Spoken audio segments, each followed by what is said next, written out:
Back in 2018, my best friend and I made plans for our first spring break style road trip. We had both pretty much grown up together since middle school, and we knew what we wanted to do after graduating. I wanted to become a teacher and her a veterinarian. So we hunted for the best school that could work for both of us, so we could still be close. However, the school was in another state, so what else do we do but also find a place to share, which even saved us some money.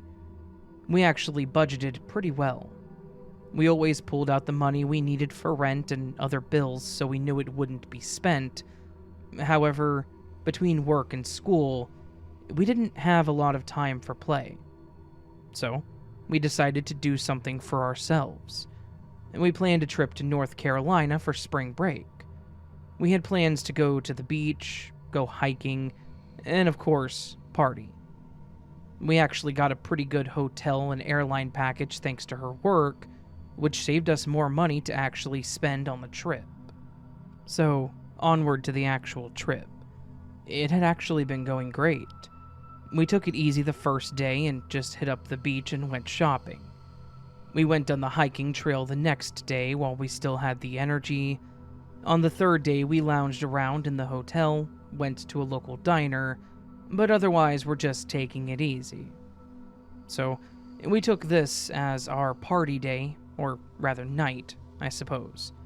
Both looking our best, we headed out to a local bar to start with some drinks. We started a game of pool and were genuinely just having fun. At some point, a guy approached us, giving my friend advice on how to shoot as she was losing to me, miserably. He offered to help. She agreed, and after a few practice shots, she started figuring it out and almost beat me. We all started talking and laughing, and he introduced himself as Johnny, and we introduced ourselves as well.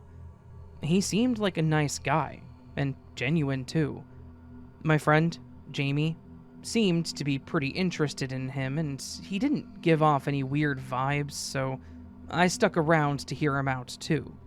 Eventually, he mentioned a beach party that was going on that night, and said that it was open to anyone that brought drinks, offering to take us there if we wanted to go.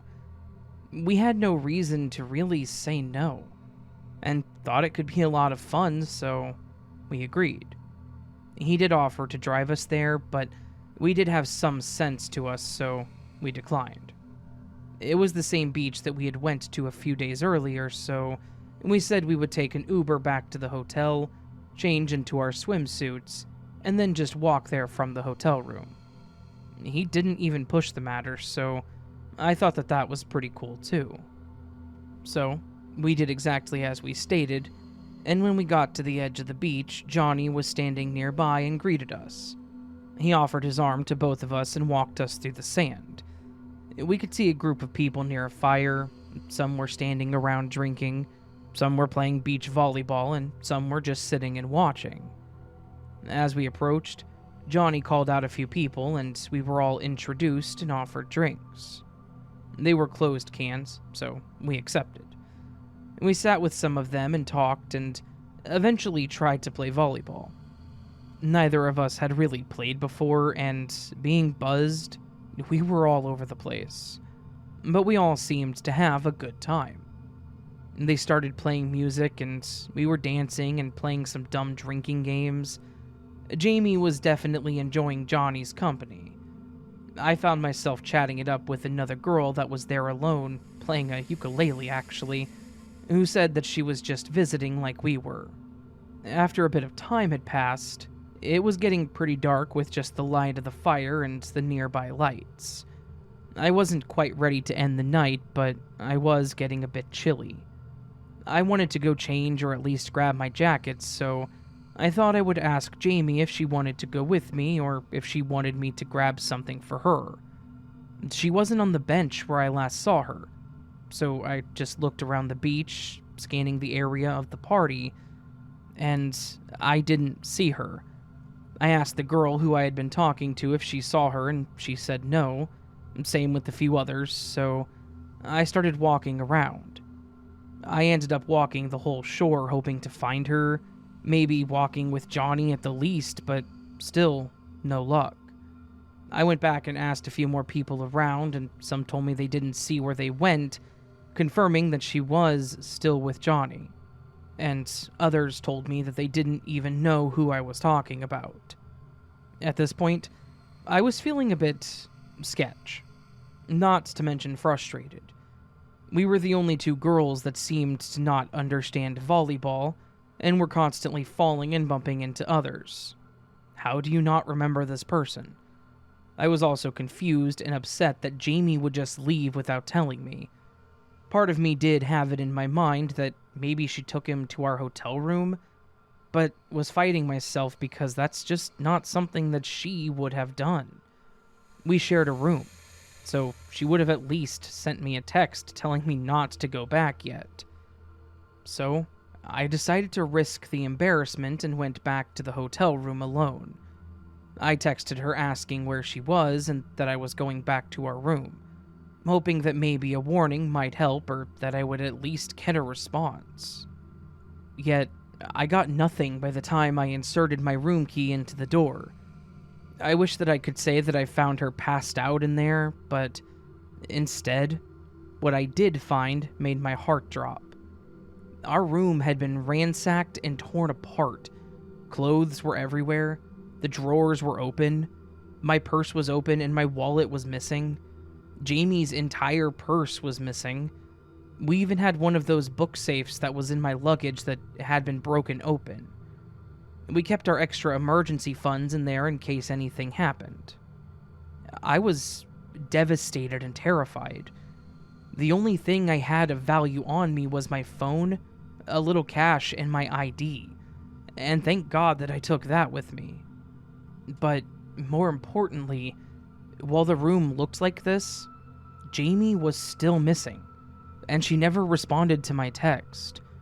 I immediately tried calling her while I was in the room, but her phone went straight to voicemail. I was terrified and felt sick to my stomach. I was in a state that I didn't know, surrounded by complete strangers. Most of our stuff was gone, and the one person that I did know was missing. In between crying, I ran down to the front desk to report the state of the room and to call the cops.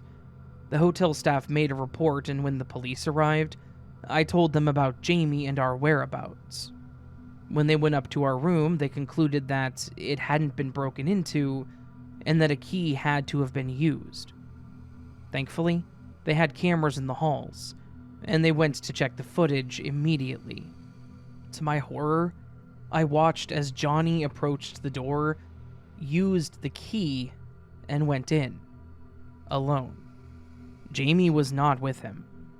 Because of this, the police thankfully agreed that it was suspicious and started searching the area. And some checked all the cameras to see if she wandered off somewhere else. Some searched all over the hotel and the beach, and I even rode with one as we searched the nearby streets and stores. No luck. I was inconsolable as they took me to the station to make a more in-depth report. One of them then drove me back to the hotel, and, surprisingly, they offered me a new room since one of the keys was obviously stolen.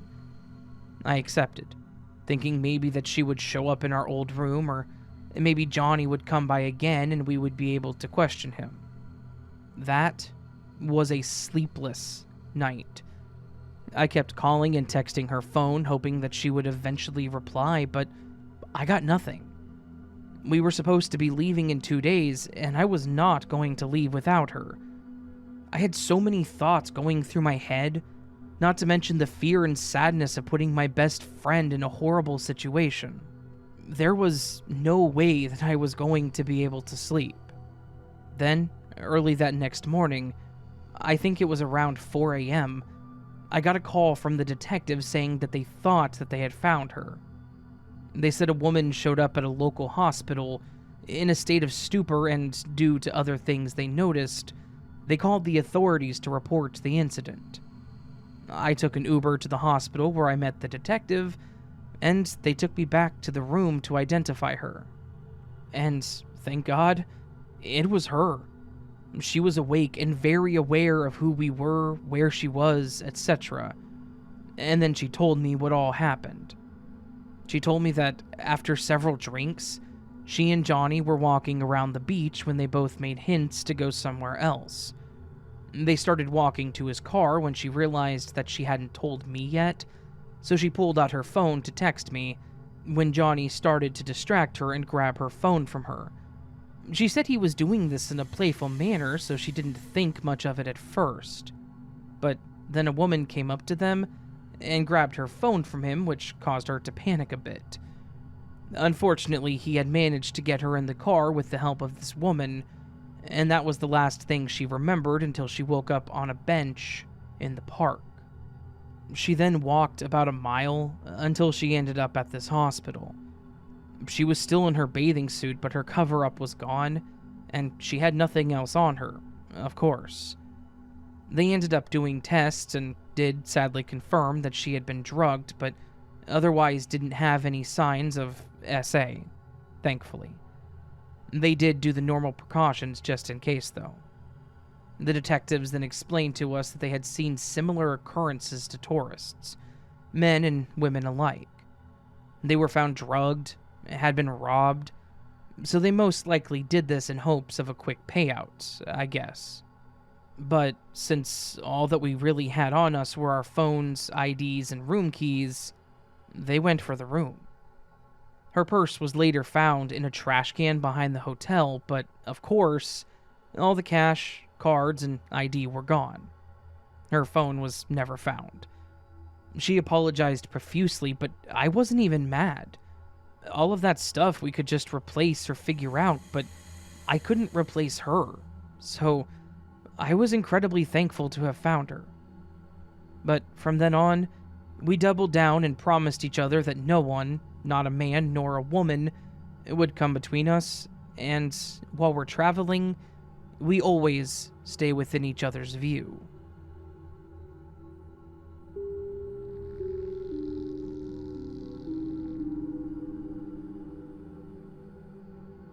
A few years ago, my girlfriend, myself, and 4 of our friends rented a cabin for a few days during spring break. We just wanted a place where we could all chill and do whatever. The only determined plan that we did make was for all of us to go rock climbing together. The cabin was bigger than expected, too. It had 3 bedrooms, one with a master bath and then another separate bathroom, which was great. The living room was spacious enough for us all to watch a movie in, and the kitchen was big enough for one of my friends to cook a full-course meal. He was going to culinary school at the time, so he was always willing to cook for someone, and we were always willing to be the guinea pigs. The kitchen had a door to the back covered porch, which then led out to an open field with big fire pits and trees that lined the back of it. It was perfect, especially for the price. If it wasn't obvious, there were 3 couples and we all drove separate cars and met there. We all chipped in and split the cost for our food and drinks and entertainment, and legitimately all worked out really well. I think that the worst part that we'd experienced was Mike and Jess missing a turn and having to guide them backwards. Well, that was until the second night. The night had a slight chill to it, but nothing that a bonfire couldn't fix. So, we went to start a fire and realized that none of us had brought lighter fluid, so we started looking around the cabin for a lighter or matches or anything. We finally found a lighter that barely worked in the bathroom and was able to get our fire started. We all grabbed some drinks and sat by the fire just talking and screwing off when I noticed Leslie was staring off. I nudged my girlfriend, Madison, to look at her and she called her out. That's when Leslie pointed out a figure standing by the trees. Isaiah, being the guy that's not afraid of anything, called him out and asked if he wanted to join or if he at least had a lighter. After we all sat there snickering, we watched as he slowly turned and walked towards the driveway and down the hill, until we couldn't see him anymore. This place was like a campground, but with cabins, so we weren't really in the middle of nowhere. At first, we just assumed it was someone at a neighboring cabin that was watching us, possibly mad at us for being outside, possibly being too loud. And that was actually a tame night, but some people are pretty whiny like that. So, we decided to just take it back inside, since the fire was pretty weak anyways. The rest of the night was just us playing a game inside and went just fine. The next day was our rock climbing and hiking day. We all piled into Jess's Jeep and headed to the place. The event went great, and we were all having a lot of fun. We ended up coming across a lake at the bottom of a small cliff, and being the dumb young people that we were, we all made bets and dared Isaiah to jump into the lake from the top of the overhang. Like I said, it wasn't that high up, and swimming was permitted in the lake, so it wasn't that big of a deal. It was more so just that his girlfriend didn't want him to do it. But, as dumb guys sometimes do, he did it anyways. Once we all got in, I just enjoyed floating on the water and people watching, when I noticed someone who stood out. It was a guy standing over the cliffside that Isaiah had jumped from. But the reason that he stood out was because of his choice of clothing. While everyone else around was in hiking garb, bathing suits, or even just shorts and a t-shirt, this guy was in black dress pants, a black suit jacket, and a black hat, like a fedora style.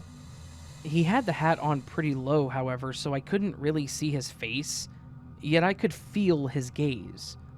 He was definitely staring in our direction. This time I said out loud to everyone, "Are we being stared at?"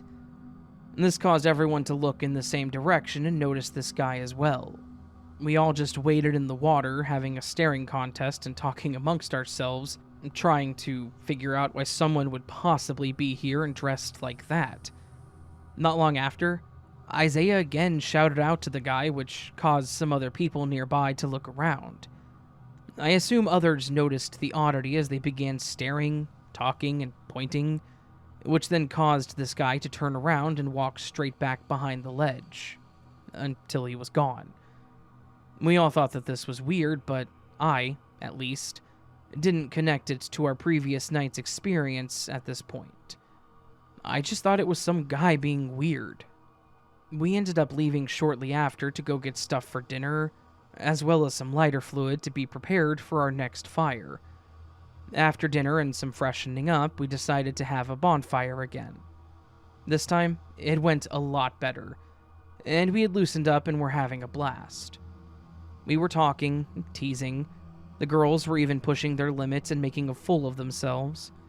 It was just genuinely a good time. That was until Leslie was again caught staring into the trees. That's when we all turned to look and saw the same guy.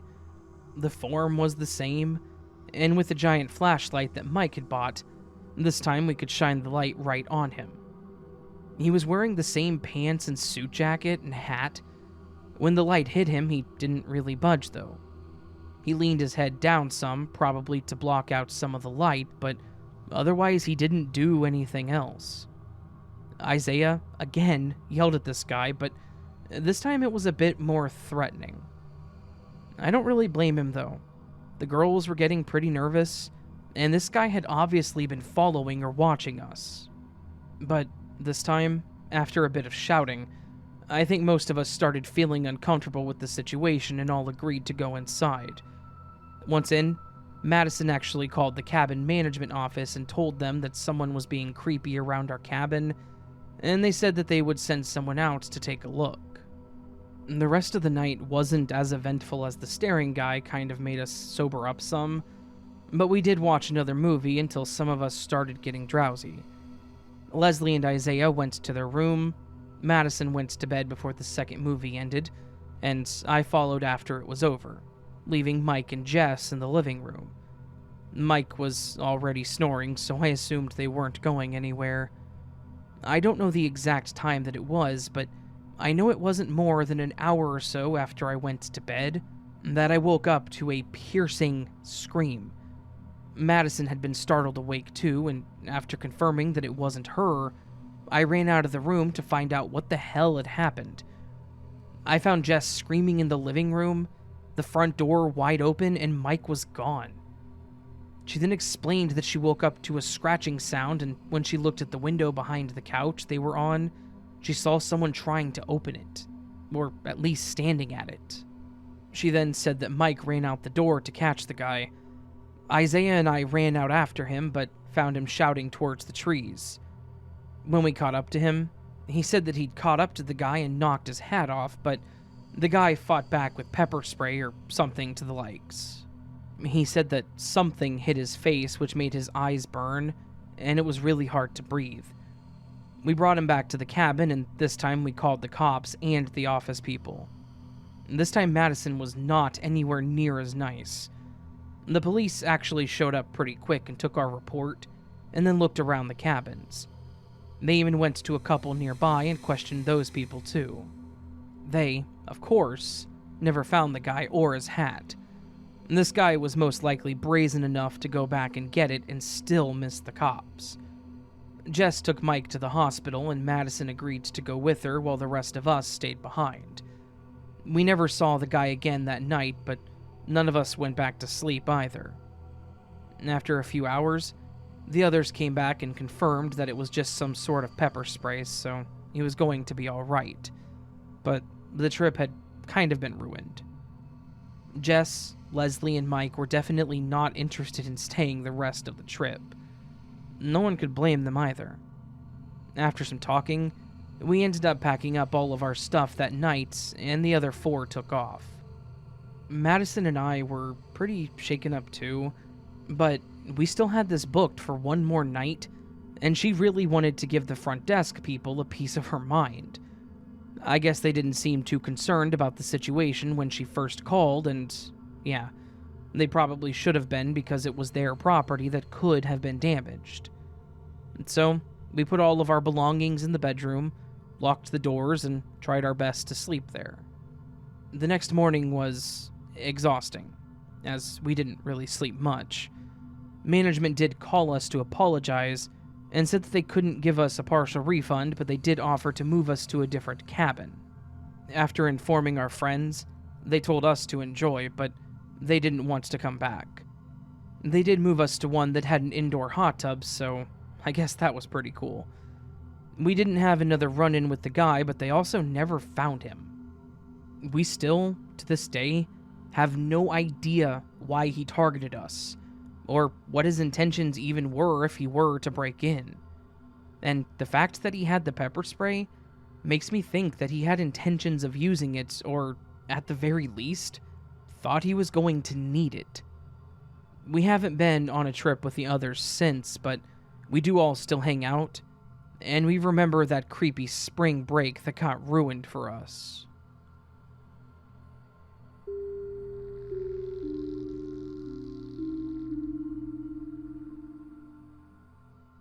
Four years ago, I trained a new worker who was honestly a nice guy at the time. Early 30s, seemingly healthy, very much into yoga and had a beautiful girlfriend, etc. He seemed very balanced and healthy. I'll call him coworker A. We had another longtime coworker who was sort of Mr. Popular with the managers, but honestly, super annoying. A really large personality, and people mutually could only take him in small doses. He was essentially the embodiment of a TikTok frat boy who would randomly dance on the job and freestyle. Extremely annoying. Anyways, I'll call him coworker B. Now, before I explain, I should include that this workplace sucks. It barely holds a single star on Indeed. It's a large factory with no windows, toxic management, long hours. It was very hard on most people's mental health. So, anyway, roughly a year into coworker A's stay, things started changing. He and I were mutually friendly to one another, and we would have long, civilized discussions about interesting things, but something was really out of place when he mentioned his new beliefs about the world being flat and a hologram moon theory. It was really unlike the old version of him who was super rational. I sort of shrugged it off and said it's probably a phase or he's just trolling. Fast forward a few weeks, coworker A has seemingly took a lot of interest in coworker B, and sort of developed some of his mannerisms, but in a more endearing way. Kind of copying his silly dances and laughs, seemed harmless. But as months go past, he continued to dance more and more to the point that he had to be asked to stop by supervisors.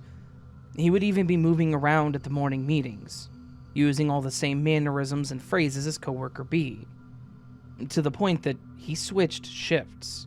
We theorized that maybe he was on drugs. But coworker A was very vocal against all substance use, including alcohol and weed. He was also a vegan. Where things change for the worse is when coworker B ends up getting with a new hire at work. She ends up becoming his girlfriend. They then move in together. This is when coworker A shows up to work using coworker B's name, even signing himself in on the logbook as him, referring himself as B all morning. Then, later that day, A stands up on a work table screaming, "I'm in love with coworker B's girlfriend," by name, with his arms spread out in a cross Jesus formation, face to the ceiling.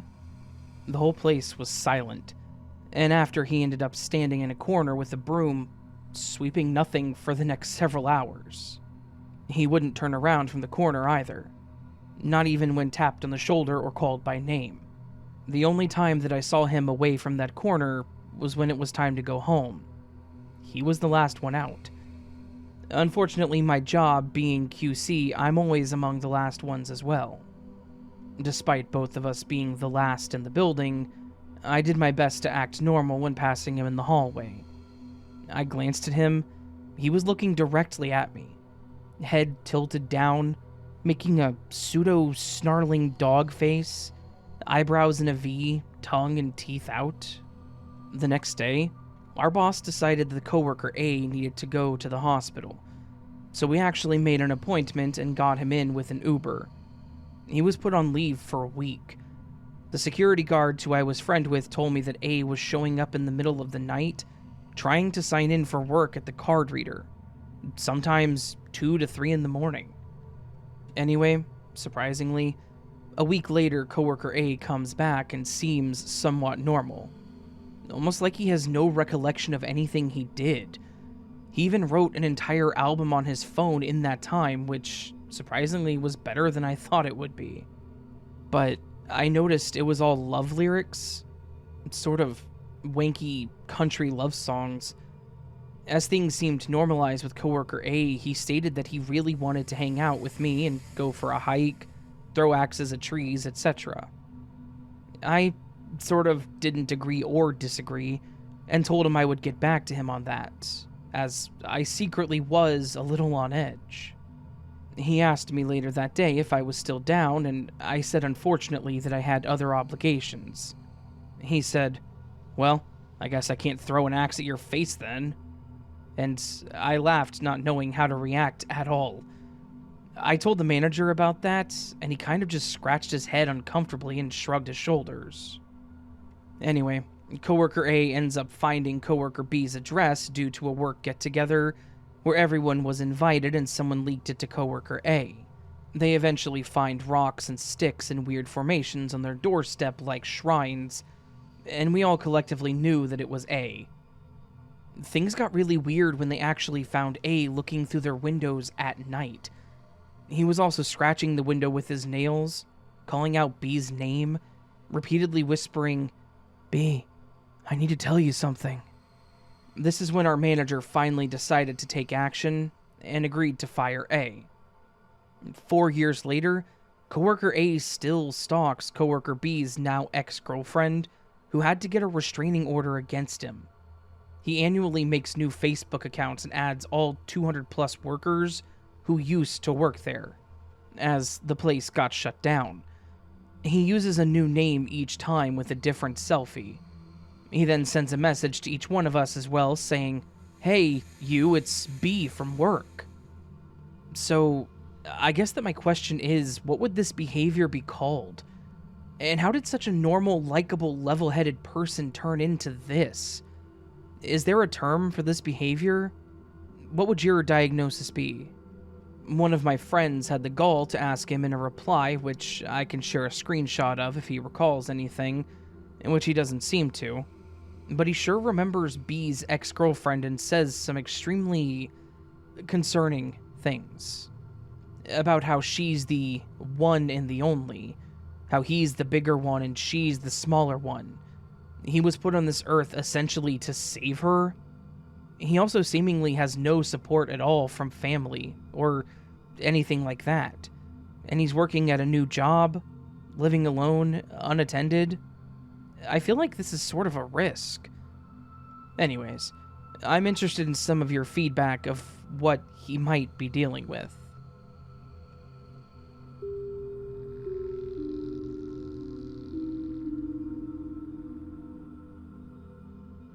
I've been a long-time listener to podcasts where people have told their scary stories, or told about creepy encounters and whatnot, but I never personally expected to have one of my own. Now that I do, I figured why not share it with the world and see if maybe it can be used as a lesson to others, or help people avoid similar events. If nothing else, at least it could be considered entertainment to some. I live in a small town that I like to think is pretty safe. There really aren't many crimes that I hear about around town, and I've never really met anyone that I've felt threatened by around the town. I've been without a car for a while, and I just walk from my house to a nearby bus stop to get to work, and then do the same to get home. The bus stop to get home is a bit annoying, because they don't stop at the same spot where they pick me up in the morning. So I end up having to walk about 25-ish minutes from the second stop to my apartment complex. It's a bit annoying, sure, but it is what it is. And since I don't have a car, it's all I have to rely on most of the time. Now, this whole event happened a few weeks ago. It was a normal day at work. I was super busy, and by the end of the day, I was seriously exhausted. I got to my stop, got on the bus, and I was sitting in the seat kind of just dozing off a bit while making sure that I didn't actually fall asleep. Something I've gotten pretty good at over the couple of years that I've done this routine. After a bit of just sitting there and being rocked back and forth by the jostling of the bus, we hit a bit of a pothole and the bump of it actually pulled me completely out of my half-asleep state. I shook my head and kind of looked around, and when I did, I noticed that there was a guy a few seats ahead of me that was sitting with his back against the sidewall of the bus, and he was staring at me. I don't mean like sly, maybe he has a crush on me type staring. I mean full-on glaring. Like I stole his wallet and kicked his dog and he knew that it was me style staring. I had literally no idea who this guy was. I had never seen him on this bus route before, and I was a bit creeped out, so I just kind of thought, I'll ignore it the best I can and that'll be it. He's just kind of creepy. The entire ride to my stop, he just sat there, staring at me, with the same wide-eyed glare. It got to the point where I thought that maybe he was blind, and he wasn't actually staring at me, and maybe I was just being insensitive. It was such an awkward situation, and I really was trying to rationalize or think about it in any logical or even illogical way that I could. After a while, we were approaching my stop, and I was almost a bit hesitant to get off, but I wasn't about to make my 20-something minute walk turn into 40 or more minutes just because of this guy. As we approached, I got up and walked toward the exit of the bus. And as I passed this guy, he definitely turned his head to watch me. Then, much to my misfortune, as I walked past his seat, he stood up and started following me. I had no idea what to do. I had already shown that this was my stop by getting up, and there weren't a lot of people on the bus, so it wasn't like I was going to be able to get anyone to help me. I decided that I could maybe mention something to the driver and they could help me, or at least stop this guy from getting off the bus with me, because I was creeped out. I really was at a loss of what could be done because, technically, him just being a weirdo wasn't a crime. The second that I turned to make a comment to the driver, this guy grabbed my shirt and pushed me toward the door. And I'm not exaggerating, he practically threw me off of the bus. He grabbed me and shoved me with all of his strength out the doors and onto the curb. I was lucky that I was able to halfway catch myself, and that I didn't smack my head on the bus stop sign, or the bench, or the concrete. As I fell, this guy seriously pointed at me and said, "If I ever catch you on this bus again, I will kill you."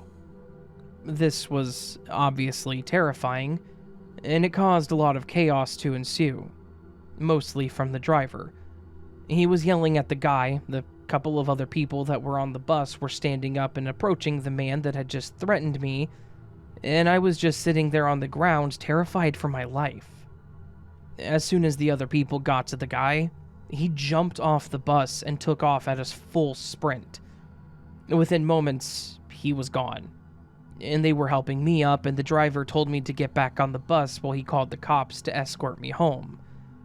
I was thankful that he let me back on to wait, and that he was willing to call in to dispatch that there was an incident, so that I wasn't there alone. The cops did come. They asked for a description. They asked me if I knew the guy, and I told them the whole thing, that he was just staring at me creepily, and that when I went to get off the bus, he shoved me and threatened me. To be honest, they really didn't seem like they wanted to believe me when I said I didn't know the guy, but I assured them that I had never seen him before in my life. They took all the info from everyone, and then one of the officers did actually give me a ride home, thankfully. And that's pretty much the end of it. They haven't contacted me to let me know that there's been any progress, and my guess is that there won't be, because it was such a random incident, and beyond a description, I don't know if they had anything else on the guy. It definitely scared the hell out of me, and it's actually made me a bit nervous to ride the bus again, just in case he wants to make good on his threat, but I'm hopeful that it was just a one-off incident and that I never run into this crazy dude ever again.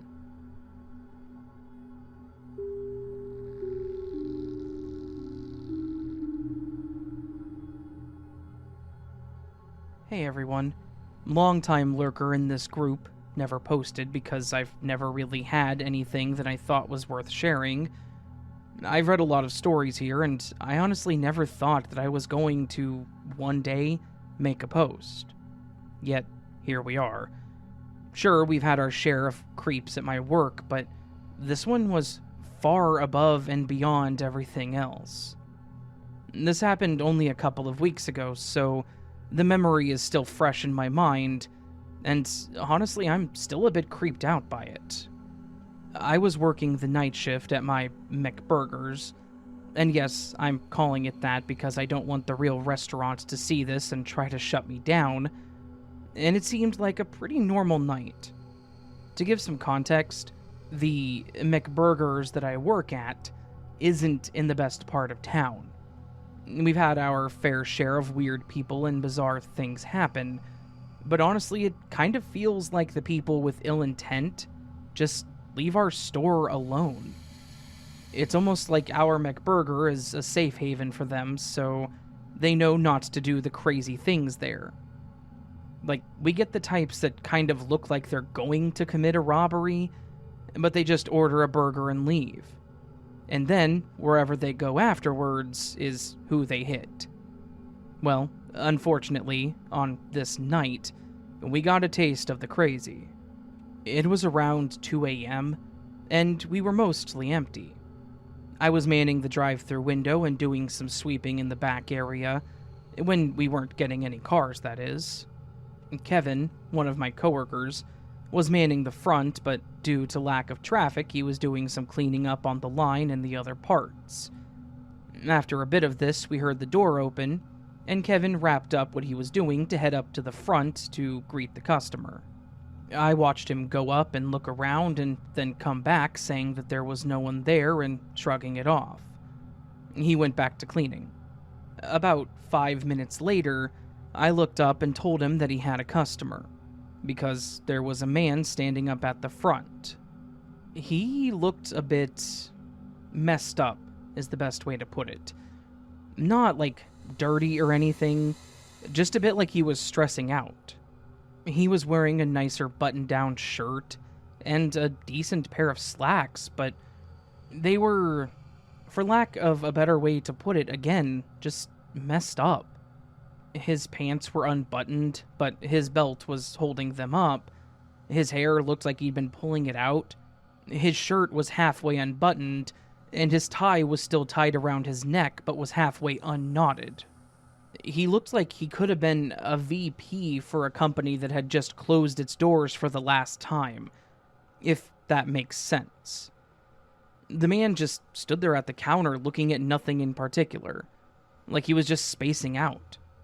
And Kevin asked if he could take the man's order, and the man just stared at him with that same blank expression. The man kept his eyes focused on Kevin, not saying a word, and after a few moments of staring and Kevin trying to get him to say something, waving his hand in front of his face and looking back at me like, is this guy okay? The guy just straight up screams, "Hey!" straight at Kevin. He jumps, I jump, and we're both now paying full attention to this dude. At this point, our manager Sasha is actually coming out of the office room to see what exactly is going on. And as soon as she does, this man starts screaming at her, yelling that, in his words, she is one with Satan, and that she was an affront to the Holy Father. We both turned to look at her, and she had a confused look on her face, and yeah, it was weird. Then, as we weren't paying attention to the guy, he reached forward and grabbed Kevin's shirt and pulled him close. And at this point, I ran up to the front to try to get this guy away from him. I was sitting there trying to pull this man off, and he's sitting there staring at Kevin with his whole face shaking, and then starts saying, "They're coming, Kevin. This is the end. This is how all things end." Considering how much he was shaking aggressively, his voice was surprisingly calm and direct. At this point, he started trying to pull Kevin over the counter, and I was struggling to get this guy off of Kevin. Thankfully, Sasha was already in the back and calling the police. As I'm trying to pry the man off Kevin, he began shouting about how they were here and we needed to leave. Thankfully, the police arrived damn near immediately. My guess is that they were already patrolling the area and were just waiting for something to happen. The two officers managed to restrain the man and get his hands in cuffs. As they led him away, he continued to rant about some impending doom. The whole ordeal was over in a matter of minutes, but we were all in a pretty confused state of panic. After the police left, we all tried to get back to work, and when Kevin went to clean the restroom, he found a weird symbol that was scratched into the wall. Not the stall, but the actual paint on the drywall. The only way that I can describe it is like a summoning circle from Supernatural. Obviously, we have no idea why he carved it into the wall before going psychotic on Kevin, but at least we knew what he was doing between the time he walked in and we saw him. This left us all a bit shaken, but we did our best to just go back to our mundane jobs until the shift was over.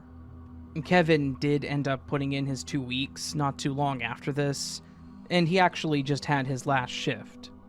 He said that he didn't really want to quit, but he keeps getting this weird feeling that the guy is going to come back, and it was bothering him enough to leave.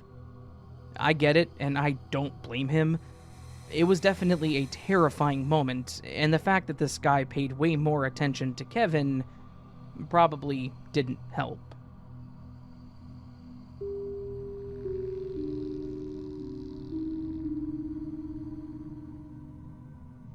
This was a few years ago when this happened, but I thought it would be a good story to get out there. I'd gone to a party with a few of my friends and thought that it was going to be a good time, when it actually turned out to be pretty horrifying.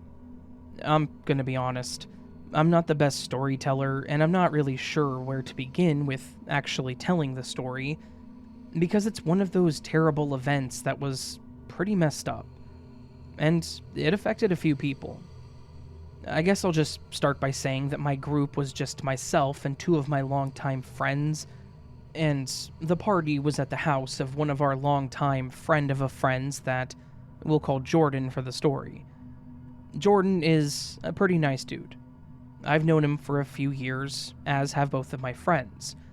I only call him a friend of a friend or an acquaintance, because I don't personally know much about him. I know that he's a pretty laid-back dude, likes to have a good time and so forth. I've spoken with him a few times over the years, but I know that he's the kind of person, if I spent more time around him, I would probably say he's a pretty good friend. We got to his house a bit later than the start time for the party, and right off the bat, things seemed a bit downtrodden. We got there, greeted Jordan, and he just seemed like he was a bit upset about something, like he was trying to keep the conversation with us short. I asked him if he was okay, and he said that he was, but then mentioned that his brother was at the party, and that his brother had some issues. The way he said it was like, you should avoid him because he is a problem, but without saying those exact words. It was like he wanted to warn us, but it was also his brother, so he didn't want to just call him out as being someone we should stay away from. We told him that we would keep an eye out and make sure that if we saw anything, we would let him know. He thanked us, and he kind of seemed to change his tune a bit to one that was generally more positive and friendly. He walked us in, introduced us to a few people that he thought we would like to know, showed us where things were, and then took us out back where the larger group of people was mingling. We integrated into the group, just chatting it up with some random people, getting to know each other and enjoying the night. About 20 or so minutes into dancing, having a few drinks and catching up with some people that I actually recognized, we heard what sounded like somebody yelling, and the words being thrown out were not pleasantries. They were definitely aggressive comments. The whole group kind of just stopped what they were doing and turned their attention toward the house, where we saw Jordan and another man going off on each other. Based on his appearance, it was pretty obvious that the other man was his brother. They looked very much alike. After a bit of back and forth, Jordan yelled at the other man to get the hell out of his house. The two of them shouted a few more unpleasantries at each other, but after a bit more exchange, his brother did leave. Jordan apologized to everyone for it. We of course all told him that it wasn't a big deal and not to worry about it. We all thought it was just a family dispute and moved on, thinking that it was over. Less than half an hour later, things had gotten back to normal for the party and everyone had moved on from the whole situation. The mood was very quickly killed though when we started hearing more screaming in the house. This time not angry screaming between people, but more like panicked screaming. Of course, we all turned our focus to the house again, but this time we could easily see what was happening. There was smoke billowing out from the front of the house, and we could see the people running out screaming and yelling to call 911. I watched as Jordan ran back in to see what exactly was happening, and he was helping get people out of the house while others were calling the fire department. Unfortunately, it didn't take very long for the house to go from, oh, there's smoke, to there's not much of the front of the house left. The fire department got there as quickly as they could, but the fire had quickly spread from the living room into the hallway and kitchen, and it was rather destructive. To make a long story a bit shorter, they determined that the fire was set by what appeared to be a Molotov. Guests that were in the house said that they heard and saw something being thrown through the living room window, and when it crashed onto the ground, the fire seemed to go in all directions. And, of course, you can easily assume who had thrown them. I learned that Jordan's brother had an addiction problem and had been staying with Jordan while he tried to get his life back on track. Apparently, he'd been doing a pretty good job. but he'd been bugging Jordan asking for cash for whatever drug he wanted to be on. When Jordan said no, he got mad, because it was a party, which meant he should be allowed to let loose.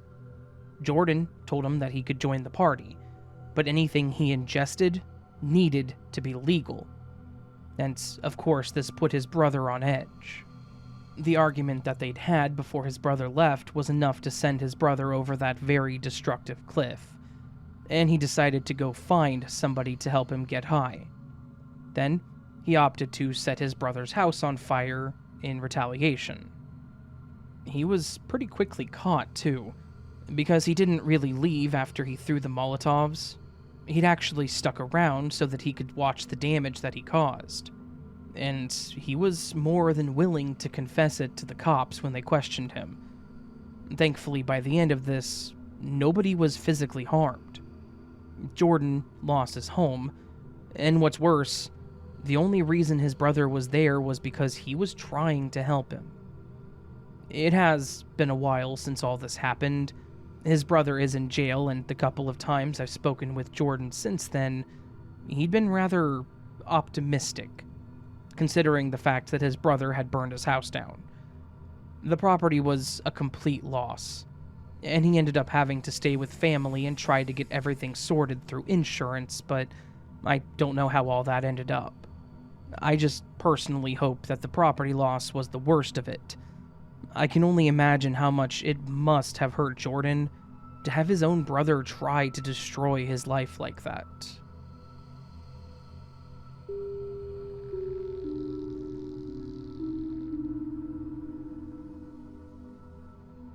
I was on a long drive trip a while back, heading to another state for a work event that I was pretty much told I needed to be a part of.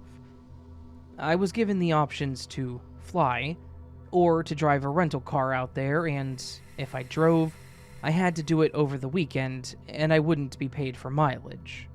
Which, whatever. I am terrified of flying, so I chose to drive. There's no particular reason for me to be terrified of flying, but the 2 times that I have been on a plane, I've had full-blown panic attacks that have ended in myself vomiting. I think it's just me. I get freaked out and I panic. So, obviously, I told my boss that I would get a rental car and just drive to the conference. The trip took way longer than I honestly anticipated, and I was driving pretty late into the night. And at the point where this event happened, I was running low on gas.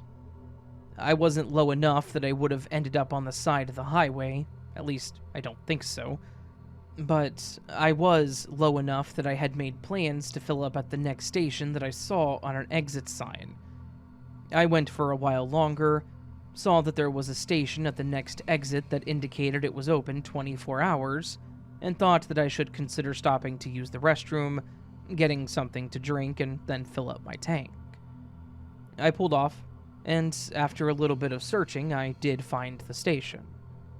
It was decently lit, so that wasn't a huge deal for me, but as I parked, I noticed that in the same parking lot as the station was what looked like an old motel that was boarded up. It kind of looked like a stereotypical old motel. 2 floors, 3 rooms on each floor, and then the 1 extra room on the bottom that had the word office on the door. A couple of the rooms were missing their doors. Some of them were just boarded up, and some of the windows looked smashed.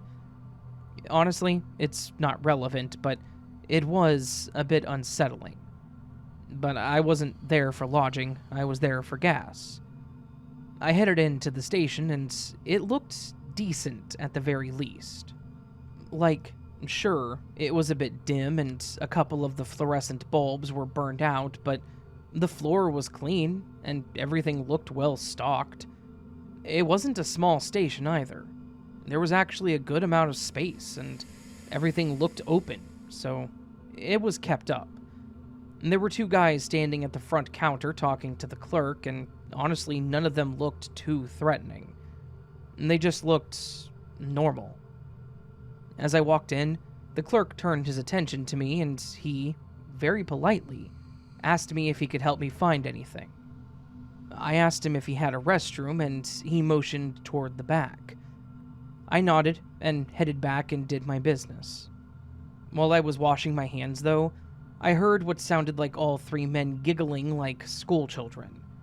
At what, I don't know, but at the same time, people laughing isn't necessarily a bad thing or creepy. It was just something that I noted. When I walked out of the restroom, though, I could literally feel the three of them just staring at me as I went over to the drink cooler to get something for myself and grabbed a snack. I thought that they would look away or break their stares as I walked toward the counter, but nope. They all three just kept watching me as I approached. I tried my best to ignore it as the guy scanned my items, but after a few moments of my skin starting to crawl, as the other two were glaring, I looked over towards them with a stare of, "All right, I know you're staring, you can stop now." As soon as my attention was turned toward them, one of the guys took this opportunity to say, "We were making a bet on something, and I wanted to know, what would you rate me out of a 10? This caught me a bit off guard, and I wasn't really sure what to say. I just kind of scoffed and turned back toward the clerk. Unfortunately, he was in on their game, and he was just staring at me with his eyes wide holding my Red Bull. At this point, I was annoyed, so I just said that I would like to pay for my stuff and go. He then told me that he would give me my things when I answered the question. I said that I wasn't interested in whatever this was, and that I would just like to pay and go. Once again, he laughed and said, "Not until you answer him." At this point, I decided that it wasn't worth my time to put up with this, and there were three of them versus one of me. I turned and walked away from them, but as soon as I reached the door, I felt a hand reach out and grab my hip. Unfortunately for the person that grabbed me, which was the man that had asked me to rate him out of 10, as I was walking towards the door, I had actually unhooked my pepper spray from my keys. I had a small cartridge that had a keyring on it, and he took the full blast of it to the face. The other two men started yelling at me, he started screaming, and I turned and took off towards my car. Thankfully, the car had a push start, so I was able to get the engine going and get out on the road before the three of them could even get out into the parking lot. The whole time I was pulling away and getting back on the highway, I was staring back at my rear view and seeing if they were following me, which, thankfully, they weren't. After about 5 minutes of being back on the highway, I pulled over and resituated myself, trying to calm down and get through the anxiety attack that it was definitely about to hit me. In the end, I was just thankful that I had the mental wherewithal to grab my pepper spray while I was walking. I just had that feeling that one of them was going to try something. I ended up going for about another half an hour until I found a gas station in a much less creepy and more populated area, and I filled up without issue. This was definitely the event that made it click that these things can happen to me, and I'm way more aware of my surroundings now. Before the guys started in on being a creep, I really didn't get any red flags from them, but even those that don't seem like creeps can be the worst. I'm not saying be paranoid or be scared of everyone, just that being prepared is always a good idea.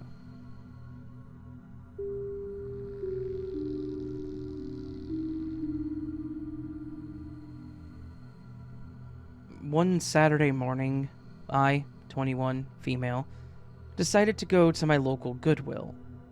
I'm disabled and suffer from chronic pain. I use a cane on my good days and a wheelchair on bad days. Luckily for me, this was a good day. I parked out front and got out of my car and immediately noticed a man sitting at the far corner in front of the Goodwill. As I was walking into the Goodwill, he shouted, "Miss, do you have any extra time for me today?" I had never seen this man in my life and really did not want to engage with him, so I politely said, "No, sir, not today. I'm sorry," and continued walking. He shouted something else at me, but I couldn't make out what he said, and was afraid if I stopped and asked, then he would try to engage me in conversation. I ignored him and continued walking. Out of the corner of my eye, I saw him begin to stand up. I walked faster and I entered the Goodwill, thinking that I was in the clear. I began walking along the front of the store, just browsing the items. My heart dropped when I glanced through the front window, and I saw him walking briskly towards the entrance. I immediately thought that he might be following me, and this has happened to me before at Goodwills. Every time I've wound up in uncomfortable conversations where I have to continuously decline the advances of men that I'm really not interested in. It's gotten to the point where I wear a fake ring when I go out so that I can say that I'm married, because sometimes they accept that answer better than me simply not being interested. In that moment, the disability left my body because I picked up my cane and booked it to the nearby rack of ball gowns, and I hid behind them. Through the gaps, I observed him storming into the store and start to look through the aisles. I was scared because he looked angry. Maybe because I had ignored him. I didn't mean to be rude, but I thought I had made it clear in a polite way that I did not want to speak with him. I don't think that it's wrong of me to want to go thrifting without having to engage with random men. A kind woman nearby came up to the ball gowns where I was hiding and pretended to inspect them. She whispered, "Are you okay?" And I said, "I think that the man in the blue is looking for me." She said that she thought so as well, and I asked her if any of the nearby dressing rooms were open. She pointed to the one that was, and when I saw that the man had his back turned, I dived underneath the door and locked it behind me. I called my boyfriend from the dressing room in tears and asked him to come to the store. Soon, I heard a knock at the door. The kind woman had gotten the manager. And she told me that after the man had looked through all the aisles, he walked out, grabbed his bag, and left the area. They closed the dressing room that I was in, and they let me hide in it until my boyfriend arrived. Then, one of the male employees and my boyfriend walked me to my car. And that was the end of it. Nothing really dramatic happened, and since we were in public, I don't think that my life was in danger, but it was an unsettling experience. I hate to think of the possible confrontation we might have had if he had found me. I'm just so thankful to the Goodwill employees and the kind woman who helped me that day.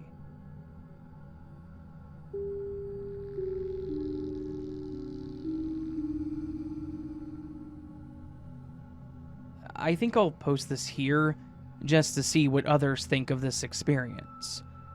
I'll try to keep it brief but thorough. Around 2 years ago now, I was working in landscaping, which meant that I woke up at 5 a.m. and was at work by 6 a.m. Sometimes my now fiancé would spend the night with me for no particular reason other than to spend the night. One morning, I woke up and got ready for work, and then left for work. Everything seemed normal, just another early morning. Around 1 p.m., I got a call from my fiancée asking where I was. I was really confused, but I told her that I was at work like always. She questions me and asked if I had gone in late or something, to which I told her, no, I left just like always. She then tells me that she vividly remembers me coming up to the bed and crawling in with her, saying that I wasn't feeling good and that I was going to take the day off. She questioned me, and I put my arm around her, and then we both drifted off to sleep. That did not happen, and I just chalked it up to her having a vivid dream. About 2.5 months later, the same circumstances, I get another frantic call at 7 a.m. My fiancée is not a morning person, and we usually sleep until noon if she has the day off. so I was immediately wondering what happened. She tells me that it happened again, only this time, when I went to get in bed with her, she said, "You're not my fiancé." To which, whatever was posing as me got angry and said, how did she know? This freaked her out, and she said that she suddenly felt like she was in danger. So she finally sat up and looked towards where the voice came from and realized that nothing was there. I eventually managed to calm her down and was convinced that she just had a bad nightmare or something. We talked later that night, and she said that whatever it was, it felt dangerous. I'm a believer in the paranormal, but I had lived in this particular apartment for about 2 years at that point, and had never experienced anything. The next day, she decided to stay the night again since I didn't have to work, and she felt safer sleeping with me that night due to the previous morning. I agreed, and we went to bed like normal. That night around 3 a.m., I had woken up to use the bathroom. Still half asleep, I do my thing, and suddenly the curtain to the shower flies open. I'm not talking about moving a little bit either. I mean, it was completely closed, and suddenly it was pushed all the way to the other side, showing the shower to me. I'm immediately awake and aware now and jump out of the bathroom. I stand there for a few seconds, almost waiting for something else to happen. But nothing ever did.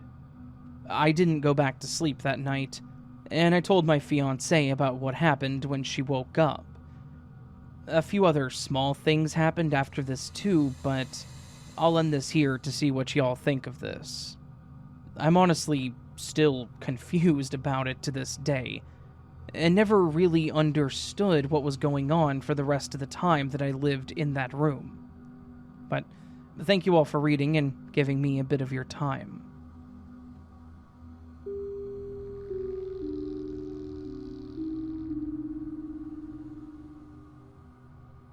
This probably won't be as interesting as most of the posts here, and will probably be long because it's been happening for a while, but it's real and current, and I could really use some help figuring out what to do. To be honest, I don't really know how to start, as it's my first time posting here, but I will do my best. Me and my fiancé live together with our dogs in a really old house that I'm almost certain the previous owner, an older gentleman, passed in well before we lived here. I was told that he was a recluse and not really anything else that I can recall. I've lived in this house with my parents for some time now. Before, it was just me and my fiancé. My parents aren't dead, they just moved. It's always had a pretty bad vibe, and never really made me feel all that welcome. There have been a few instances over the years, mostly noises up in the attic or in the walls, but, most interestingly, the smell of cigar smoke likes to come around sometimes in random rooms. My mom has asthma, so no one has ever been allowed to smoke inside.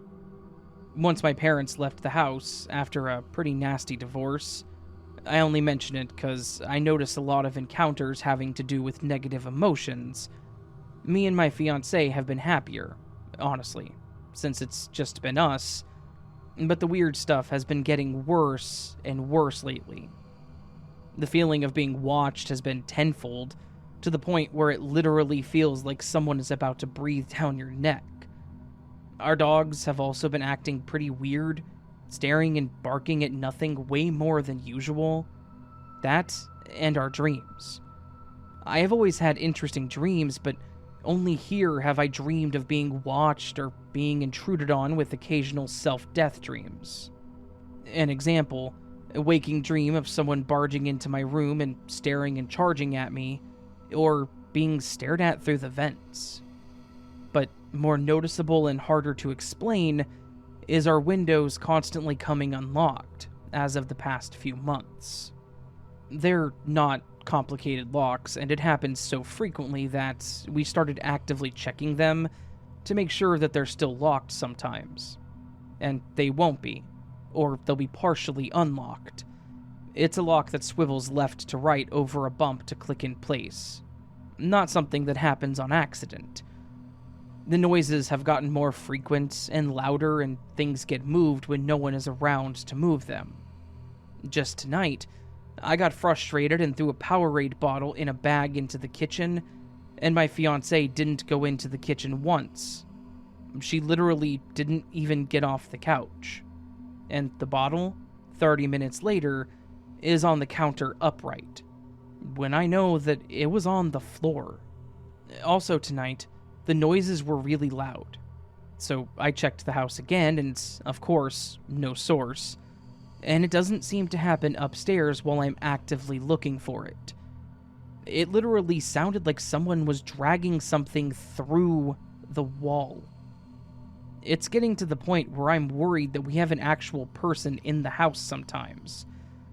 But I'm almost certain that I've checked the house over 20 times, and nothing shows that to be the case. It's honestly grown to be more and more of a concern, and I could really use some peace of mind. If anyone knows anything that can help or has had a similar experience, please help me out.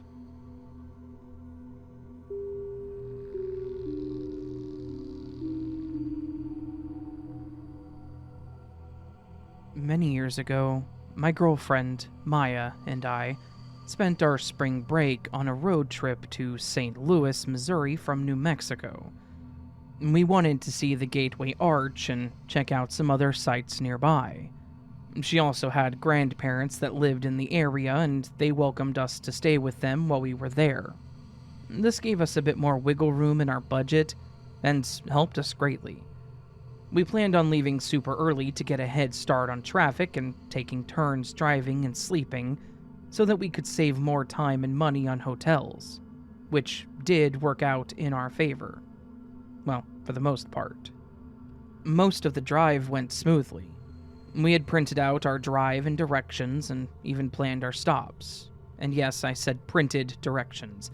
This should tell you how long ago this was. We ate, made our planned stops with minimal detours or extra stopping, and slept all according to plan. What we didn't account for, though, were the Midwestern storms. We had stopped at a gas station in eastern Kansas to fuel up, and it had then started raining. No big deal. We had a fully functional car, so the wiper blades worked just fine. We got back on the road and continued on, knowing that we only had about 4, maybe 5 hours left of our drive. But it hadn't even been an hour later when the rain began pouring. I've lived in New Mexico all my life. Now, I'd seen some rainstorms and some pretty bad ones, but I had never experienced anything like this. So, yeah, I'm not afraid to say that I got a little nervous. Maya, however, wasn't as concerned and just offered to drive if I wasn't comfortable. Seeing her calm demeanor did help calm me down some, and I continued on. Unfortunately, the rain would not let up, and it became louder as it hit my car. That's when we realized it wasn't just rain. It was also now hail. I have never seen hail so big in my life, and still haven't since. It became so loud and heavy that I thought it was going to smash my windshield. I couldn't really hold back my fears, so Maya suggested that we pull over so that she could drive. This time, I agreed. We pulled into a gas station and I went in asking to use their phone. Maya didn't have a phone, and I just had a prepaid one that I was trying to save the time on in case of emergencies. I called my parents and let them know where we were.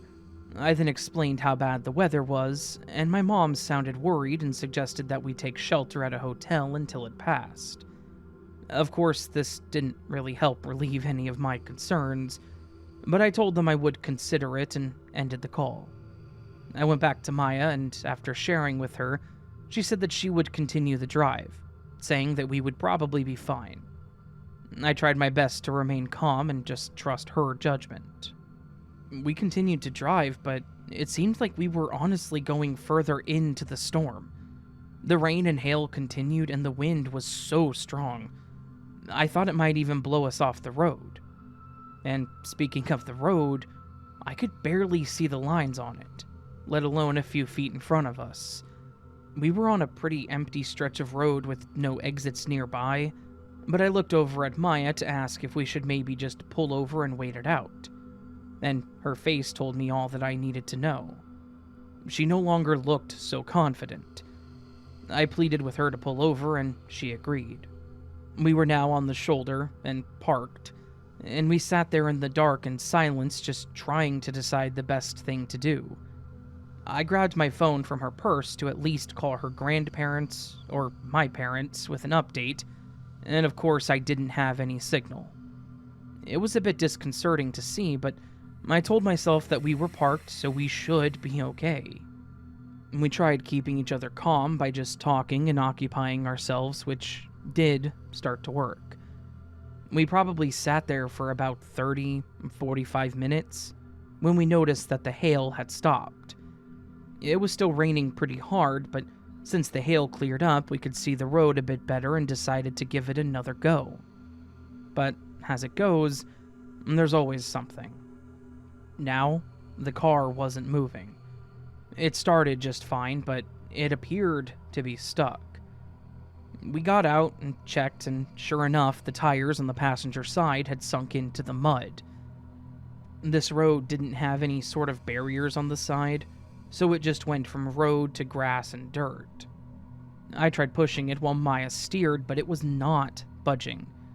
Then, when we finally got some movement, it began sliding more into the shoulder, almost like it was fishtailing. Sorry, I'm not good with cars at all, and I'm not sure how to better describe it. At this point, there was no way we were going to be able to get the car out alone. We got back in the car, now soaked, and grabbed our beach towels from our bags. Cue the worried feeling again. Now we were definitely stuck in this storm, in seemingly the middle of nowhere, late at night, and we had no real options. I still didn't have a signal on my phone, and neither of us had any other ideas. I just really hoped that we weren't going to start hearing the tornado sirens. We just grabbed some snacks from our food bag and tried to wait it out and hoped for the best. Honestly, this whole thing took a lot out of us. Not to mention the whole drive prior, so we both started getting pretty drowsy. As we were laying back, trying to relax and just stay calm, we saw lights coming from the opposite direction towards us. To our surprise, they actually slowed down, stopping next to us, and they rolled down their window. It was an older man in a pickup, and he said probably the best thing I had heard that night. "Y'all need some help?"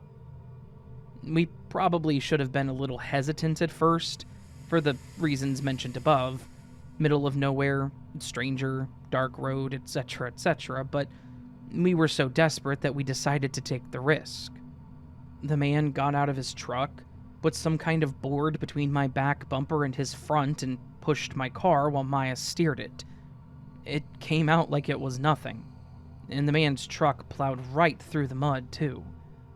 By the end of it, we were all completely exhausted, soaked and freezing, but finally, with the man's help, we managed to get our car back on the road. He even followed us to the next exit, which had a McDonald's, to make sure that we made it out okay. We were incredibly grateful to that man. He could have kept on driving, he could have been a creep, and we would have had nowhere to go. But instead, he stopped, and he helped two dumb girls stuck in a ditch. We tried to pay him as a thank you, but he refused and said that he was just happy to help. We went in and used their phone to call my parents and her grandparents to give them an update, and then decided to sleep in our car in the parking lot for a few hours, hoping that by the time it was lighter out, the rain would have dissipated. Thankfully, it did, and we made it to her grandparents' place with no other issues. Overall, it ended up being a great trip, but I told Maya that I would never again drive anywhere with her in the rain. Only partially joking, but it was also nice to see that there are still good people out there that are willing to lend a hand.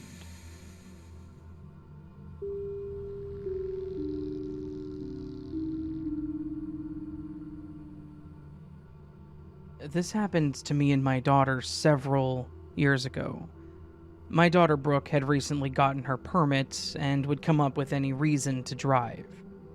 I didn't hate it though, as she was always willing to run to the grocery store when I needed something for dinner or picking her little brother up from school, so it was definitely helpful. But being a parent, there was also that painful feeling knowing that she was growing up. But you're not here to listen to that story. Anyways, I had to run by the drugstore to pick up a prescription and she wanted to drive, so I agreed.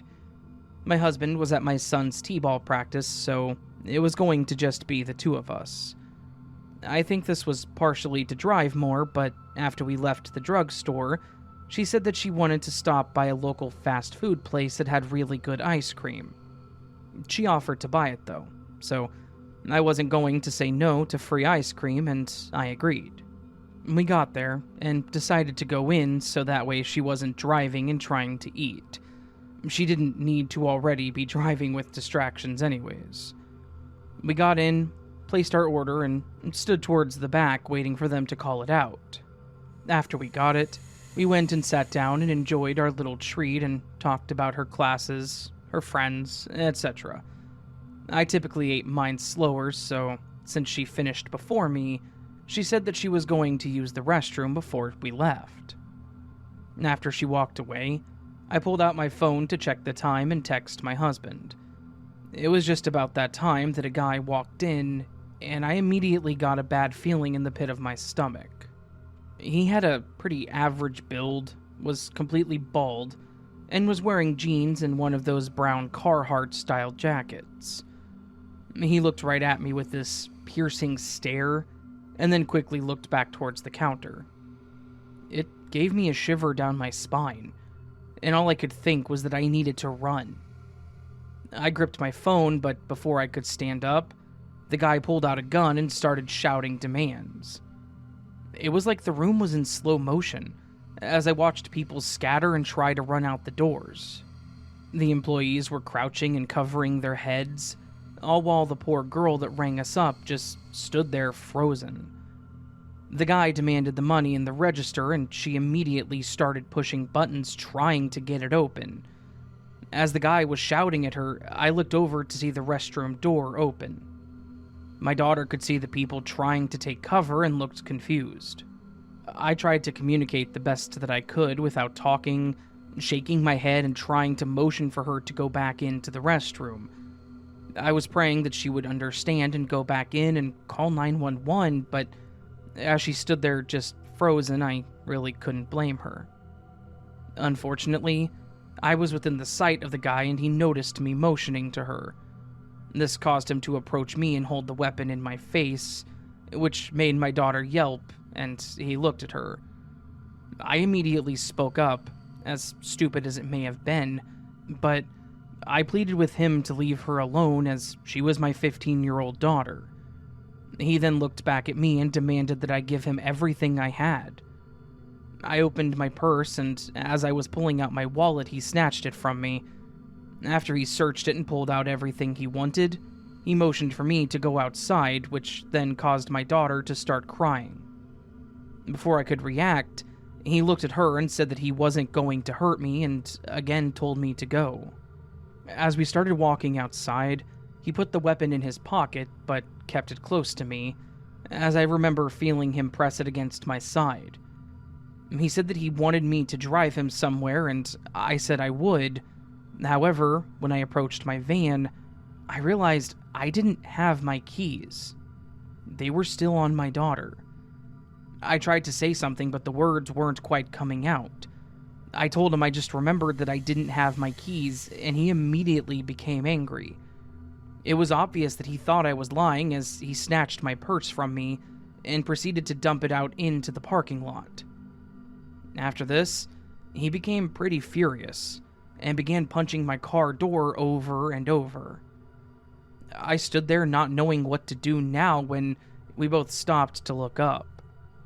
I'm sure that he heard the same thing that I'd heard, faint sirens in the distance. He punched my door one more time before shouting an expletive and running off. I watched as he ran towards another building and around the back of it. Once he was out of sight, I ran back inside where a lot of people were still covering themselves. Then I heard my daughter quietly call out for me. She had gone to one of the tables near the window and was watching us, I presume. I don't think we have ever hugged as tight as we did at that moment. We all stayed pretty much like that until the cops showed up and told us that we were okay. The guy did not get very far whatsoever, as he tried to take someone else's car and got caught in the process. We all explained what happened and what all was taken. He had taken the few bills that I had in my wallet, 3 credit cards, and my ID, and when they caught him, he had all the cards on him still, so I got those back. I was glad to not have to replace my ID, but even more grateful that no one was hurt.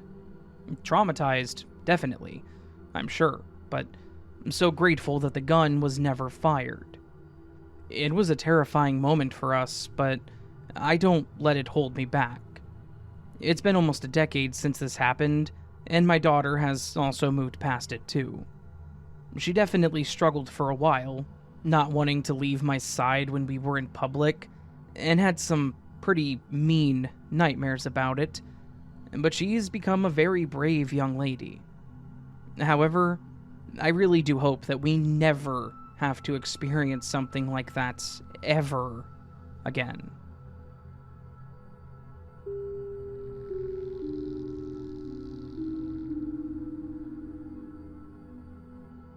The story takes place over Snapchat. I was a 16-year-old female in high school, and as most my age, I was pretty active on the app.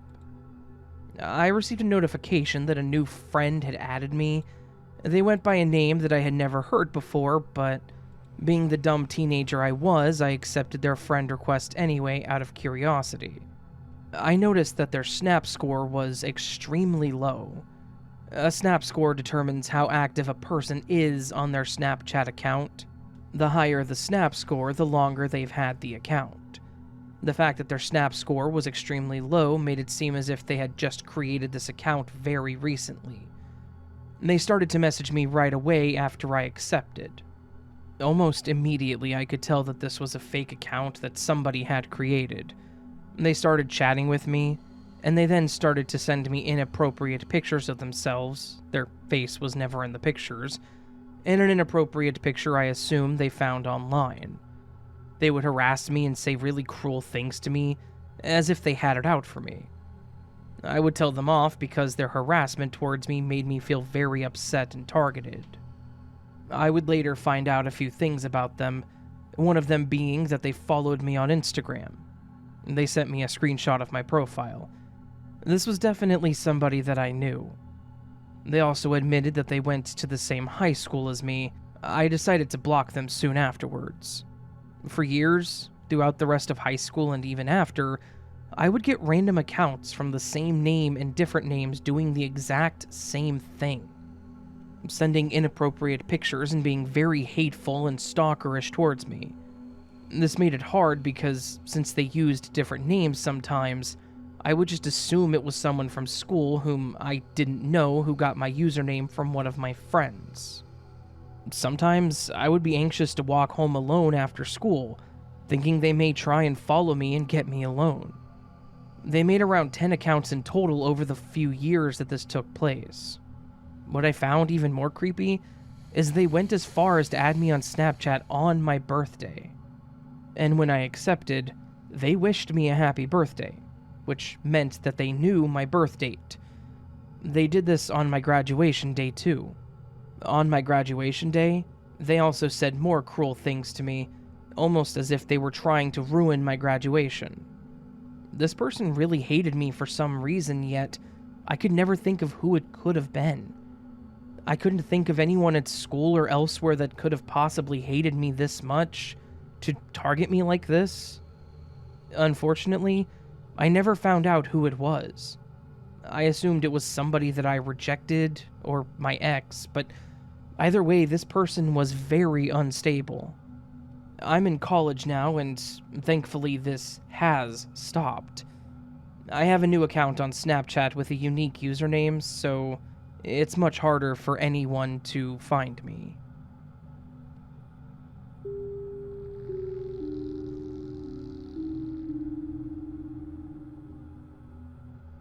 Hello, Raven. I have a scary story of my own to tell, so here we go. So, for some background, I'm a 43-year-old male, and this happened to me about 3 years ago. My wife worked second shift as a nurse at a nursing home. At the time, we only had one car, so I would drive her to work and pick her up so I could use the car during the time that she was at work. One night, on the way to pick her up, I decided to stop at a gas station to grab a famous Circle K Polar Pop and a snack for both of us. Now, I need to explain the layout of the parking lot in the store. This was a small Circle K with a very small parking lot. On the right of the building was a small alley tucked between the store and a chain-link fence. There was a car parked in front of the alley, but down from it just a bit, which left a small gap that a tiny car could fit through between the car and getting through the narrow alley. I hope that explains the scene okay. As I got out of my car, another car decided to try to fit in between the parked car and into the alley. But it didn't.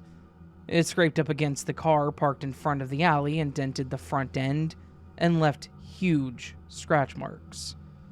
I was pretty shocked. Before I could even get in the store, a man walked out and headed towards the damaged car. I said, "Sir, someone hit your car as it squeezed into the alley." He then yelled, "What?"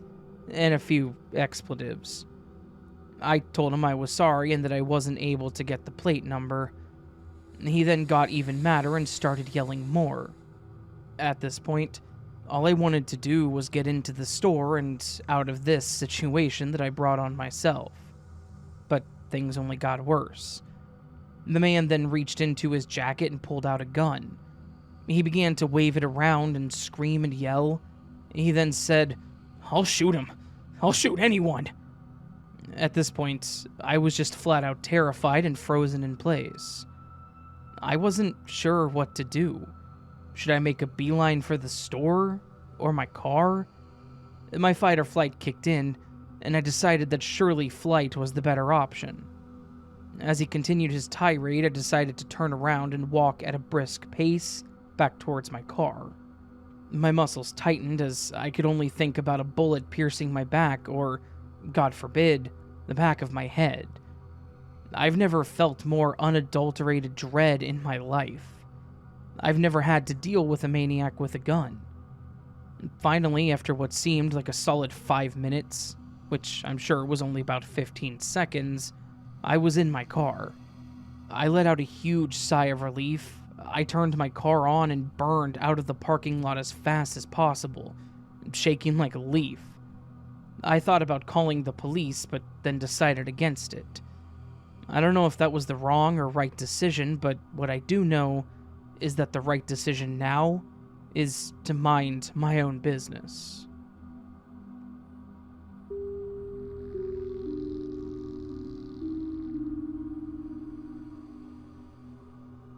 Lily here again. I mentioned before that I'm a freshman in high school, so 9th grade for me. I'm 15 as of now. This story is, though, from the 7th or 8th grade, or maybe even from the summer between those two grades. But it was definitely warm and I was 13 or 14. I'm not going to mention the name of the town I was in. The one that my mom lives in is where I was, since I was staying with her and my stepdad at the time. Since my mother is a realtor and leader of her own team, she owns an office building. I also have an electric scooter. Both are relevant. And this was either the first or second time that I was allowed to go downtown where my mother's office is by myself. I was on my electric scooter, which makes my trip 10 to 30 minutes faster. As I mentioned beforehand, this was my first or second time going by myself, so I wasn't sure about the path.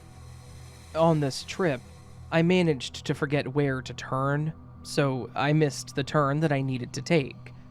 I was in front of a hotel in my town, going back home, since I couldn't find my way around downtown. This older guy on this bike, I believe he may have been homeless, but he came out from behind the bush or two in front of me, and he was on the grass, and I was on the sidewalk. It was, for some reason, hard to hear him. It probably was just me, though, but he started talking to me. He said something like, "That's the kind of scooter that runs on milk and cookies," and he laughed. I gave a fake smile. He said some more, but I can't remember what. I just kept giving the same fake smile and nodding, hardly saying anything, since this guy was giving off some pretty weird vibes. I'm pretty shy and introverted, but am completely willing to meet others and have small talk and stuff. But I wanted to get away from this guy, which is normally weird. I don't usually feel that way when in a normal conversation with somebody. Another thing that he said, again, not 100% sure what he said, but this is what I remember. I met this one girl and I said that I had to show her something in my hotel room that I got here. She followed me and I had a safe full of money and she was like, "What?" I can't remember if that's exactly what he said, but that's what I currently remember. In the back of my mind, I thought, this almost sounds like this guy kidnapped a girl. It sounded more sinister since it was different wording then. And then I finally got the chance to say, "Hey, I gotta go. I'm hungry and need to get back home." And then I left. I didn't leave the house much on my own for a week or two, maybe even a month. One day, a while later, I was going to Burger King to get chicken nuggets for my golden retriever named Zora. I was leaving it, and I'm pretty sure that I saw him again. He yelled, "Hey!" as a greeting in my direction, and I just ignored it. And I haven't seen him since.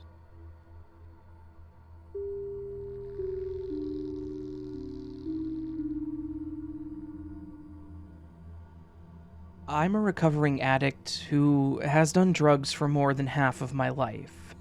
I'm in my early 30s. And once finally seeking help for my mental health, which was the leading cause to the addiction, I was diagnosed with PTSD, anxiety, and depression. The PTSD is from domestic abuse in every form. One day when I feel more comfortable opening up, I have some seriously insane in-life experiences that could, hopefully, help deter someone from making the same mistakes and choices. However, that's not the reason for this post. I apologize for the long introduction, however I felt the need to set the scene. So, here goes, I guess. Due to the previous info, I suffer from terrible night terrors. Ever since moving back home, I know, it's pathetic, I'm in my 30s, but I couldn't trust myself living alone anymore. I've been told that I almost nightly scream, cry, or beg for my life in my sleep.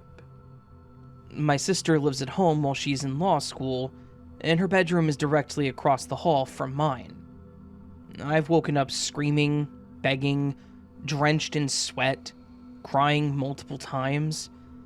My bedroom shares the same wall as one of the upstairs bathrooms, so if my TV's on or I'm talking in my room, you can hear it pretty well in that bathroom.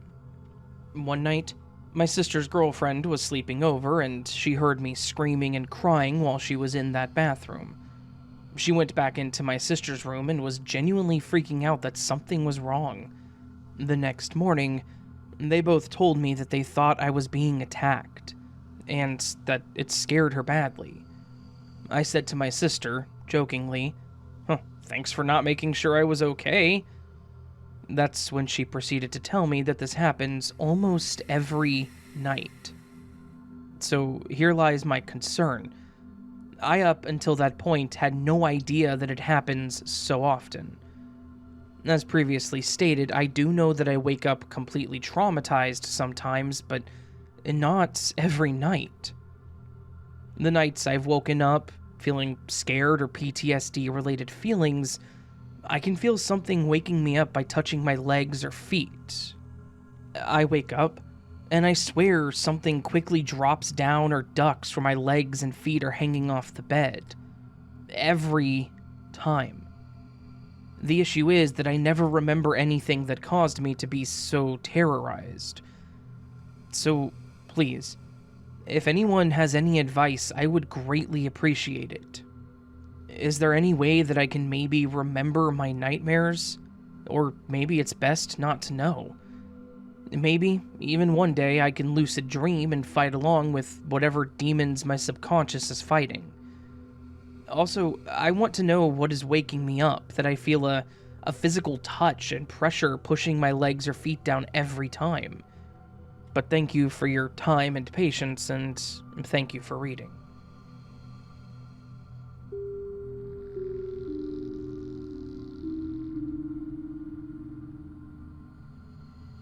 Hi there. I wanted to share an experience I had when I took a cruise with my friend Raquel. We wanted to go in the summer after we finished our semester, but there was a crazy good deal on one coming up for spring, so we decided to make it our spring break trip instead. With the timing, we would probably miss a few days back, but we both thought it was worth it. The first few nights were fantastic, but it was several nights in that the weird events began to occur. It started one night after we had been drinking. I started feeling unwell, so I told Raquel that I was going to head back to our cabin. After my nightly routines, I laid in bed, trying to fall asleep, while watching some show on my laptop. I had finally started falling asleep when something caused me to wake up. I laid there in the dark, trying to drift back off, when I started hearing whispering. I ignored it at first, thinking it was just people in the halls, but then it dawned on me that this was very clearly whispering. It was normal to hear people talking and laughing in the halls, but it was always muffled. This was a very clear whisper. I turned back over to see if maybe Raquel had come back, or if it was maybe something playing on my laptop. However, my laptop had gone to sleep mode and nothing was playing, and Raquel was nowhere in sight. I thought it was weird, but shrugged it off, thinking maybe it was someone outside, or maybe since I wasn't feeling well that my senses were just on overdrive and it made it sound clearer than it was. I ended up just turning something else on Netflix and fell back asleep. The next day, the whispering didn't even cross my mind. When I woke up, Raquel was in her bed and we got dressed and enjoyed another day. We were going to be at the Caribbean that day, so we didn't spend a whole lot of time on the ship. When it was time for us to get back on the ship, we planned on going to see the show that they were hosting, but I wanted to take a shower before, so we both went back to our cabin. After she changed, she said that she was going to head to the dining hall, and I agreed as I got in the shower. When I got out and got dressed, I went back to the bathroom to do my normal makeup and hair routine. While I was in there, I started hearing the whispering again. This time I was fully awake and cognizant. This was not a whisper coming from the halls. I walked out of the bathroom and looked around the room, and when I didn't see anyone, I called out, "Hello? Raquel?" But I didn't get an answer. I went and checked the door and saw that it was still locked too, so I was confused. I could clearly hear a whisper. I couldn't make out any words, but it may have been because it also sounded really fast. This kind of spooked me, so I quickly finished what I was doing and went to find Raquel. I met up with Raquel as she had already found a table for us, and was enjoying a drink when I showed up. After I sat down and we talked briefly, I mentioned the whispering to her, and I asked her if she had come back to the room at some point while I was still there. She confirmed that she never did. I told her about the whispering that I had heard, and she thought that it was weird too, but also tried to be reasonable about it, saying it probably was still people in the hall or the next room. Or maybe it was just the sound of the AC kicking on or something. I certainly wanted it to just be something like that, so I told her that she was probably right, and let it go so that we could enjoy our night. As the night died down, we both made our way back to our cabin. We were both a bit intoxicated and pretty tired, so After a quick change, we both crashed on our beds pretty hard. However, I woke up at some point needing to use the restroom. So I turned on my side light, and I made my way in there, but it was when I came out that I was a bit spooked. As I opened the door, I saw that Raquel had turned her light on and was staring right at me, with her eyes wide open. She looked terrified, and I asked her what was wrong. She asked me if I had heard it too, and I didn't know what she meant at first, but then I finally caught on. She had heard the whispering too, but this time, she said that she could make out the words. She said that she had heard, "Don't leave me," and it sounded like it was right next to her ear. And she first thought that I was messing with her because she heard me get up, but when she flipped over and saw the door closed and the light on, she knew that I wouldn't have had time to do that, then run to the bathroom, turn the light on, and shut the door. I was internally screaming at this point. I wanted to say that I knew I wasn't crazy, but then I realized I wasn't crazy. It was something we both heard, so we knew that it was real. We immediately turned on all the lights and looked over the room, including under the beds, in the closet, the wardrobe, and drawers. I don't know what we were hoping to find. A person, some kind of device replaying someone talking or whispering. But in the end, we found nothing. We were both wide awake and entirely too freaked out to sleep at that point, so we just laid in bed watching TV. We kept talking about it, going back and forth between what we thought it could be, rationalizing it. So we were probably just mistaken. I think we finally fell asleep with all the lights and TV on around 4 in the morning. Needless to say, that was a lazy day for us, but thankfully we were going to be at sea for the whole day. I think that we both agreed to forget about it and tried to relax. We spent a lot of time in the pool and spa and ate about every chance we got in between. That night, we parked ourselves in our beds and planned on watching movies with the lights on until we fell asleep. But this time, in the middle of a movie, we heard what sounded like a light tapping on our door. We both looked over and thought that since we both heard it, maybe it was someone that worked there, or maybe someone had just gone to the wrong room. I got up to go see who it was, but when I looked out the peephole, it was nothing. It was pitch black. Like someone was covering it up. That made me hesitate on opening the doors, so instead, I just called out, can I help you?" But I didn't get a response. I stepped back from the door to let Raquel know what had happened, which caused her to get up and go to the door too. However, when she looked out, it was clear and there was no one there. We both agreed to open the door and, of course, nobody was out there. We stepped out and looked down one side of the hallway, where the stairs and elevator were, and then down the other hall, where it was just a dead end. But this time we actually did see someone. There was a woman standing at the end, with her back towards us and seemingly looking out the little window. But the weirdest part was how this lady was dressed. She had on one of those old-fashioned ball gowns. We both just stood there and whispered to each other about it, when we both felt a huge rush of cold air sweep by us. That's all it took for Raquel as she turned around saying, "Oh hell no," and went back to the room.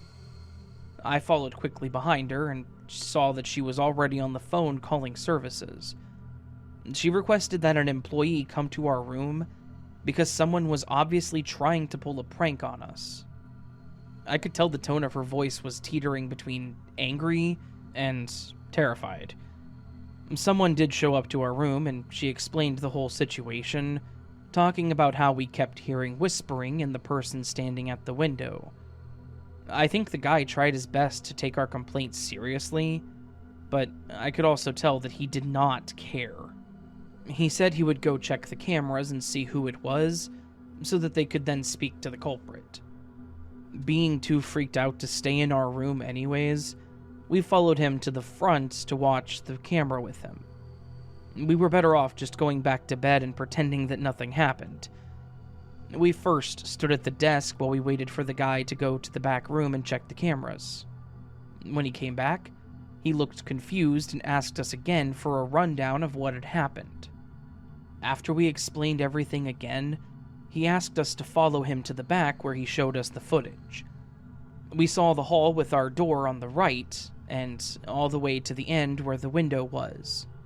There was no movement and no people. It was completely still. Then, unexpectedly, the light seemed to dim, or it just got slightly darker.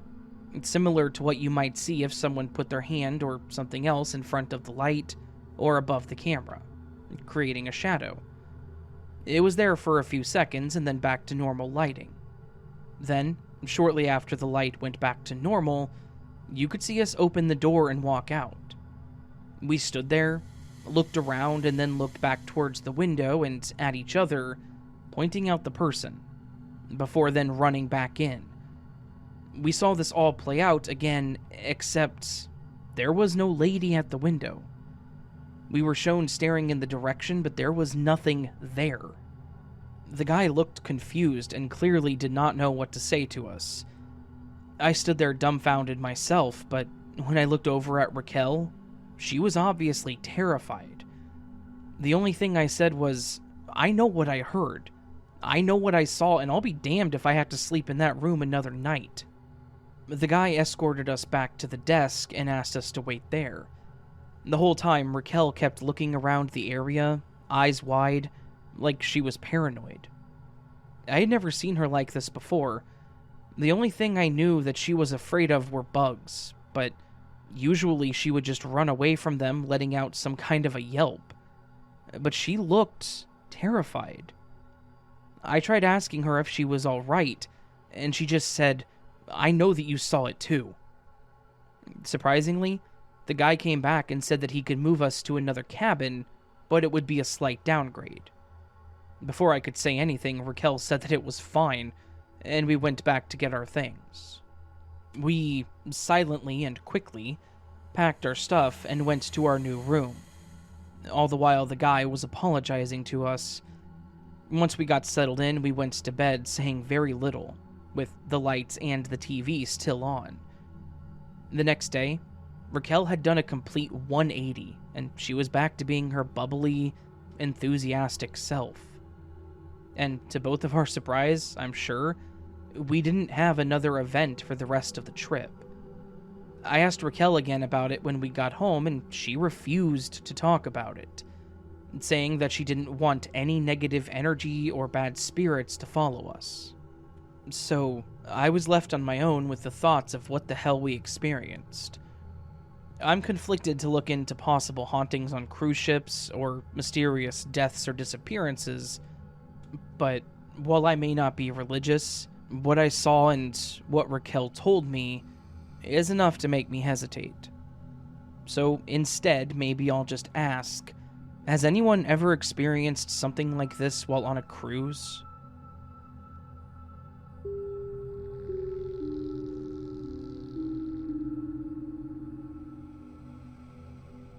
Greetings.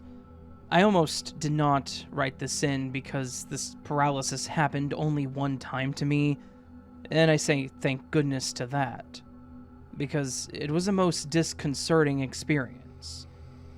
Back in the mid-90s, I know, I'm old, my then boyfriend and I decided to move west from New York City, and slowly made our way to Los Angeles. And we crashed at his old employer's office/warehouse combo in a light industrial area. It was a little creepy to hang out in too long. There were no windows in the room we were staying in, but otherwise it was a large, clean, carpeted, and unused conference room.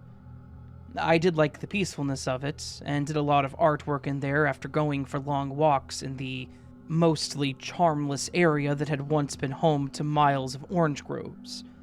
There was just one really sad handful of trees in front of some paper distributing plant in the historic honor of Southern California, in a more agrarian time. The 3 trees hanging on between an electric fence and an urban throughway. Once I had been outside long enough, then I would come in for a nap while, we'll call my ex Sean, would be in one of the front offices that Jim, the owner, and his ex-boss had supplied him. It was a nice office. It did have a big window that looked out onto not much, but the sun did come in. And there was a computer, printer, phone, big desk. Everything was there for David to start up working again. Because we lived there, he would sometimes go onto the computer on Sundays and putter around in the office after we'd come back from a great Chinese place down the road that fed everyone who worked in these corporate parks.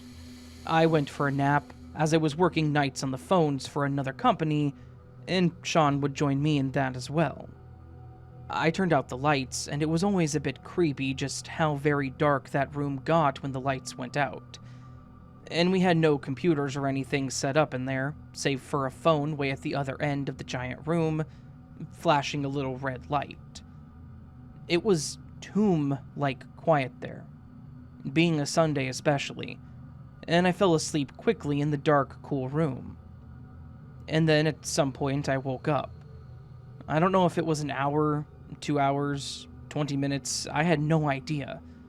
At first, I just opened my eyes and saw directly above me an annoying light. It's purely a rectangle, as if one of the boards got moved above me. It was one of those types of ceilings. I wondered if there was a workman who pulled out a panel and had lights up there working. I was super confused and went to sit up, and that was when I experienced the paralysis. I could not move. It was terrifying. The fear hit me fast, and I realized I could not talk either. I was trapped in this dark room with this light above me that I was now realizing did not illuminate the rest of the room. It was this singular light of rectangle that did not in any way illuminate the rest of the room. I began to panic. Was I drugged? Was I dead? I knew that Sean was deep into whatever he was doing. He never came back this way when he was up front and working on projects. If I needed medical attention, it would be hours before he would come back. I wondered if I was going to die of just the panic itself, because I wanted, more than anything, to not be in that room and not staring up at that rectangle. I started pushing, just pushing, with all of my might. And it felt like I weighed 1,000 pounds, but I managed to roll over and out of the bed onto the industrial carpet, where I saw the rectangle of light beaming onto the carpet, as if mirroring it. But again, no light from it illuminated any other part of the room. I heave and pull myself up. I felt like metal, like wood. I couldn't breathe, and I inched my way to the door and still could not talk or scream or anything as I pulled myself up and made the most difficult trek of my life. Way harder than anything, including a climb up Mount Rainier a few years back. I didn't feel the nausea or confusion or any pain that might come from being drugged. I just knew that I probably should not be able to move at all, and it was sheer will getting me down the hallway. I just leaned against the wall and moaned as best as I could, but I know that he wouldn't hear me. This boyfriend was quite kind and mild-mannered, but deeply bookish and nearsighted. He would just fall into whatever he was doing like deep meditation. And finally I made it to his office, using every ounce of strength that I could muster, and I had to really let my hand go onto the desk with a bang to get his attention. His back was to me, but I saw what he was doing on the computer. He was writing to various chain stores about the product, and I saw that he had a new one in the name of the person. I saw everything on the letter. It was kind of just background. My main concern was that I was in a state that I had never been in before and I had no reference for it. And I was telling him that it took me at least an hour and a half from waking to now to even get out of bed and down the hall. I may have even began to cry. I felt like just too much of an ordeal. And how could I even explain it when the last time he saw me I was perfectly fine? I may have asked him to open the front door, I may have asked for air or something, I can't recall what happened next. I really wish he would have just called 911 or something, because I think he just sort of shrugged like it was bizarre, but did not see the danger of what I had gone through. I somehow made my way back to the bedroom, conference room, and turned on the light and fell into the bed again, because I didn't know where else to go or what else to do, and I fell back asleep. Later, at some point, I woke up and I felt more normal, though maybe tingly, hot, cold, or disoriented, but able to move. I was still panicked somewhat from the unexplainable events, both the rectangular light and the inability to move without the most intense effort. This time I really wanted out, and Sean was still most likely in his office. I was a little upset that he had not checked on me after I told him what happened, but I made my way down the hall again, this time with more ease, and I told him I was so grateful to be better now than when I saw him last. When I saw him when I was mostly paralyzed. And he just said, "What?" He had a decent memory, and wasn't the gaslighting type, but he swore that I had not come into the office at all. And yet when I told him what he had been doing, the letter he had been writing and who he had written it to on the computer, his eyes opened really wide. Because the only way I would know that is if I was in the room with him. He swore that I had not been, and that the conversation had not taken place. And yet I knew exactly what he had been doing. I told him again, for me, but the first time for him, about the creepy light in the bedroom/conference room, and having, for lack of any other better explanation, sleep paralysis. I have no idea what happened, and it confounded both of us. I really thought that at first he was messing with me, but that wouldn't explain the light that did not illuminate, or just the general weirdness that took hold on that otherwise uneventful afternoon. But it certainly has been confounding.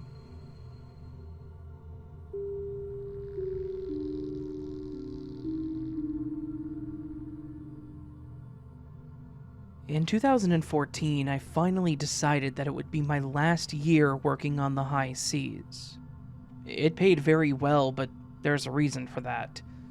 It's extremely hard being in the middle of the ocean for 3 months at a time on a non-luxurious 50-foot freezer boat.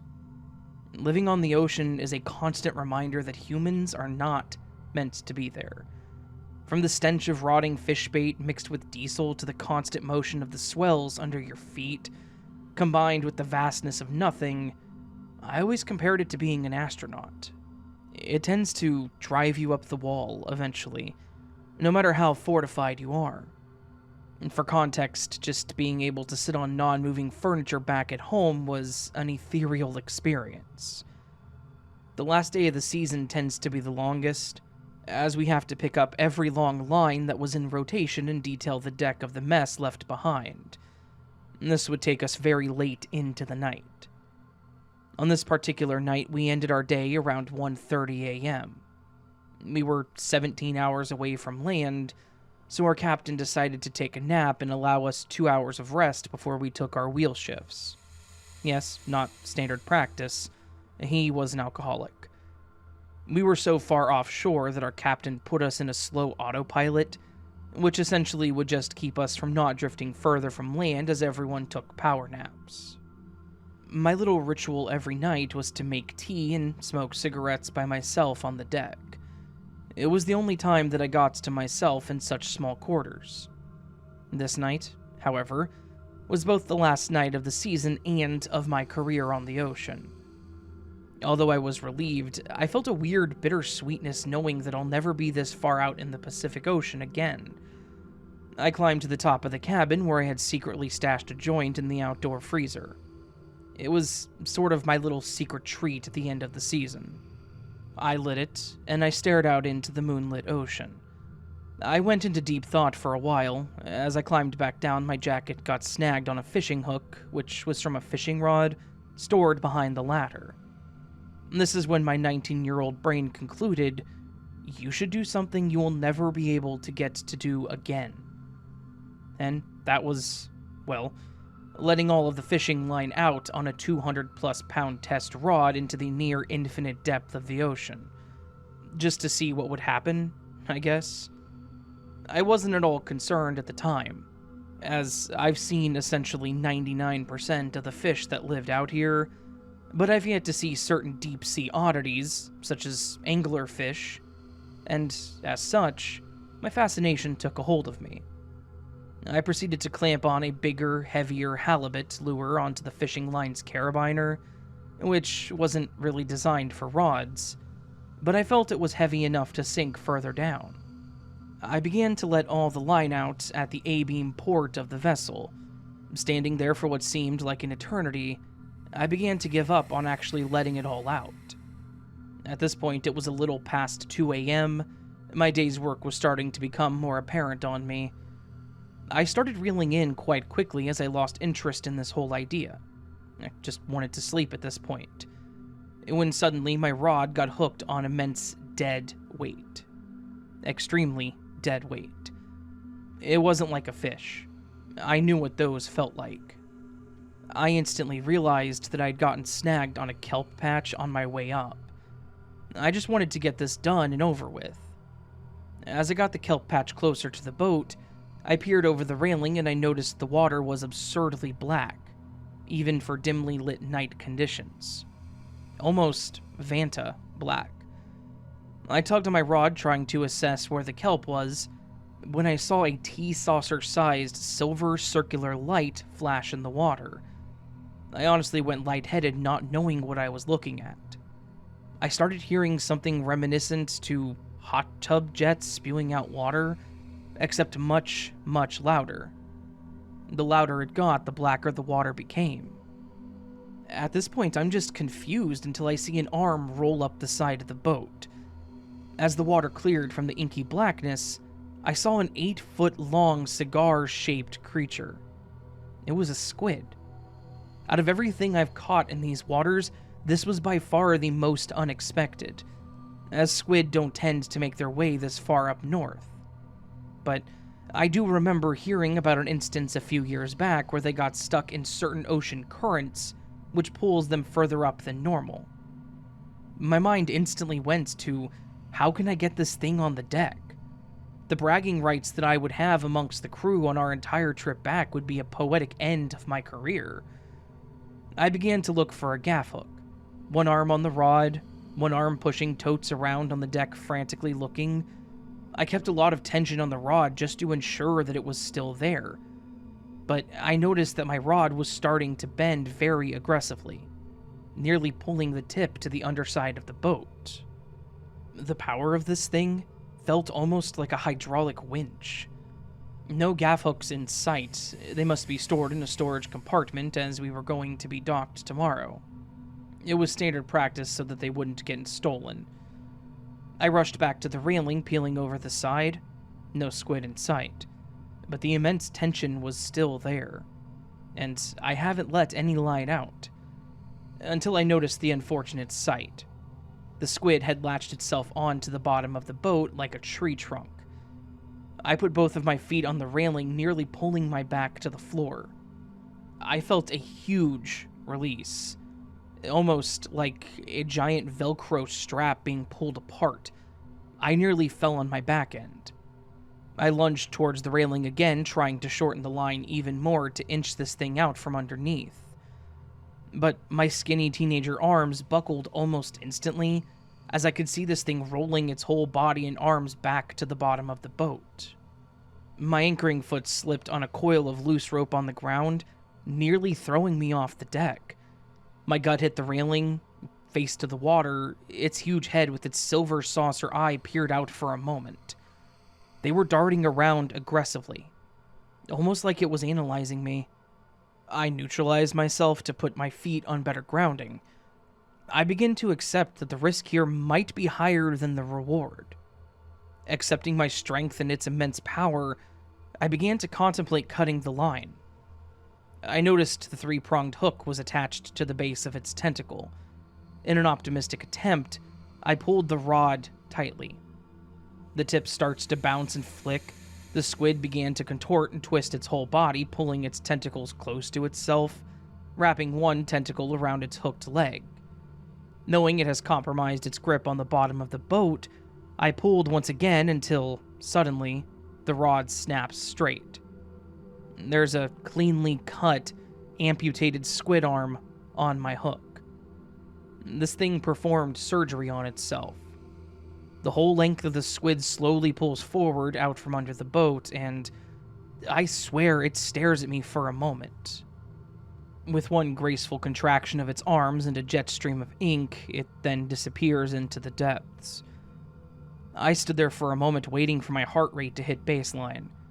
I placed the rod on the deck with the squid tentacles still attached and just stared at it. I pick up my teacup from the ground, and I walk into the galley. I throw the remainder of that day's cold coffee into my cup, head my way to the captain's stateroom, and knocked on the door. No reply. I opened it a crack and said that I'm ready for my wheel shift. The captain, in a drunken mutter, asks, "Have you rested?" I reply, "It's time to head back." I haven't worked on the ocean since.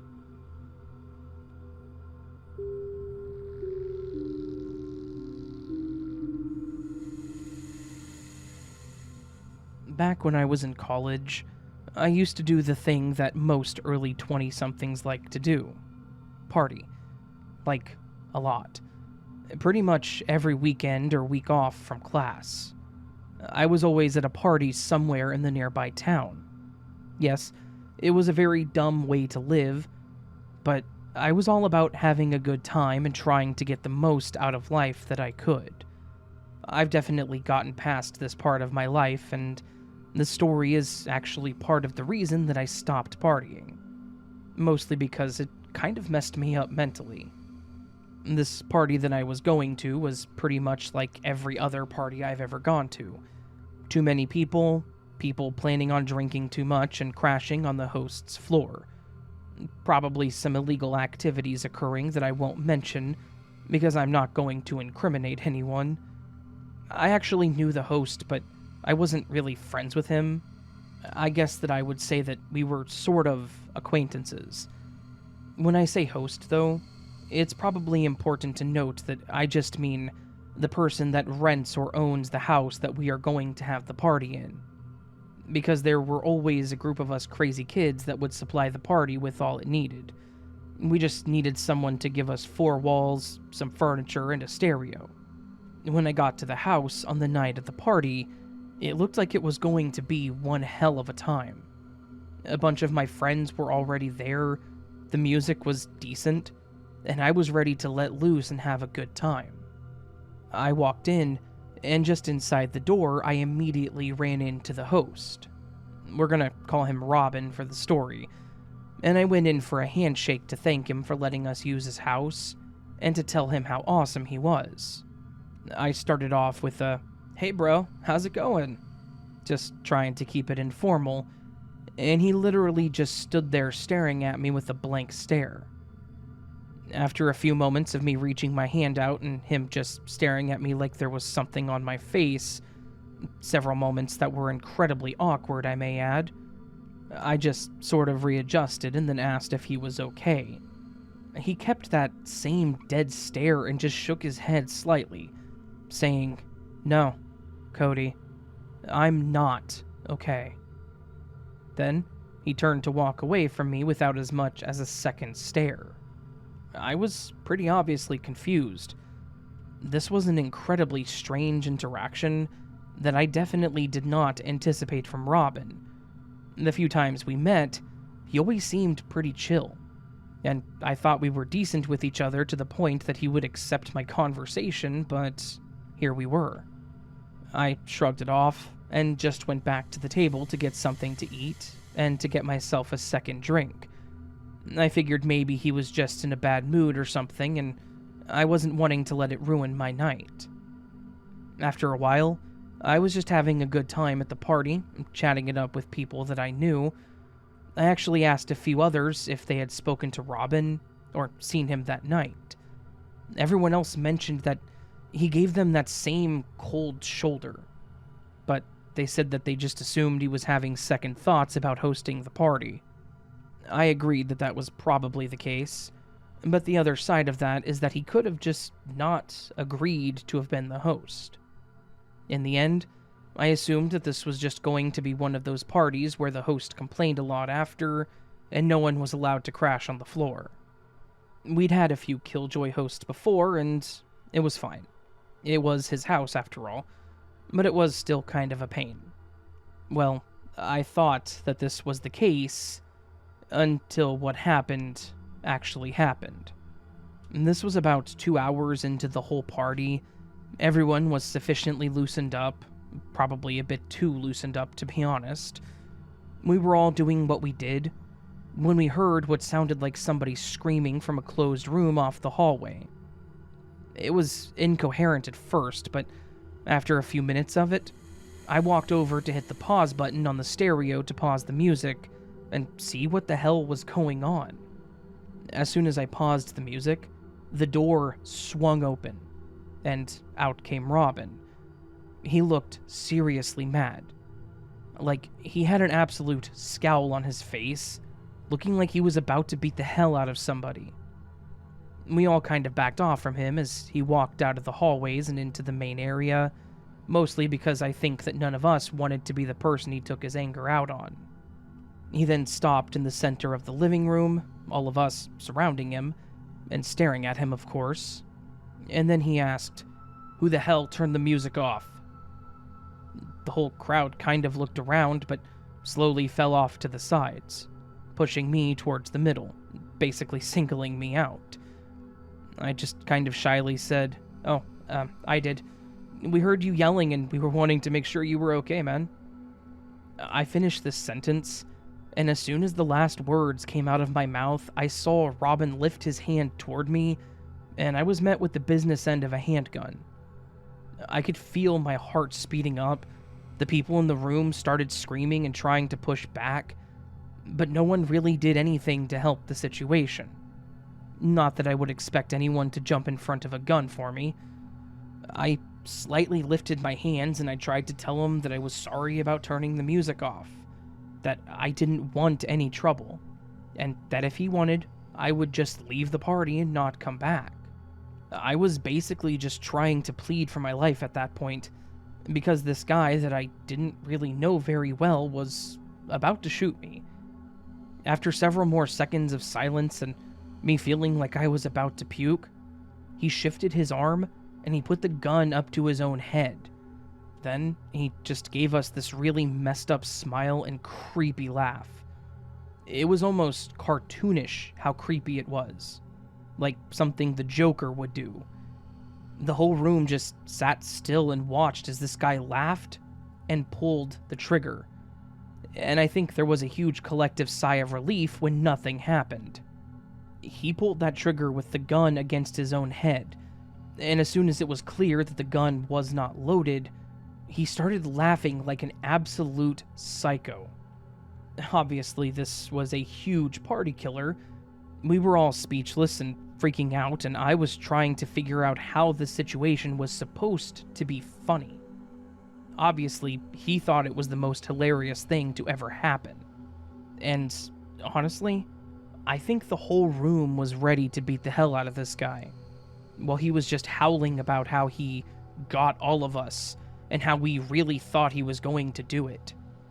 Yeah, dude, you had a gun. And rule 1 when it comes to firearms is to assume it is always loaded, and that the person holding it intends to use it. Not to mention, you were acting weird and angry the whole night, and everyone in the room was a bit tipsy when you decided to put it to your head and pull the trigger. Without even saying a word, everyone pretty much just started filing out of the house, myself and my friend group included. We were just done with that party. The whole time while we were exiting, he was just laughing and asking why we were all leaving, calling us lame, saying that we needed to learn to take a joke. In my opinion, pretending to commit suicide is not a joke. Threatening somebody else with a gun, loaded or not, is not a joke. Nothing that he did was funny, and I was seriously scared for my life.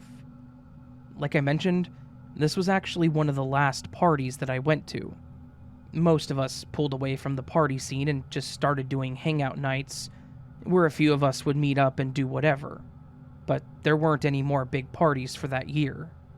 So, I guess I should just say thanks to Robin for getting me away from the party scene, because he definitely did that.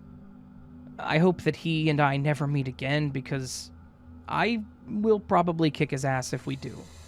And yes, I am still very much holding on to this grudge.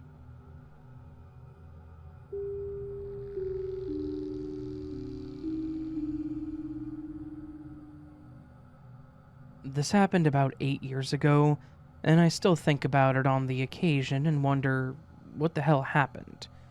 The summer between my freshman and sophomore years of high school, there was this boy that I liked. Being teenagers, we would sneak out in the middle of the night to this park that was really close to our houses. One night, about 2 in the morning, we were sitting on a picnic table on one end of the park, like we normally would, and we did this for months, and it was like any other night. This park is surrounded 3/4 of the way by canyons, and the park has a playground, soccer fields, and a baseball field. We were just hanging out when we saw 2 people, a man probably in his 30s, a little heavy set, wearing a red baseball cap and a white t-shirt, and a woman who was a bit younger than him. The boy I was with and I watched the 2 of them walk across the baseball field and into the canyon. We didn't think anything of it. Maybe they were just going to have relations in the canyon. I don't know. Some people did that. And maybe 5 minutes later, we start to hear screaming. I was not going crazy because it startled the boy that I was with, too. It was nothing like I have ever heard. The screaming was ear-piercing and absolutely horrifying. After about 20 seconds, everything fell silent. We didn't hear anything, but a little while later, maybe a few minutes, the man came walking back out of the canyon, but without the girl. He started walking towards where we were sitting, and we just dipped. We got the hell out of there. We grabbed all of our stuff and ran home. I don't know if he saw us, but we were not sticking around to find out. It was quite dark, so it wouldn't surprise me if he didn't notice anyone was there until he saw 2 teenagers taking off through the playground. For the next 2 to 3 months, I looked all over the internet and would go look around the canyon for anything to explain what happened. I never found anything, online or in the canyon. I still have no idea what happened that night. This was probably one of the scariest and creepiest things that has ever happened to me. I would also like to say that I was about 14 or 15 when this happened, and was a selfish teenager preoccupied with himself. So, no, I didn't call the police. I should have. I think back on it and beat myself up for not saying anything, but at the time I was only concerned about getting in trouble for sneaking out with the boy. If this had happened today, I would for sure call the police.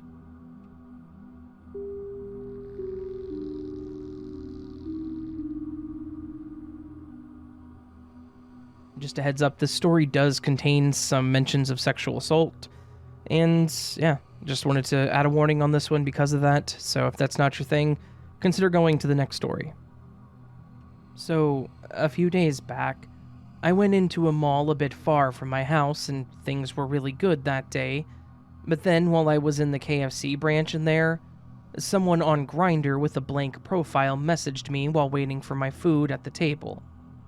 I shrugged it off, and he didn't send me any pictures, just messages saying hi and asked if he could give me the best oral that I would ever have. Seeing as how I was in a public place and absolutely was not in the mood for that, I didn't reply, and then I proceeded to eat my meal. After eating, I then left the mall while bringing the items I bought from there and waited for a ride to get home. It was dark, around 8 p.m., so I had to be vigilant on my surroundings. While looking out on the road, the same guy messaged me and asked me where I was currently.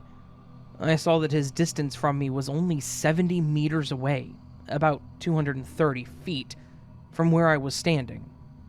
That was getting a bit worse, so I closed the app immediately and proceeded to continue ignoring him.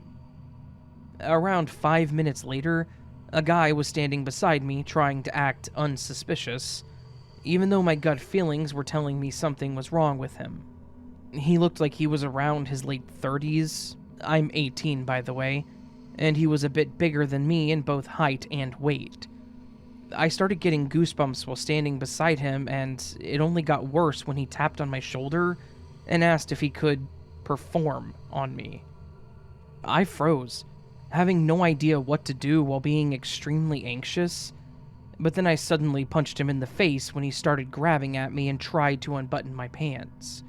I then pushed him off of me hard enough that he lay down on the ground, and I tried running away as far as I could. I then saw him chasing me afterwards. Luckily, a taxi drove nearby and I rushed into it as fast as I could.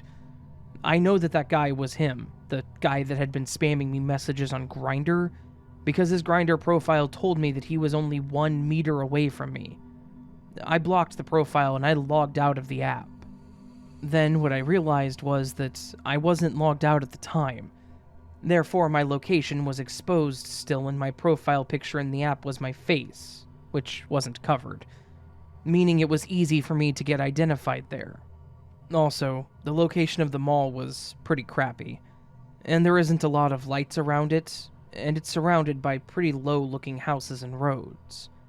Worse, there wasn't many people where I stood at the time, and it was also dark, meaning I wasn't able to properly identify the man to report him to the local authorities.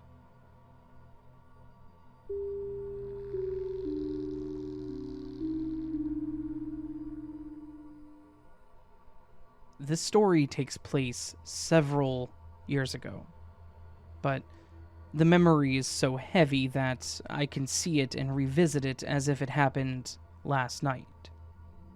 The whole event had a profound effect on me, and I'm hoping that by sharing my story, I can help others get an outsider's perspective of the paranormal. Prior to this all happening, I was honestly quite the skeptic when it came to the paranormal.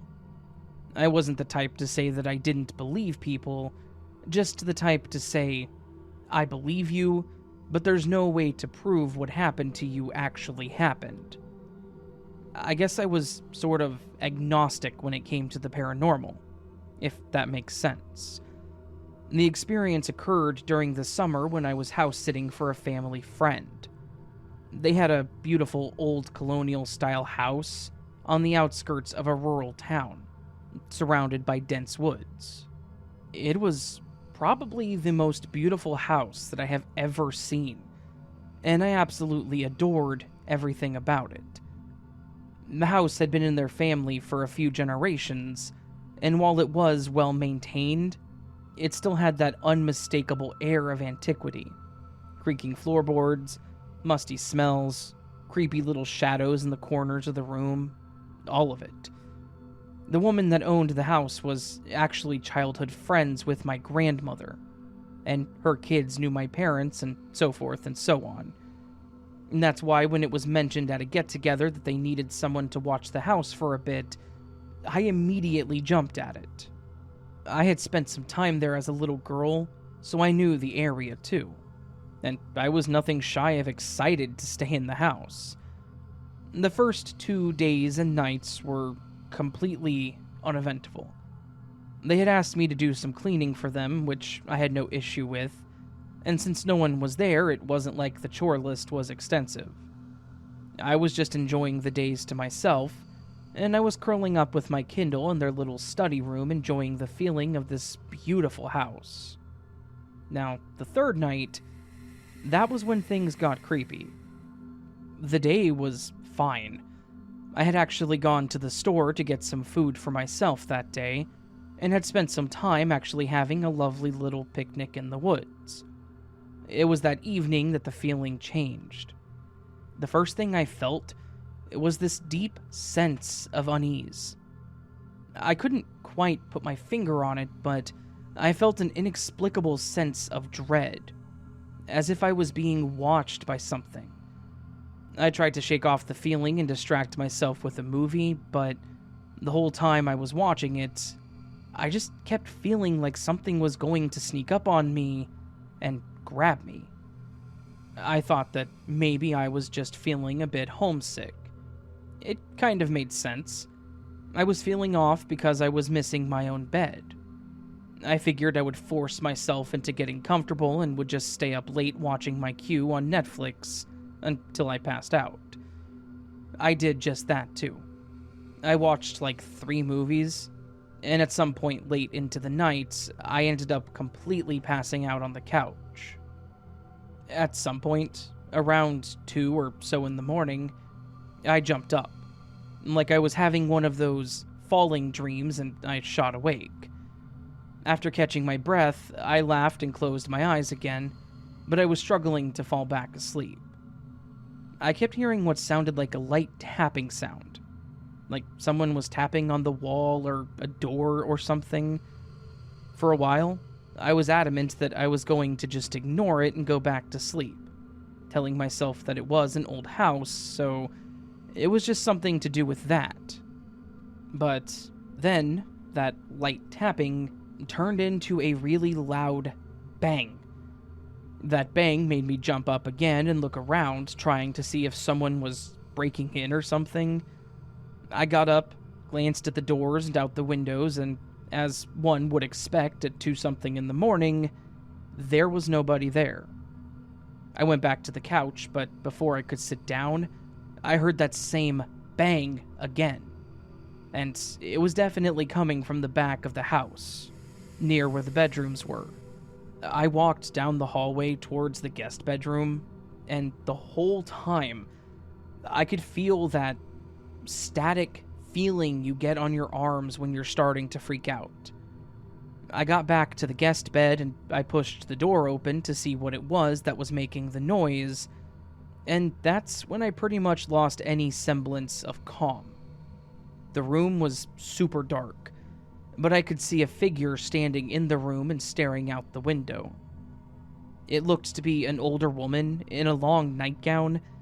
Her face was gaunt and her skin looked pale, almost blue.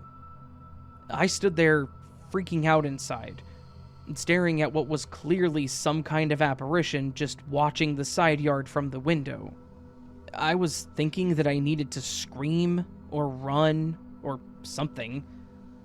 Then she turned to look at me, and her eyes were seriously hollow.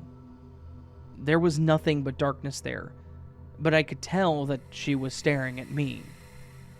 I got hit with this horrible feeling of despair and sadness, until she reached out towards me, and then it was fear again.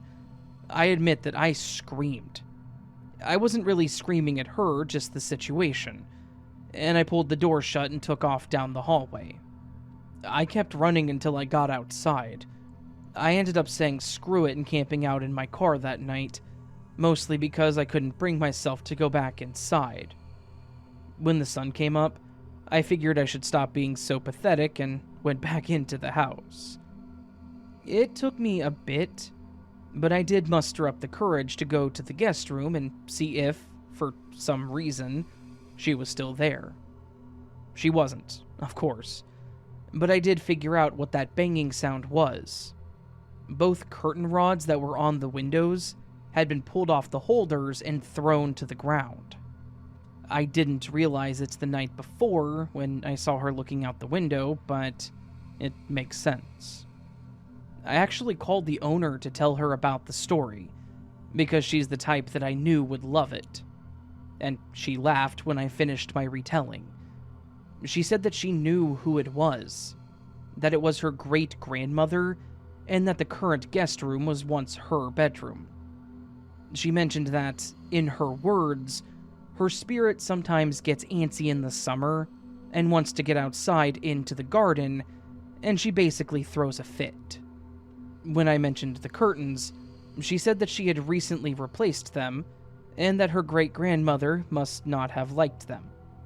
She asked me to just put them off to the side, and that, as long as her grandma could see out the window, she probably wouldn't be too much of a problem. I really wish that she would have mentioned that the house was haunted, and that she knew it. It would have been really helpful for me, though I probably still would have freaked out.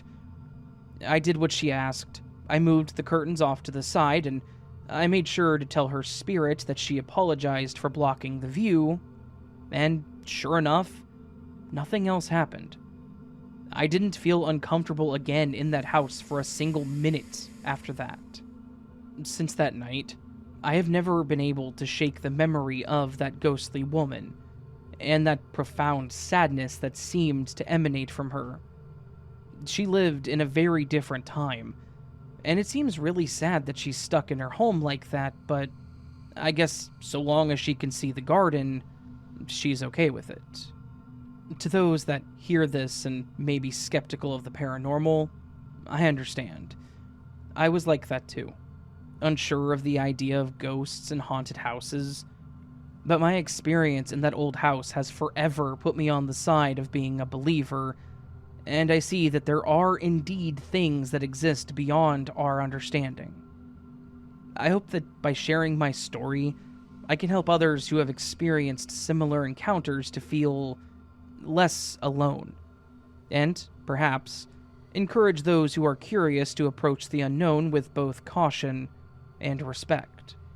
After all, sometimes the scariest things are the ones that we can't see or understand, and the mysteries that lurk in the shadows may be far more real than we ever imagined.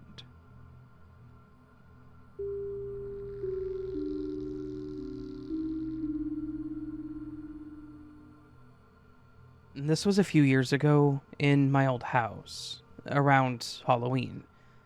One day, I, 43, male, was home alone in the house. I have a wife, 3 kids, and a dog. I'm in my basement cutting wood and working when all of a sudden I hear thumping on the ceiling above me, first level floor. It's rhythmic and almost perfectly in beat. I'm a handyman and I do a lot of my own fixing, and I know the usual sound that houses make. This was not usual. I start to follow the thumping around on the first floor. It's as if someone or something is walking around. I call out my wife's name, no answer. My kids, no answer. Just soft moaning that's getting louder with the thumps. My dog is with me in the basement, and following the sound with me with his tail straight up, completely silent. And this was weird because I have a loud and jumpy dog. I then slowly follow the thumping to the steps, and I hear a weak old woman's voice calling for Jimmy. Not my name, but my name does start with a J. Over and over. Ignoring my hellos, she keeps walking around my first floor, calling out, moaning, and thumping. I grab my dog by the collar and leave out the basement door and walk around the outside of my house. It is worth noting that I've had a lot of weird supernatural things happen in my life, especially around Halloween, but I could feel that this was different. Very different. I go up to the street and there's a younger couple calling out for someone, let's say Nancy, for the sake of this. I go up to them and say, "Are you Jimmy?" The young guy looks at me, and simultaneous relief and confusion cross his face. He tells me that's his dad's name, but that he passed years ago. It turns out, Nancy was his mom, with some kind of mental issue. She'd snuck out of their house and up the road.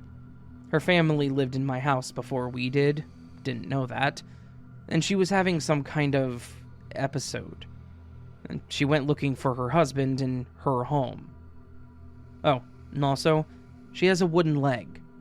I don't know the story, but that's what the thumping was. We got her home safely, and I also double locked my doors from that point on.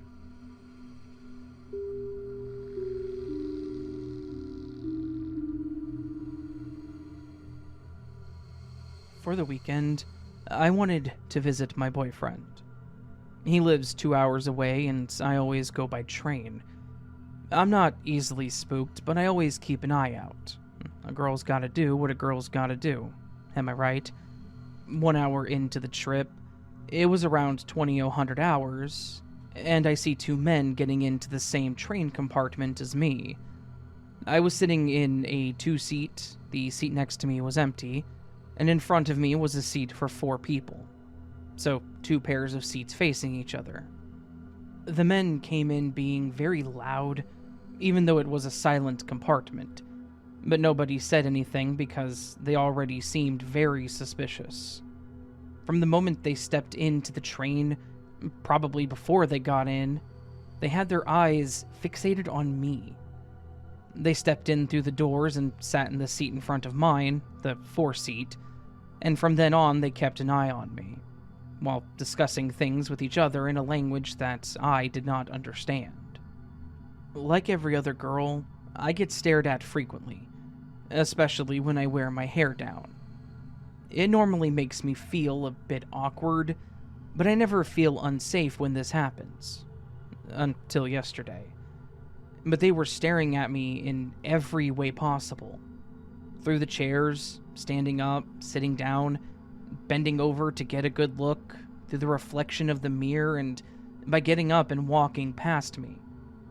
They were taking turns in walking over to the other compartment of the train. The other compartment was only separated from mine with a glass door. Every time one of them got up, they both started staring at me.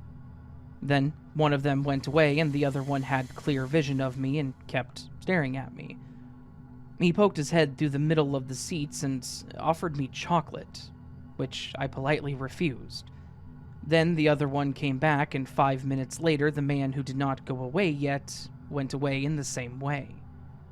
They kept taking turns in walking away, and every time one of them got up, the one who remained seated kept an eye on the other, and on me. Each time they were sitting across from each other, they would discuss things, but I couldn't translate it. They kept looking at me and then started discussing again. When I had 20 minutes of my trip left, a lot of people got out at one stop.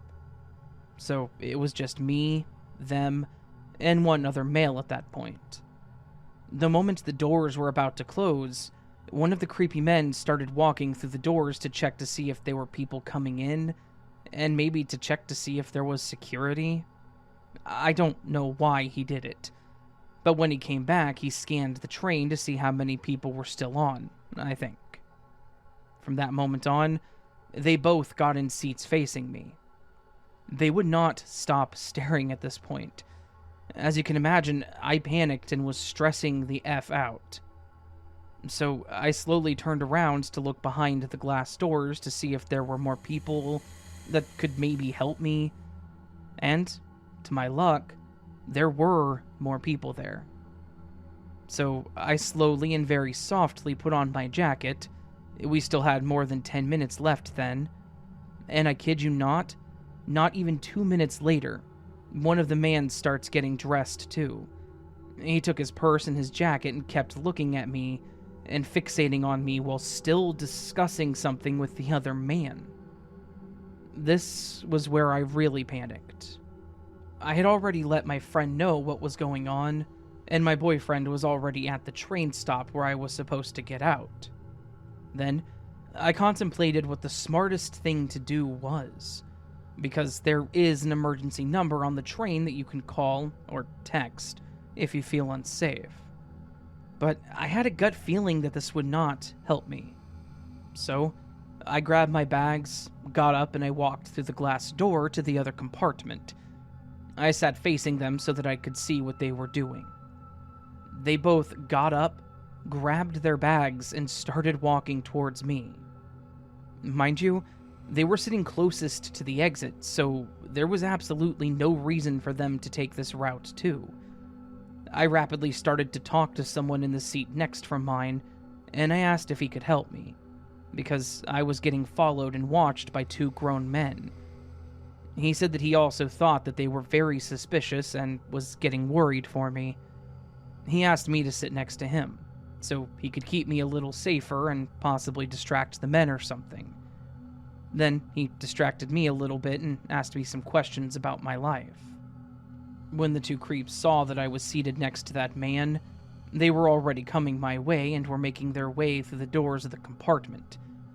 They are glass doors, so we could see each other very clearly. I hadn't shown my fear, but I was shaking so uncontrollably that they must have seen how scared I was. The moment they got through that door, they saw me sitting next to the other man, and the creeps exchanged looks, looked at me, discussed something, looked at me again, and then turned around and went the other way. They were walking to the exit of the train, where, again, there's a glass door, so we could still see each other. The whole time they were standing around the exits, they were looking at me with a very creepy and disturbed look on their faces. I describe it as, you got away, but you won't be so lucky next time. That's how it felt. The man that I was sitting next to also got the feeling of this and was calming me down. He told me he wasn't going to let me get off the train by myself, and that he would wait with me until my boyfriend arrived. That was amazing, and I felt very comforted. But then our stop came, and we walked to our side of the exit, and then came to a realization. In the exit of the train, there were two other men standing with the same kind of looks as the two creeps. They were speaking the same language, and they acted weird too. These men were probably the men who the two creeps were visiting every few minutes. The men at the exit saw me, looked at me with that creepy look, but then the man who was keeping me safe made sure to show them that he was walking with me, and immediately they looked away. They also covered their faces with their hoods. The doors opened and they nearly sprinted out of there, just as the other two creeps did. Then the man who escorted me out waited with me until we found my boyfriend, and then he went on with his day. We both could not thank him enough for keeping me safe. I thought I lived in a very safe country in Europe, but I think that as long as you're a young woman on your own, you will never be 100% safe while traveling or being alone. I hate thinking of what would have happened if I was not helped by the man in the other compartment. I wish I could have thanked him with gifts or a nice gesture, but I don't know his name and will probably never see him again. So, to the man who saved me, I thank you with all my heart. Okay, this was a really long story, but in real time, this only lasted around an hour. I hope that some people read this and really hope we all stay safe. Just be on the lookout for each other and help someone when you can. And thanks for reading.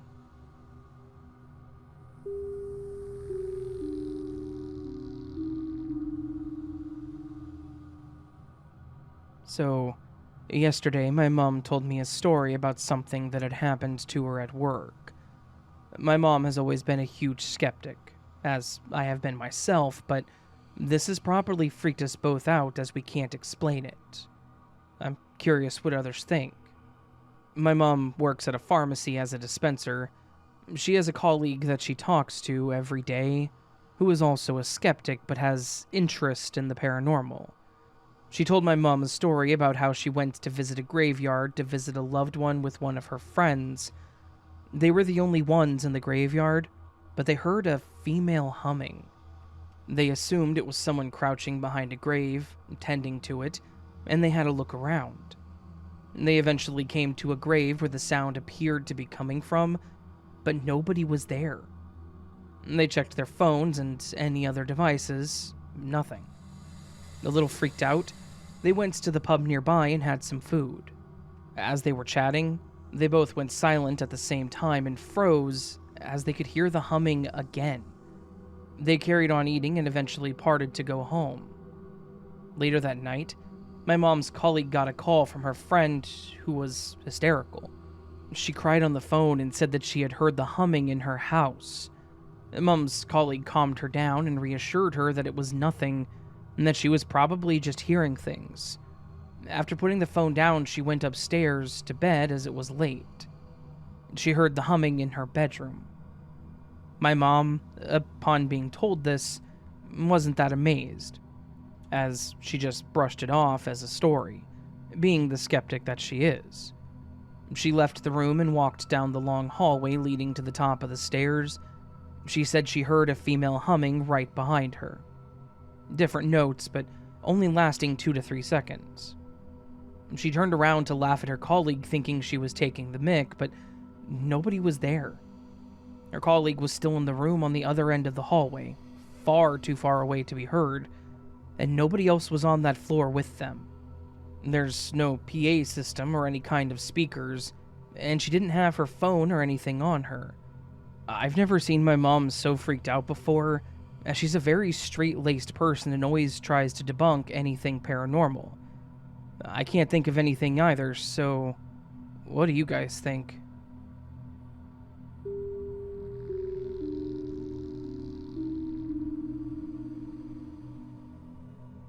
This happened back when I was 13. Since I was involved, but I wasn't the prime target here, I'm going to be using fake names for everyone's privacy.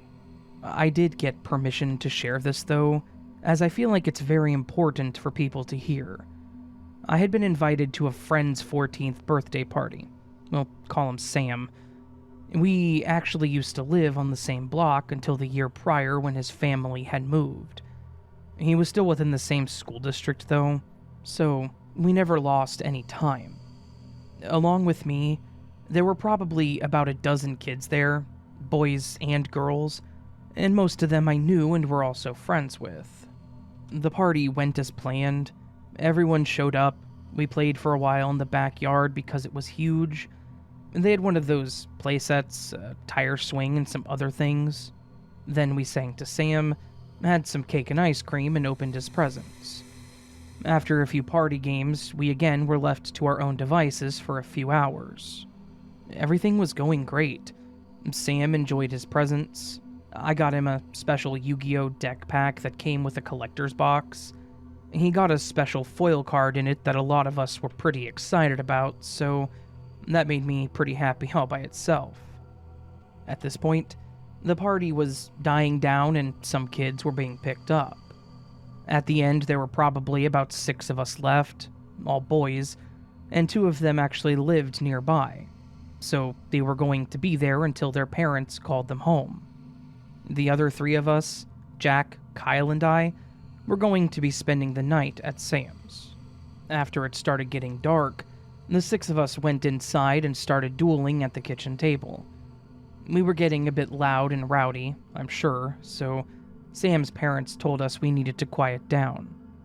But we were young boys and were hyped up on sugar and some heated duels, so we had the genius idea to go back outside and play hide and seek. After a bit of begging, Sam's parents finally relented and let us go. They told us that we could go outside and play for an hour, but that we would have to check back in at that point.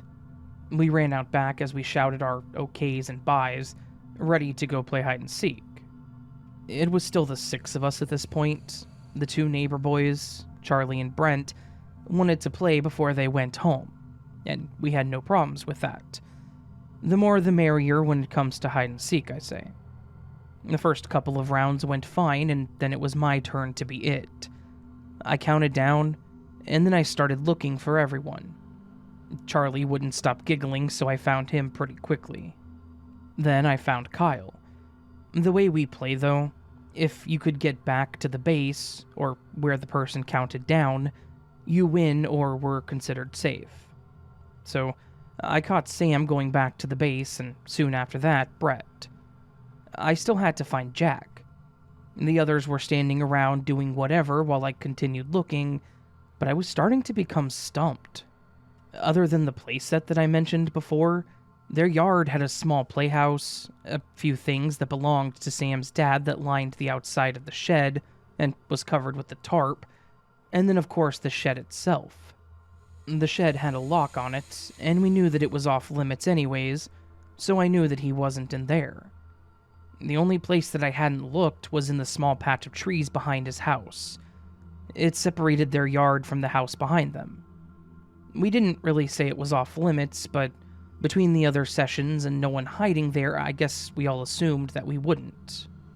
I honestly didn't have any other ideas, so I went back to the others and told them that I needed help. They all agreed, and we spread out looking over the yard again, all teasing me, saying that I gave up. When he still didn't make an appearance, we all agreed that we should search those trees then. It was darker back there, as the light on the porch and shed didn't reach that far. I think we all were trying to be brave, but I know that I was a little creeped out. To make it even worse, we still were not finding Jack. We started to address it amongst ourselves that we were concerned, but we didn't know what to do. Should we go tell his parents? Should we just continue looking? Could he have been playing some elaborate prank on us? Right as we were about to walk back to the house to tell his parents, we heard what sounded like someone whimpering or crying. And this scared us even more, but we became worried that Jack was out here. Maybe he was hurt. We started looking closer, trying to make the light work as best as we could, until I tripped over what I thought was a rock or a tree root. Until I heard the whimpering clearer.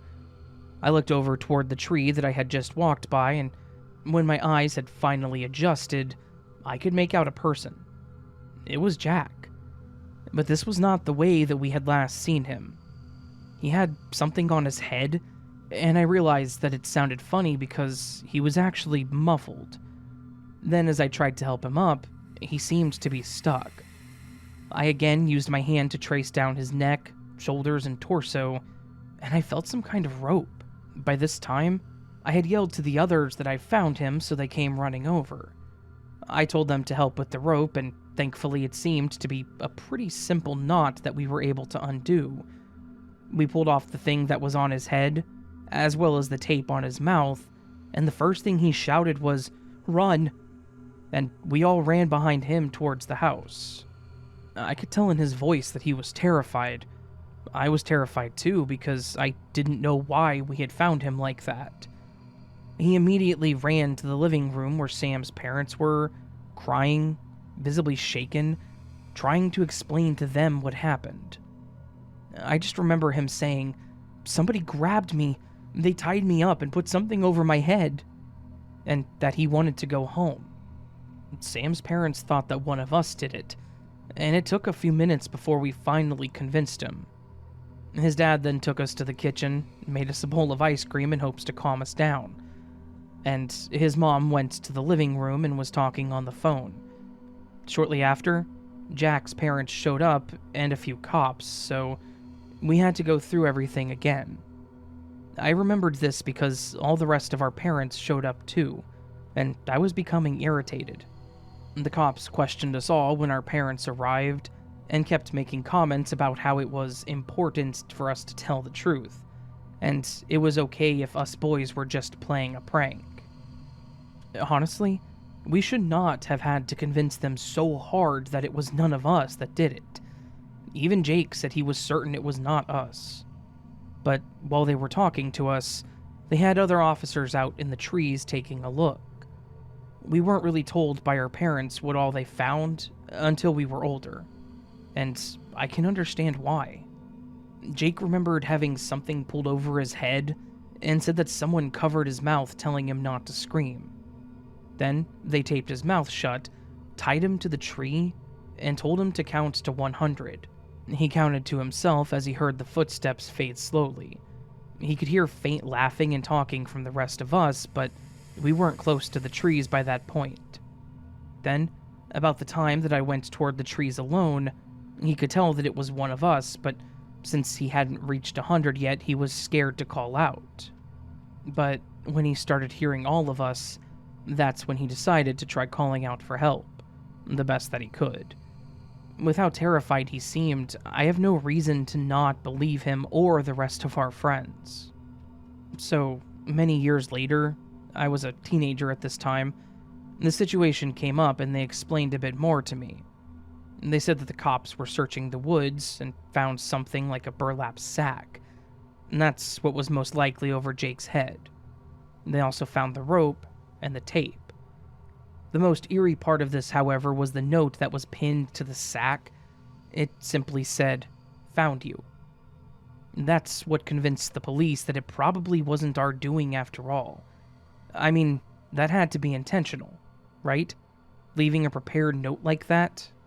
I know that Jake doesn't really like to talk about it unless he's in a particularly good mood, but I can't imagine what he had to go through. Who knows what this guy's intentions actually were? He must have been watching us, at least, because that note was relevant to our game. But was that his whole thing? Just to scare us?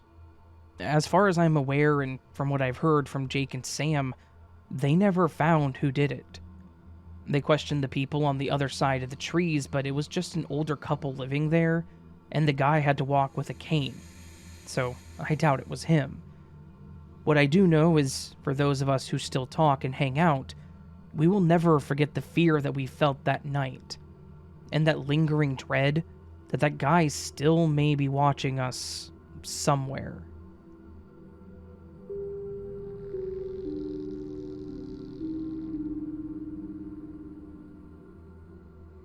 Hello everyone.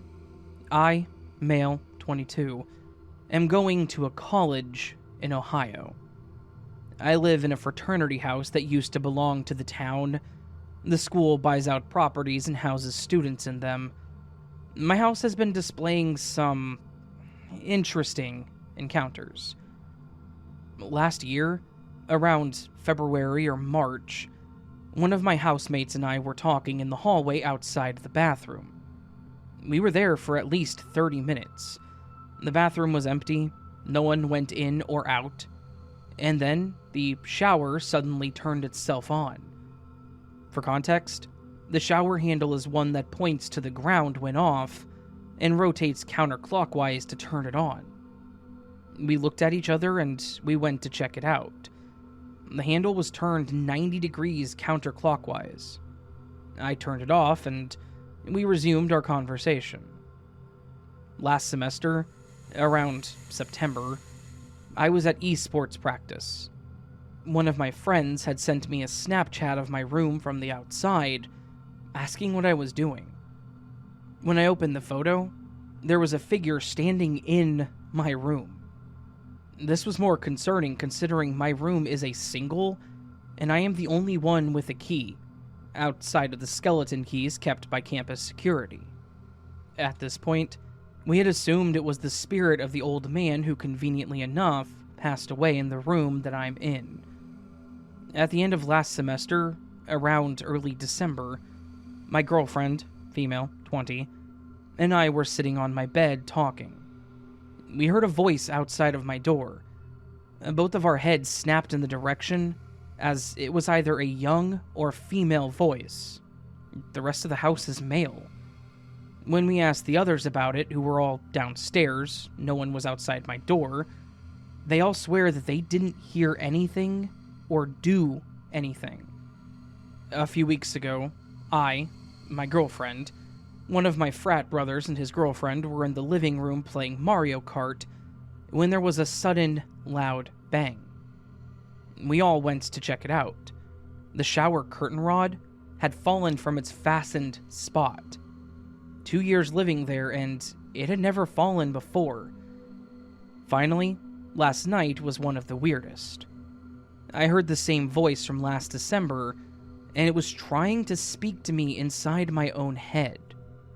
There was what seemed to be radio interference, best I can describe it, as it kept cutting out. It began to imitate sounds outside. I would hear a car drive by and then a few moments later hear a distorted version of it in my head. After this went on for a while, it screamed at me, "Effing listen!" Censored, of course. I hadn't planned on discussing this, hoping it was just a dream, until my girlfriend told me that she heard a growl this morning, and asked if I had experienced anything. Our conclusion, as of now, is that there are two spirits in this house.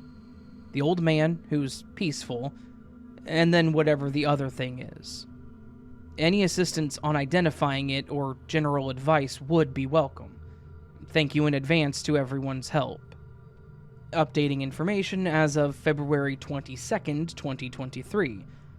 My fraternity brother, male, 20, his girlfriend, female, 19. My girlfriend and I took turns going under with the Estes method. We got some partial information when the other three were under, but the spirit seemed to be extremely happy to speak to me, as it yielded the most results. This is going to sound weird, and I'm still having trouble processing it all, but it seems that the spirit wants me. I'm not exactly sure what it means by that, but it definitely does not sound good. For example, when asked, "What do you want?" the spirit would respond, "him," whilst I was under. My girlfriend has a somewhat special connection to energy. I don't know the official term, but she's an empath and it feels that she can control how the energy flows through her. I don't know if I'm even describing that correctly. She's been using her energy to protect me, and the spirit knows it. It repeatedly was telling her to leave the room, leave the house, not come back. We tested having her leave the room and the aggressiveness increased, resulting in my quitting when I heard a voice scream, "He will be mine." Chilled to the bone, I removed the headphones and blindfold, and I called the session to a stop. Since doing the Estes method about a week ago, most of the activity has died off, with the exception of things occasionally falling off their sound resting places, the TV randomly turning on, off, or pausing, and I'm having a hard time staying asleep. A few days ago, my girlfriend and I both tested positive for COVID. Although I doubt it's connected to the spirit, it definitely has not helped settle any nerves, and we are now quarantined to my room. Hopefully this added info helps anyone who might have an idea of what's going on, or the previous commenters with additional thoughts of what to try next. Thank you to everyone who has prayed, thought of, or tried this far to help, and to anyone in the future who does the same. Updated info as of March 12th.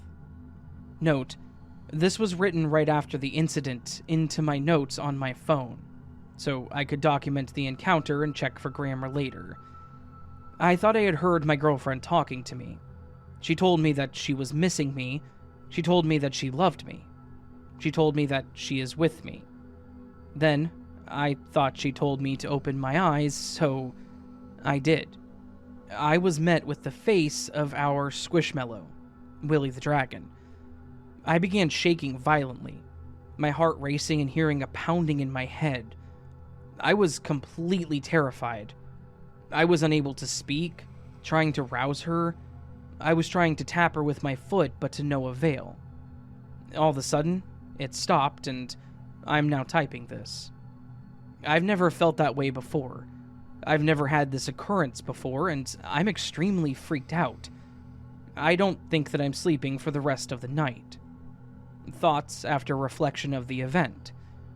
I don't know if it was the beginning phases of possession, a panic attack, sleep paralysis, or a combination of a few of them. I've had an anxiety attack before, but this was a completely different feeling and experience. I've done some research online, but have not found anything useful yet. If anyone else stumbles upon this and has any idea of what may have happened, please tell me. I'm still freaked out. And March 17th, 2023. This morning, my girlfriend wanted to talk to me about something that happened last night. I have no recollection of this conversation. At around 2:45 a.m., I opened my eyes and said, "Would you please get out of my freaking bed?" pointing to the bottom corner of my bed. My girlfriend asked me who I was talking to. I responded with, "The stranger on the bed," gesturing back to the corner. She asked me, "Did you open your eyes?" I responded with yes. She then asked, "And what did you see?" But I didn't answer. I know that sleep talking is a thing, but she said that I seemed completely coherent, and we had an entire conversation. That is creepy as hell.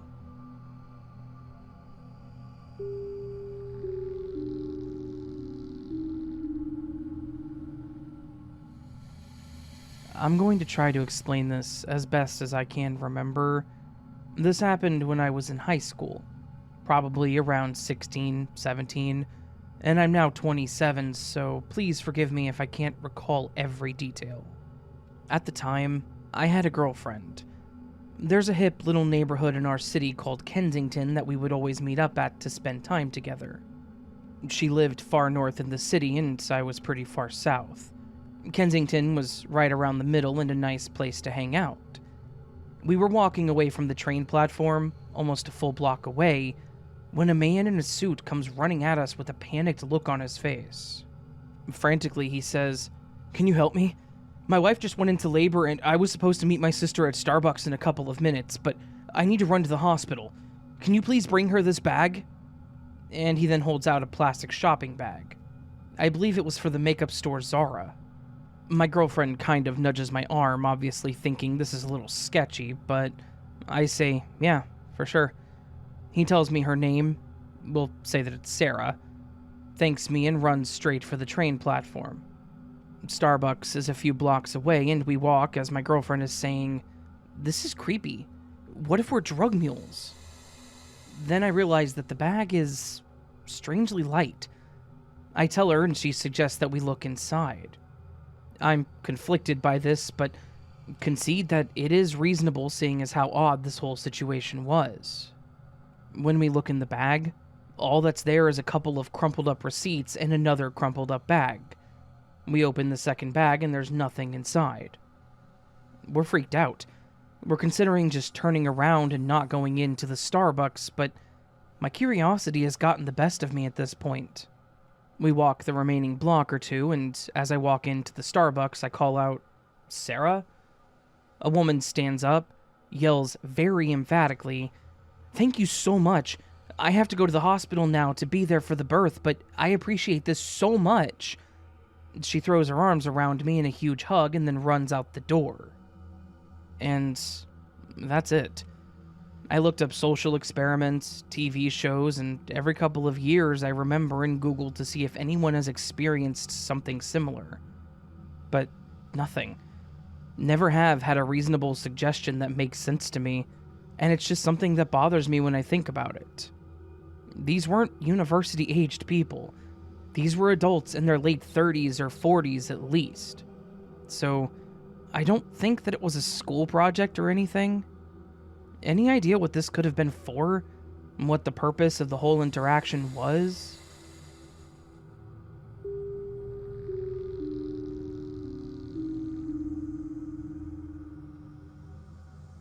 I've been a subscriber for a long time, but I didn't think that I would have a story to submit.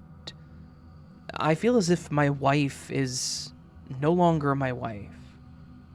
So, the woman I married was a strong and religious woman who was proud of being 3 years sober. She was holding her own Bible meetings and doing church activities. We've been together for over 3 years and have been married since March of last year.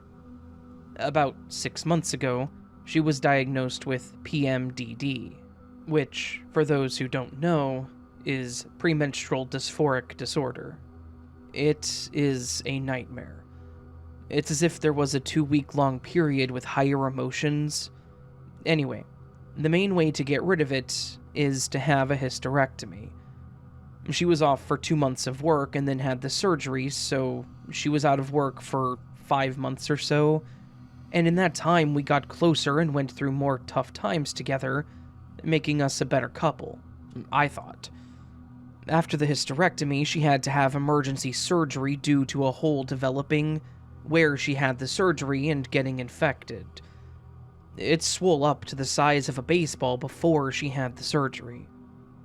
When she got home, she was not the same wife that I had as when I dropped her off. She started to look at everything differently.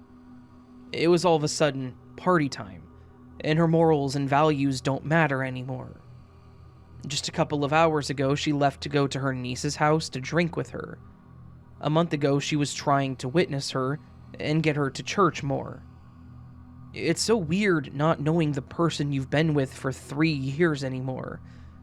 I don't know if I went through a glitch in the Matrix, or if she was replaced with a body snatcher, or is possessed.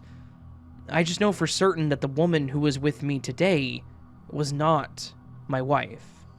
She told me that the marriage was over, which breaks my heart. I put all of my heart and effort into making our relationship work, but at the same time, I'm almost relieved. Because I know that I'll be away from the cycle of weirdness that this lady is currently going through. I just hope that the woman I was with is somewhere out there, because she was truly amazing.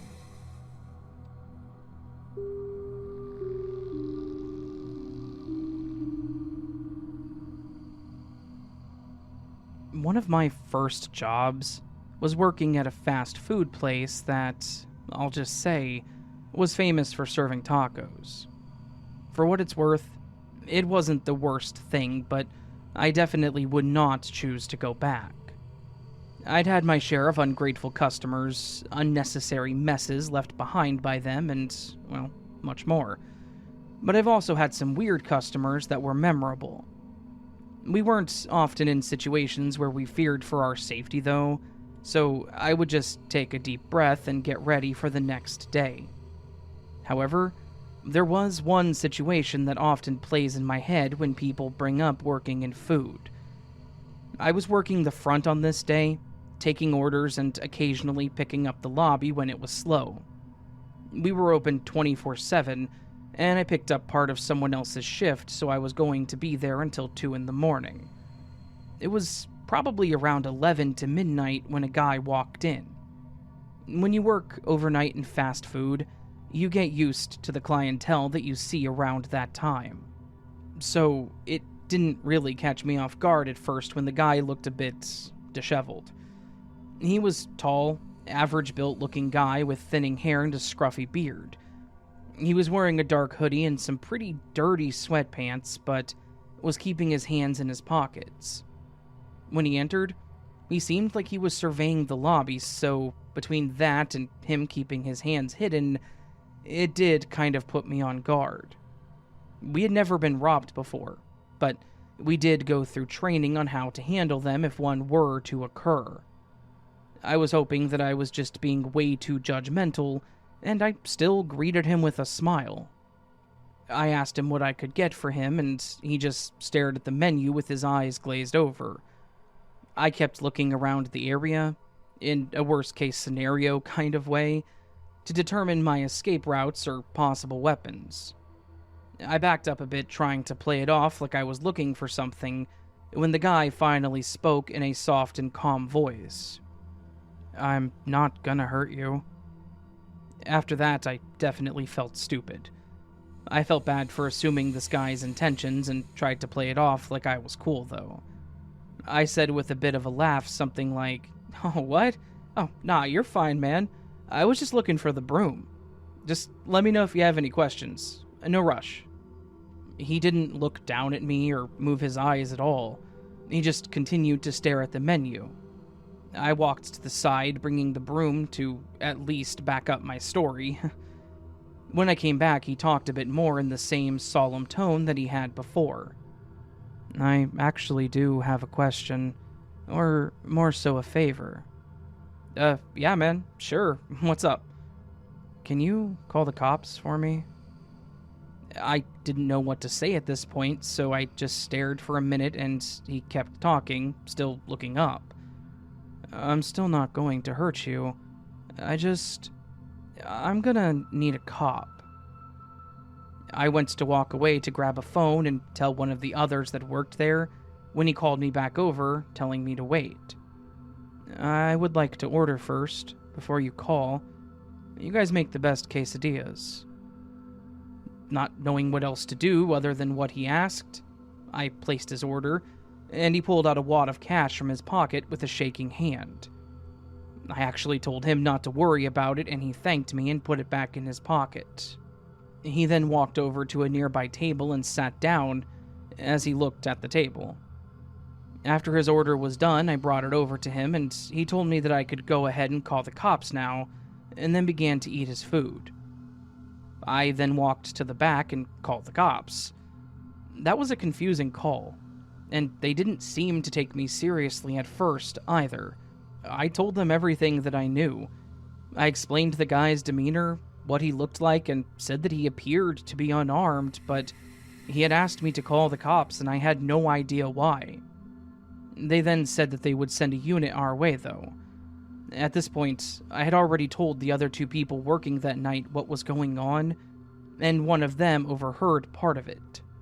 We all stayed in the back trying to come up with things in our heads as to why he may have done this. When the cops did finally show up, the man stood up, threw away his trash, and before walking towards the cops, he walked back over to me, and for the first time that night, he looked me in the eyes. He then reached out, shook my hand, and thanked me.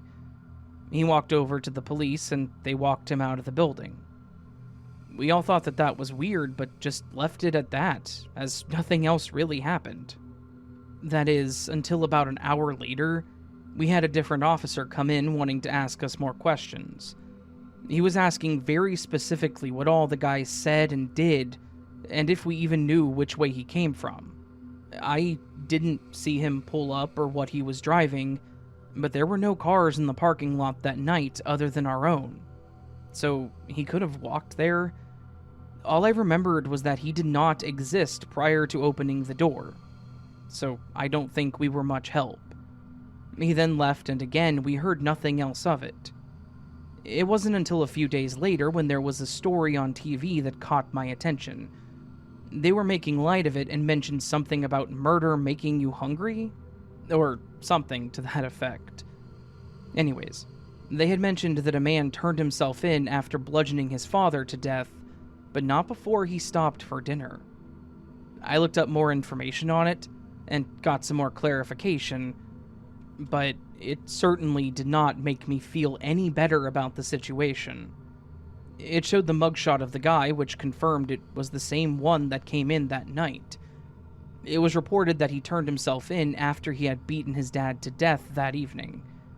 He said that he knew he had to turn himself in, but he hadn't eaten and wanted one last meal of his choice. And, based on the area that they listed for when this took place, this man probably walked about 4 miles to get to my exact store. I assumed that he walked because, again, there were no cars in our parking lot.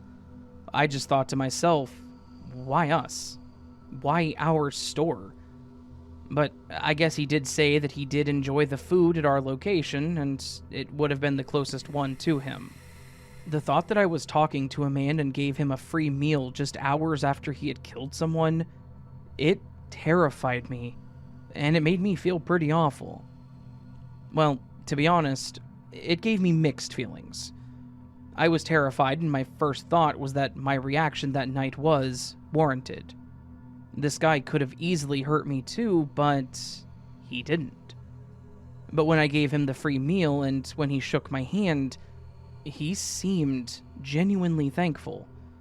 By the look in his eyes, I thought he had just had one hell of a day, or maybe even life, and appreciated the generosity shown. I'm still not 100% sure on the details. I've looked around at different news articles trying to find others that may have known the guy, but all I've found has pretty much been hearsay. I heard some people say that he was abused by his father, and that he just couldn't take it anymore. I heard that he was using drugs and may have snapped or hallucinated and attacked him.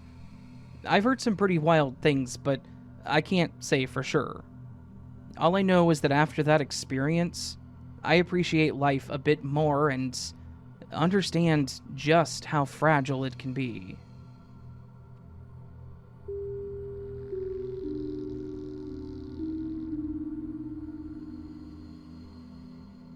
I'm up late reading these, so I finally decided to share my creepy encounter from a while back. This was about 15 years ago. I was around 25 years old and living in the Midwest at the time. My friends and I decided to go out for the night. We're both girls and were single at the time, and somehow we decided on a towny type of bar. I don't remember how we landed on it. I had never been there before, and I don't think that she had either. I guess we were just trying something new.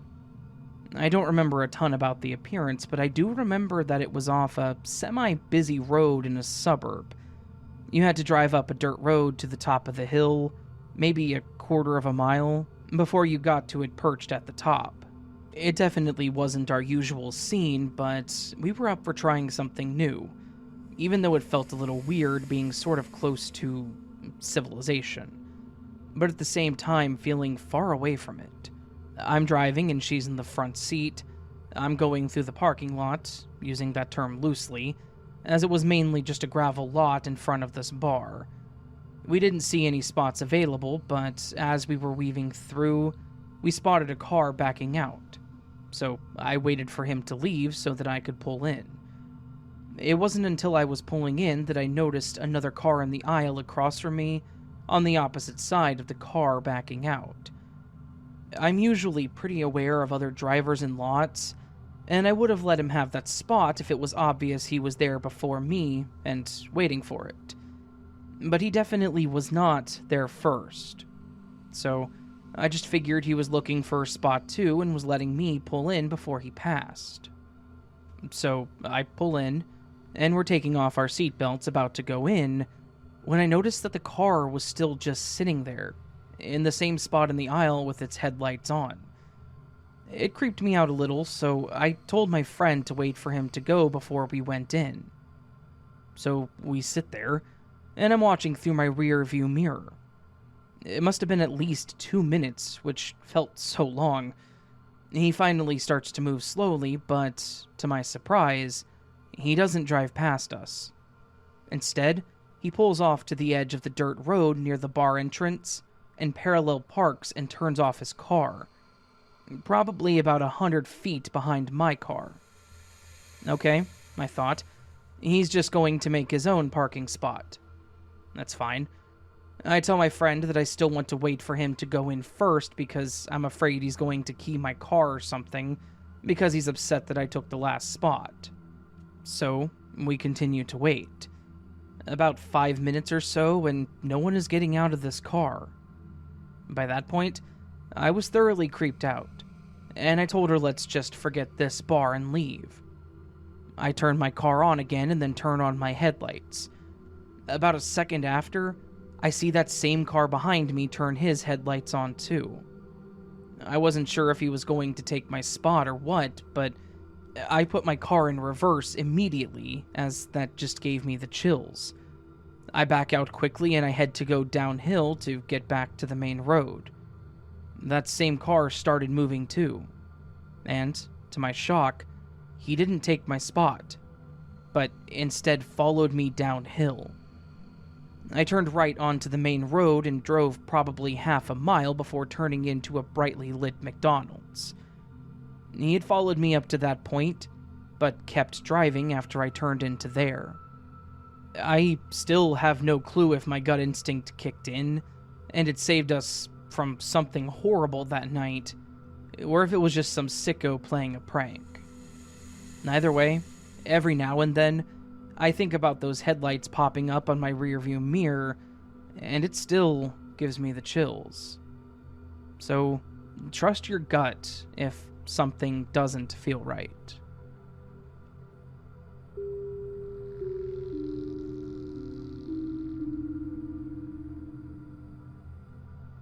This happened my senior year in high school. My birthday is in May, and I usually have some pretty big parties with my friends. However, since we were going to be graduating that year, I told my parents I wanted to have a graduation/birthday party all together. While I did have a lot of friends, I definitely wasn't in the popular clique, and I definitely didn't like having all the attention on me. This way, I thought I could still have friends over, but it would be all of us celebrating, well, all of us, not just me. I was also hoping my mom wouldn't try to make them sing to me this year. That was embarrassing after the age of, 14. At least for me. So, thankfully, it wasn't hard to get them to agree, and we started making a list of things I wanted to have, like foods and drinks, as well as entertainment. I, first, wanted to have it at a park shelter since it was going to be nice out, and that way we could all take senior pictures together if we wanted. I also wanted to make it karaoke themed. American Idol was a pretty popular thing at this time, and I watched it with my mom and sister every time it was on, so I was pretty into it. And no, I don't think that I'm a great singer either. It's just a lot of fun when you're doing it with friends. So, we compromised, and my dad's friend actually agreed to let us use their bar for the party. Look, I know this sounds odd for an 18-year-old, but it was actually a nice place, and not like those gross, sketchy bars you see in the movies. The couple that owned the bar were actually like an aunt and uncle to me and my siblings. We'd been there during the day before and hung out in the back room if there was an emergency, and they were the only ones available to watch us. That was many years ago, of course, before I was older enough to babysit. Anyways, this was our plan. We would get the whole bar for the day, and then he would still be able to get his normal business at night. I thought it was a great idea and was really excited for it. My mom was still adamant on handing out invitations since it was going to be somewhere other than our house, and the RSVPs would make things easier, so I agreed. I handed them out to my friends, some acquaintances that I was getting to know already, and then I decided to be brave. I decided I would try inviting my crush to see if he would actually show up, and if not, at least we were graduating soon and I would just never see him again. I had a few classes with him, so as one of the classes ended, I walked by and laid the invitation on his desk and walked even faster out of the room. I had to take some time to regain my composure after that, but then I just hoped for the best. Fast forward to the day of the party, I got up early to go with my mom to help set up and decorate the bar. We had some graduation banners.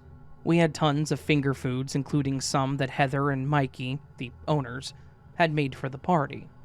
My mom even came up with clever drink ideas. She got the glass bottles of root beer and cream soda, and even made her homemade punch. I also agreed to her making a birthday cake, so long as nobody sang happy birthday. The bar was looking great, and I even had the karaoke machine set up, so I was pretty excited and looking forward to it. As people started to show up, we started getting a little rambunctious.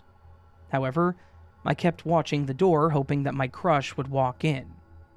About an hour into the party and not seeing him, I was a bit discouraged, but I told myself beforehand to not let that ruin my time. He hadn't RSVP'd, so I had a feeling that he wasn't going to show up anyways. So, I let it go, and we all started getting pretty crazy with the karaoke. We got so into it that I didn't realize my crush had not only showed up, but was now standing near the stage watching as I made a fool of myself. I was pretty embarrassed, and ended up running off the stage laughing and went to get something to drink. While over there, I saw him looking past people, like he was trying to find me, but now being completely shy, I didn't know what to do. So, as a teenage girl does, I avoided him. A lot. After some time, though, I did finally get the courage to talk to him.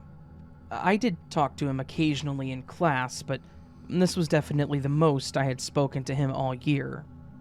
At one point in the night, he asked me if I wanted to go walk around outside, and I agreed. I told my two best friends where I was going, and after we grabbed a cup of punch, we walked out. I know that I probably should have told my mom what I was doing, but to be honest, I didn't want her to stop me. and I at least told my friends so they would have my back.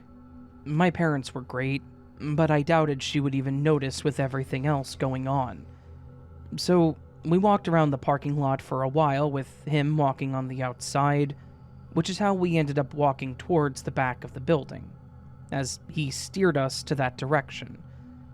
I didn't pay much attention as I was focusing on everything else, like how I looked, what I was saying, was I talking too much? Did I possibly have a stain on my mouth from the punch? And then also reminding myself to tell my mom that the punch may have gotten too warm because it was tasting a bit bitter. My head was being flooded with everything all at once, but then it all stopped when, basically, he admitted to liking me too. All I wanted to feel at that moment was happiness, and like I had achieved something. I remember the fluttery feeling and almost like I was floating. Then, I remember that feeling of being kissed. I was on cloud 9 at that moment. But that feeling started to shift when he started implying things. I don't want to be too graphic here, but I'll just say that there was some groping, some explicit offers or demands that he was making, and I was finding myself overwhelmed and dizzy.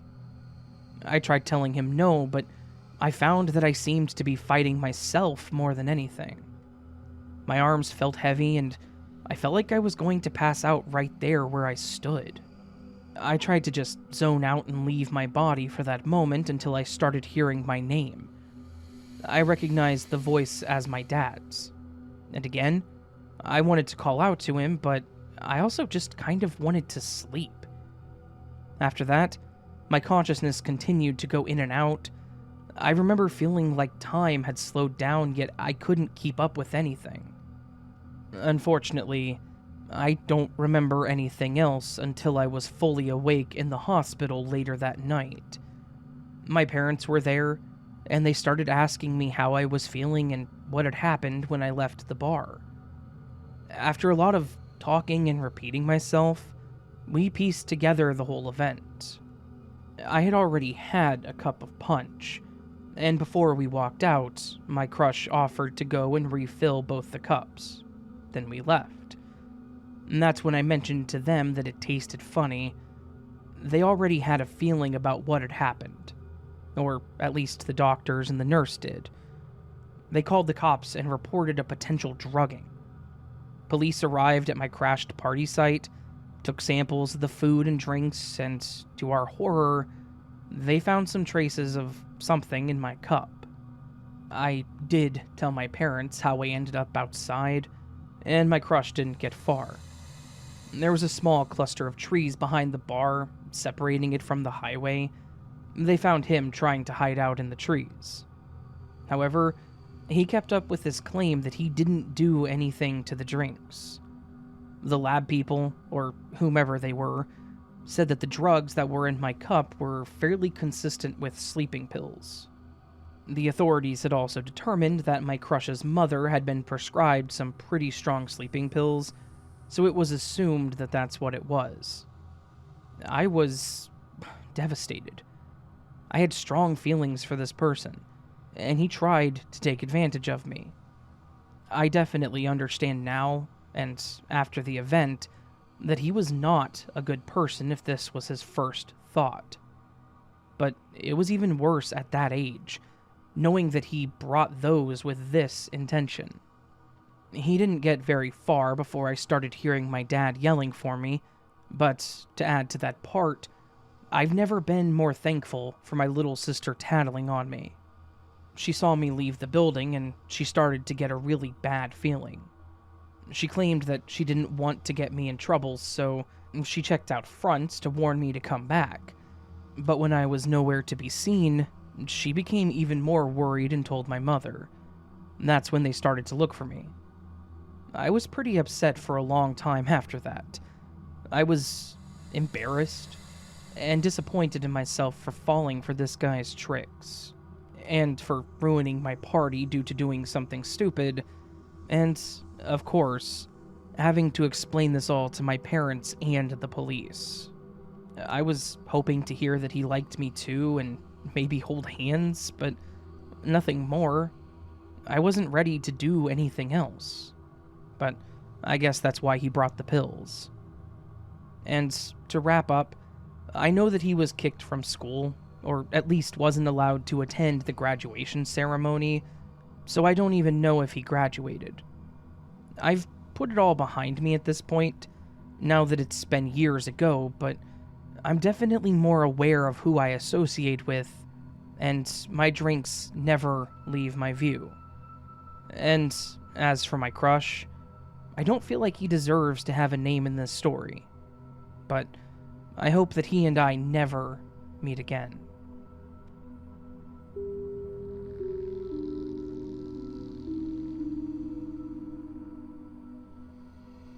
So, my sister had a birthday yesterday, and I was spending some time with her at her house, and we were talking about our childhood memories together. I brought up the subject of our earliest memories that we could recall.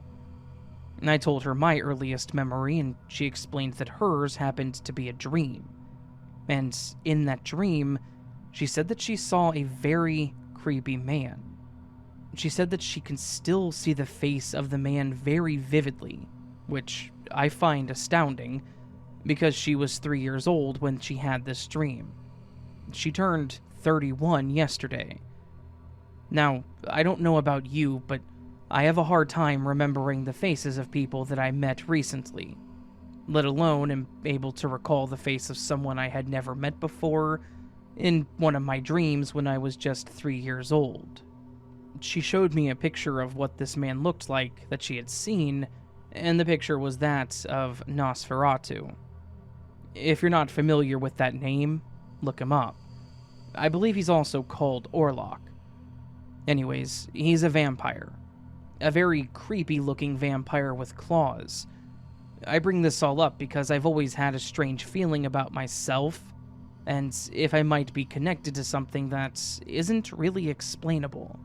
I was at an event when I was younger and saw this orb that was colored neon white and blue. That's how I would explain it, but it wasn't shaped like an orb. More like the dog off of Nightmare Before Christmas. I could tell that no one in the room noticed it, but I didn't really feel like it was out of place. I grew up in a cul-de-sac right beside the woods, and on the edge of the cul-de-sac written in red were the words, "Beware of Doug." I always wondered what that meant. It may not be of anything of significance, but it always gave me the creeps. While standing on the edge of those woods, I could always hear a creaking noise coming and going. I always imagined it being a screen door just opening and closing, but as I got older, I thought that it may have been the sound of a noose. I'm still not sure what it was, but that definitely gave me the creeps. The next story is several years later when I was about 17 years old, and I was on my way to pick up my sister from work. She was getting off at midnight. I was about to turn on this certain road leading to her work, and by that road was a cemetery. On the edge of the cemetery was a sidewalk, and on that sidewalk was this woman in a white gown walking barefoot. I remember that she had brown hair that went down to the middle of her back, and just as I was about to turn onto the road, she started to turn and look at me. I got spooked and I didn't look back. Several months later, on New Year's Eve, at around midnight, me and my friends were driving on the town square, and my friend asked if we had seen that girl walking. And I asked what she looked like, and he explained the exact same thing that I had seen. Except when I saw her, she wasn't carrying anything, especially not a present. After that, we actually went looking for her, and we're at a spot that some guy had hung himself at, and then it started snowing. So, if you guys could give me some insight onto what this all could be, I would love to hear your thoughts.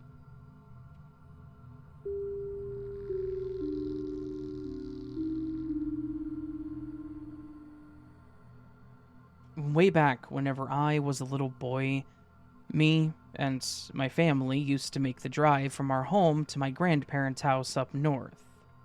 And we would stay there for the end of the year into the beginning of the next, and then would head back south. Honestly, I don't remember how long it took to get from point A to point B, but I remember it being a long time, of course, as a kid. It always felt like it took forever, and I would get increasingly impatient on the ride there. Because of that, my parents always tried to make stops when I would hit my peak. Obviously, I was very young, maybe 7 at the oldest, so it wasn't like I was older and throwing a tantrum. I was still a pretty young boy and just really didn't like sitting still.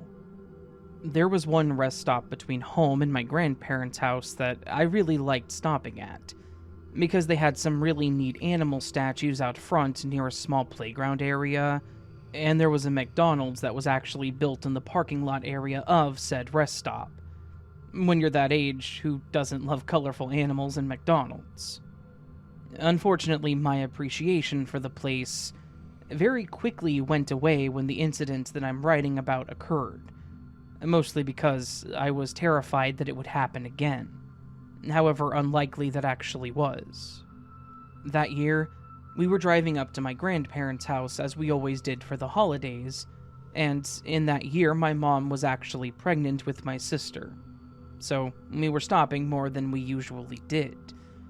We got to the area where the rest stop that I mentioned above is, and I asked my dad if we were going to see the statues. At this point, it was starting to snow a bit, and my dad mentioned that he wouldn't mind stopping, but that we couldn't play on the playground because of the weather. I was a bit upset at this. I wanted to play in the snow, obviously, but he was pretty steadfast about the fact that we would stop, take some pictures, get our snacks and whatnot, and then get back on the road. We pulled into the rest stop, and the snow was starting to come down a bit more. It was actually starting to stick to the ground, and there were some small patches of ice in various spots as well from when it had been raining just prior to the snow. We parked, all got out, and my dad started heading towards the statues, warning us of a slick spot on the walkway so that we didn't slip. He wanted to quickly get his annual photograph of the family around the big brown bear statue, and then get out of there. As we were headed towards the statue, I got hit with the urge to go to the bathroom. Like, really bad. I told my dad that I had to go, and he asked me if I could wait, but it was a nuclear threat at that point. Like, if I didn't go right then I was going to need new pants. This is one of those rest stops where the restrooms weren't inside the building, they were on the outside. So, he told me to go ahead and go, and that he would be waiting right there when I got out. I ran into the men's room and did my business, and when I got out, I noticed that there was an older gentleman in the restroom at one of the urinals. But I ignored him, and walked past him to get to the sink so I could wash my hands. It was while I was washing them that the man stepped away from the urinal to get behind me, which, looking back, I realize now that he didn't adjust his pants. Or flush. So, I don't think he was really going. It was like he was just standing at the urinal to wait. I didn't notice it back then because I was honestly not paying attention. I was just trying to wash my hands and be done with it. I look in the mirror, and he and I make eye contact. I see that he's staring at me with a very happy grin on his face. I tried to look away, but the minute that I made eye contact, he moved to initiate conversation. He looked down at me and said, "Hey, how are you? Are you enjoying the weather?" I was enjoying it, as I loved the snow and we didn't get a lot where I lived. I smiled and said that I liked the snow and that it was neat. The man laughed and said that he used to like the snow until he got old. I made a comment about how I would always like the snow, and he just once again laughed. I finished washing my hands, and I went over to get a paper towel, and the guy followed me over towards the door and just kept talking about the weather. He was also asking me if I really liked to play in the snow and just stuff like that. It really felt like this was just some old guy that was making conversation with me about the snow. I didn't feel scared of him, And being like 7 at the time, he kind of reminded me of my grandfather. I wasn't feeling like I needed to run or be scared of this guy. Then, all hell seemed to break loose. I finished drying my hands, and I went to exit the restroom. The man was behind me, so I held the door open to be polite, and as soon as I stepped away from the door, he literally swung his arm around me and picked me up, and then started running towards the parking lot. I think he looked older than he really was, because if he was my grandfather's age, then I don't think he would have been able to grab me and run like he did. As soon as I realized what was going on, I started screaming as loudly as I possibly could. My dad heard me, saw what was going on, and started running toward us. But this guy had a lead, and he was heading straight for a car that was in the parking lot, and it honestly looked like he was going to get there before my dad would be able to catch up to him. That is when fate took over, and I was saved by a miraculous twist. The man that was carrying me was paying a lot of attention to getting to his car, and not a lot of attention to the ground in front of him. He ended up catching his foot on an ice patch that I mentioned earlier, and because I was kicking and shifting his weight, he slipped. And when he slipped, he went head first into his own car. Thankfully, I pretty much just fell to the ground, but this man, he smacked his head on the bumper of his own vehicle, and he was out cold. It honestly felt like it played out almost like a comedy movie with how it happened, though nobody was laughing. My dad grabbed me and started shouting for someone to call 911, mostly because this guy looked like he was pretty messed up. The police and an ambulance arrived, and they took him away, and the officers took our statements. I have no idea if the man made it, or if he was really messed up, but in my opinion, he kind of had it coming. I don't want to wish ill on anyone, really, but this man tried to kidnap me. And, well, like I said, fate took over. I don't like thinking about what would have happened if he hadn't tripped and fallen, but I think it's pretty obvious it would not have been good. I'm thankful it didn't go that far, but I will say that this event really ruined that rest stop for me, and kind of made me afraid to do anything alone in public.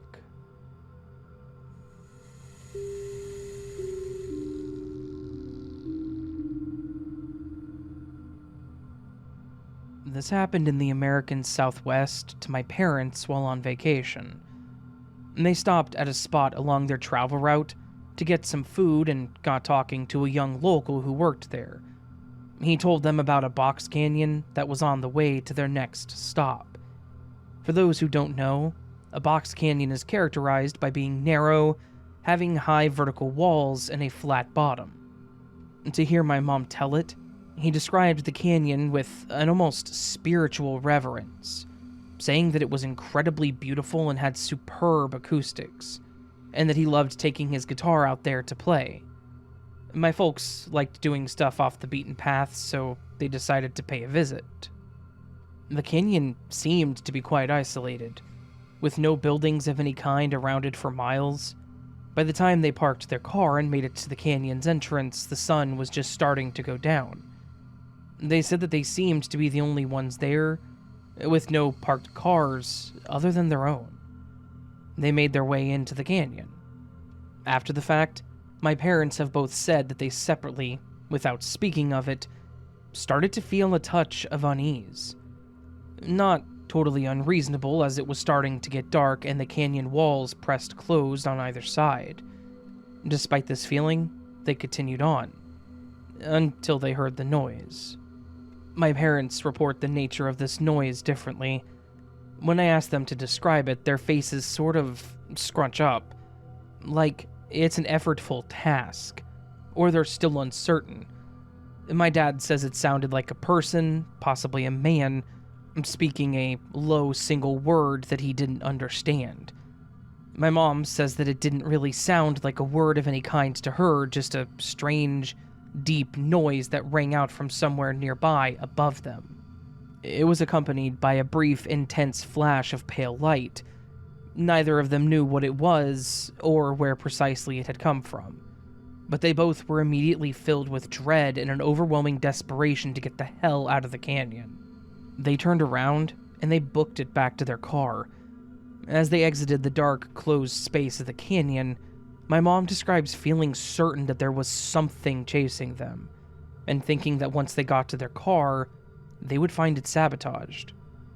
That, thankfully, was not the case, and they were able to get in and speed away down the empty road. My mom said that she didn't feel safe until they had been driving for a while, still having the panicked but totally unsupported notion that they were being pursued. When they eventually spoke of it to one another, they weren't able to make any real sense out of what had happened. Neither one of them really has a theory. This is probably pretty dull as far as spooky experiences goes, but neither of my parents have a history of weird encounters or of telling tales, so it strikes me to see them both get re-creeped out by the mere memory of this incident. Edit. I've asked my mom clarifying questions since I first recorded this story, and I forgot to update it. She said that the flash of light was actually quite close to them, mere feet away, and that it sort of seemed to hang in the air for a few moments. She had a hard time describing it very clearly.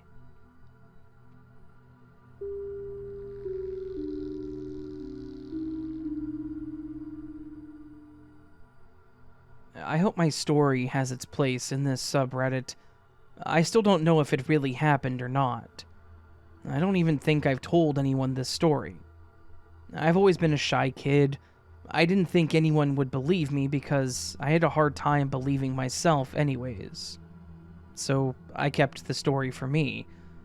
And this kind of story stays in the back of your mind and comes back up once in a while, having you thinking, dang, that was crazy. When I, currently 28 female, was around 10 years old, my parents, my little brother and my little sister, my grandma and I went for a road trip to Virginia Beach for a 1-week vacation. During the vacation, one day we were at the beach, as you do in Virginia Beach, when we saw a bunch of wild dolphins in the water that seemed not that far away from the shore.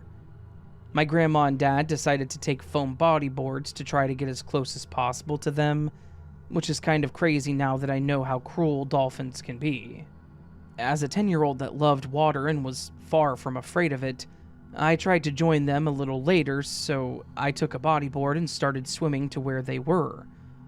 I remember swimming for a while, when I heard a lifeguard whistle and tell my dad and grandma to come back to shore, because I guess they were a little too far for them. I looked back to see how far I was, and I realized I had swam a good distance. It had been a while since my feet touched the sand at the bottom of the ocean. I wasn't afraid at all. I've always been a good swimmer and knew that I could come back to shore anytime I wanted. But I remember I started to panic a little, not really realizing why. I started thinking about the fact that there was a lot of water between the seafloor and myself.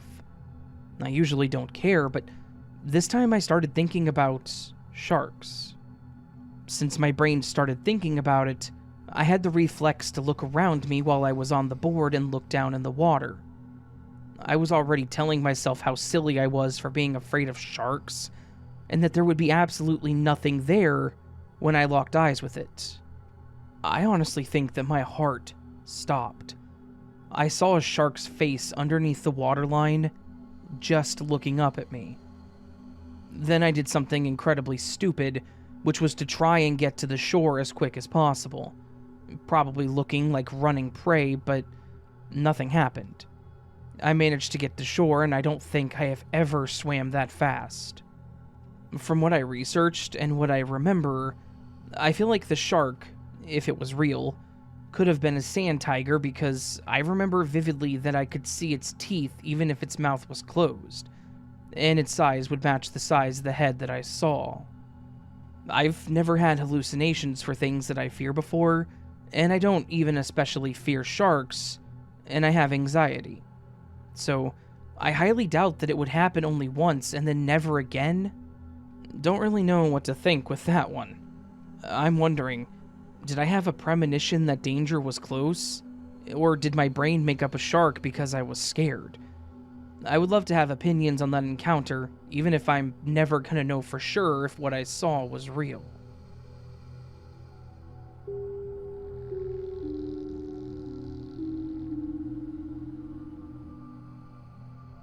I had a ton of stories about the time I lived in Scotland with my friend Jane.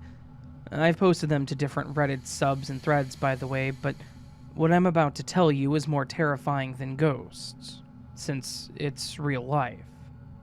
Jane and I used to go dancing at nightclubs near Buchanan, a popular area in Glasgow.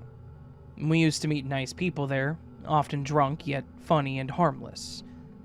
Until the day we crossed paths with a guy named Kyle. Kyle kept staring at my friend Jane. To reassure Jane and protect her, I pretended to be her brother. But that didn't stop Kyle, who started hitting on her heavily with his glass of whiskey and his weird looks. Jane laughed to cool the heavy atmosphere, because I could see how much it bothered her to be approached like this, as he didn't even respect her safe space. Eventually, I broke off the conversation, but the guy followed us everywhere. With his dumb friend, he even took a picture of Jane in secret. That was too much. I kindly asked him to stop in a quiet, no-pressure way.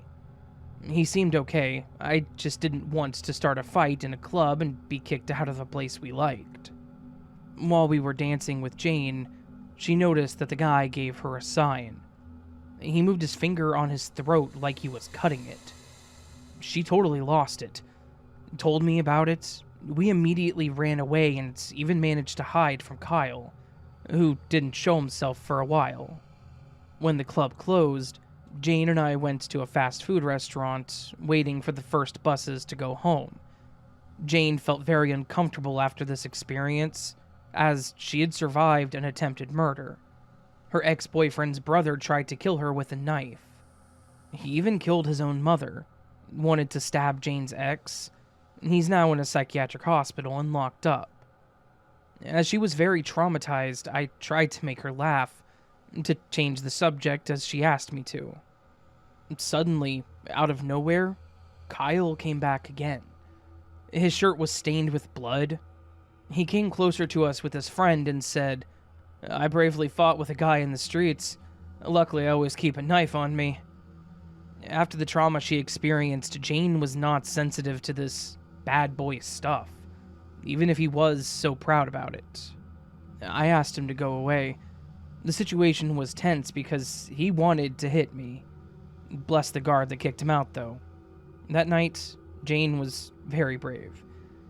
When we came back to France, the story seemed to be behind us, but Kyle actually managed to find her on Tinder after more than a year and even recognized her. But I hope that we never see that bad guy again.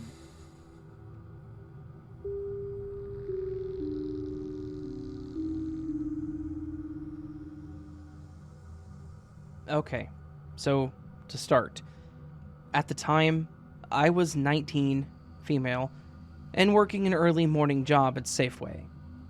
I would leave the house around 5:30 every morning. It was during the winter, so I would often wear a blanket to my car and sit in it for a while waiting for it to warm up. So, one day, my mom stopped by and parked in front of this man's apartment, which happens to overlook where my car was parked. He got upset that she wasn't in a spot, and that was the first time I ever even noticed him. He looked around 70, had a gray beard, was pretty tall, and was white as well. Anyways, she ended up moving the car and nothing else happened that day. But I think that's the day that he noticed me and my roommate, also 19 female. We did live alone, though I've always been borderline paranoid, so I've always stayed aware of my surroundings. Soon after our encounter, I noticed when I would go to work, I had to pass near his apartment, that his lights would suddenly be on every morning at 5:30, when I would be leaving. I didn't think too much of it and continued on, though I started to notice once I would get in my car, he would be outside walking around and passed behind my car, which I definitely flagged as weird. This continued for a few weeks, but soon enough, I noticed his lights would be on and his blinds would be all the way open. Very weird considering it was still dark, 5:30 a.m., and he didn't do that prior. Anyways, I stayed alert, and I started waking my roommate up when I left just in case something weird ever happened. Side note, at this time my roommate had a car that wouldn't lock.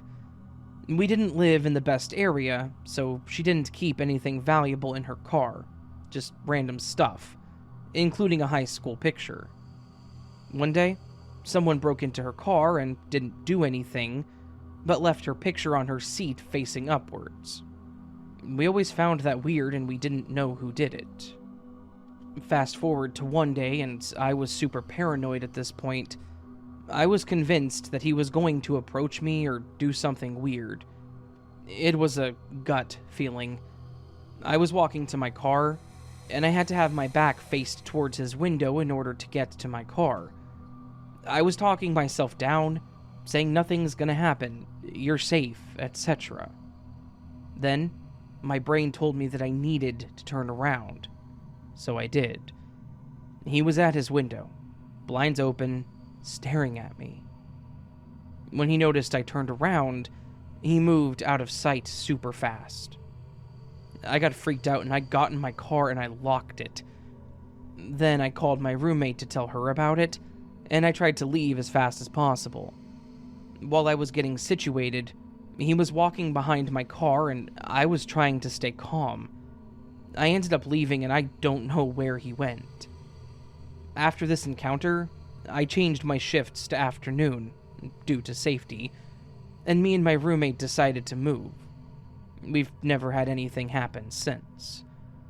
This always creeped me out, and I wonder what would have happened had I kept working mornings or stayed at that apartment.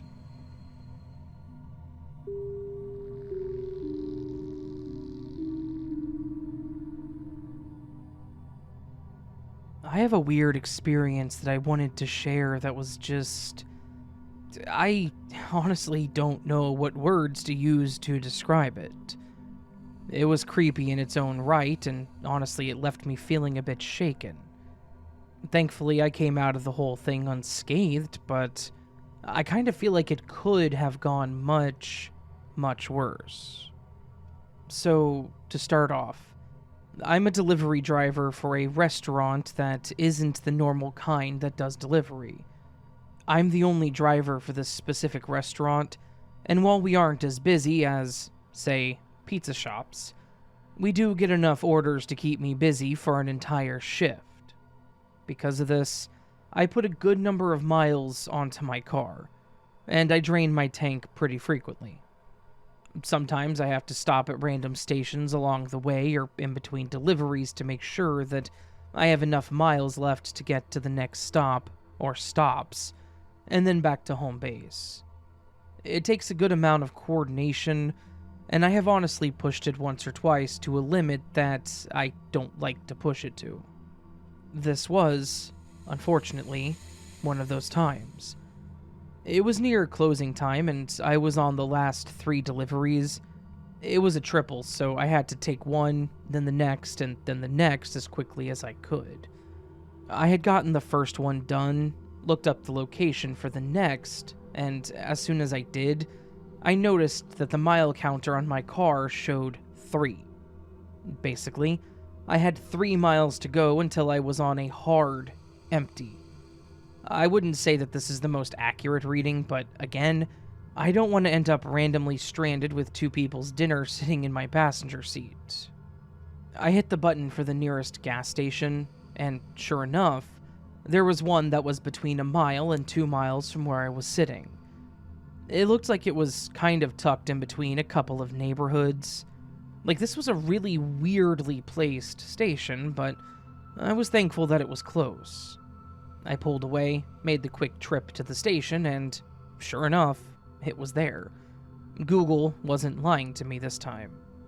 The building was dark, like they'd closed up the shop for the night, but the pumps had card readers and were definitely still on based on the lights shining on the screens and overhead.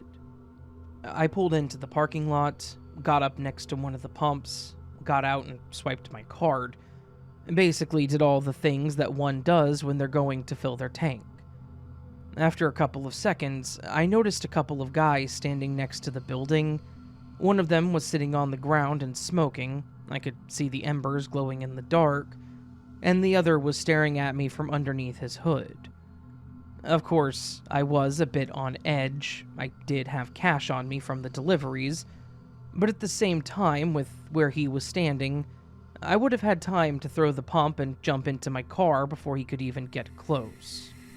So, assuming he didn't have a gun or anything, I was cautious, but pretty sure I would be safe.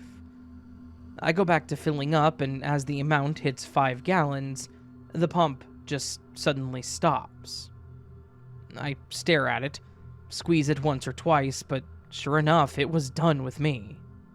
I looked up at the machine and then towards the building, as if there was going to be someone there to help me, when I noticed that the man with the cigarette in his mouth was now standing at the emergency shutoff valve, which explained why the pump stopped working.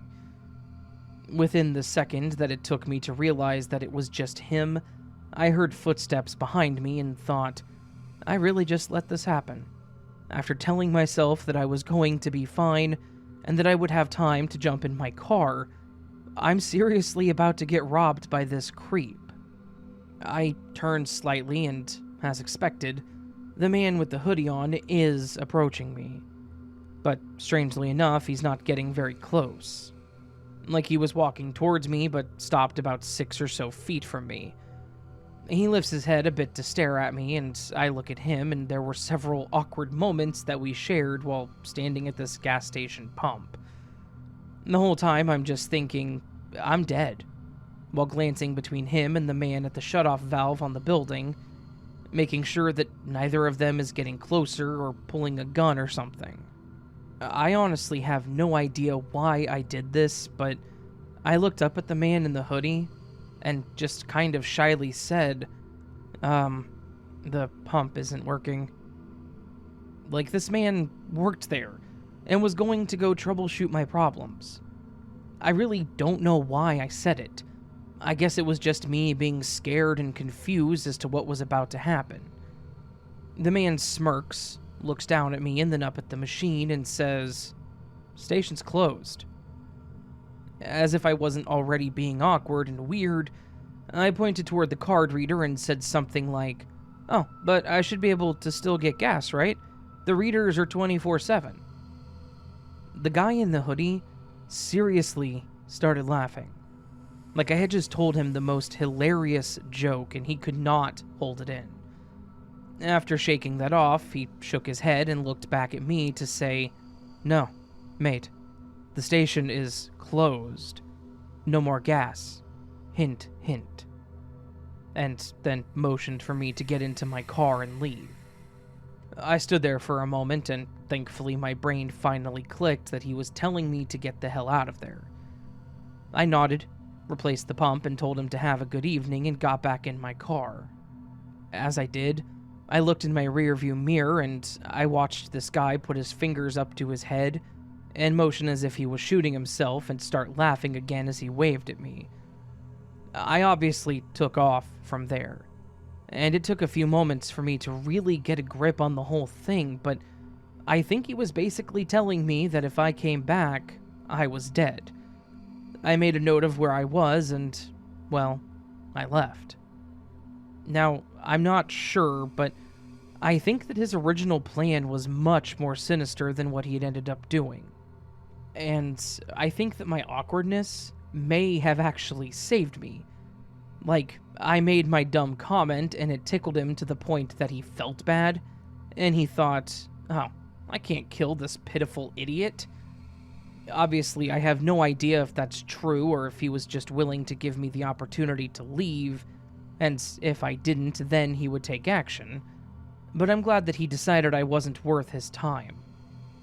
Thankfully, That 5 gallons was more than enough to get me to my destinations and back to the store to clock out. I made a mental note to never go back to that station, and I haven't, thankfully. If I have a delivery over in that direction, I fill up before I go that way, just in case. I know it's not the creepiest of stories, but it scared me, and like I said, I came out unscathed, but I feel like I was pretty close to something pretty terrible happening to me.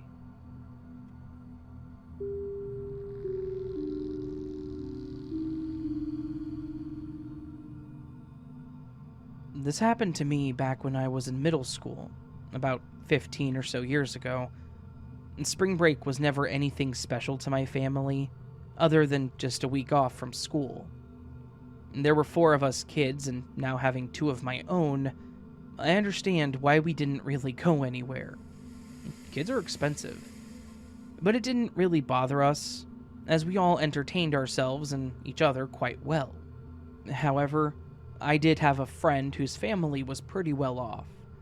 His dad had some very official job.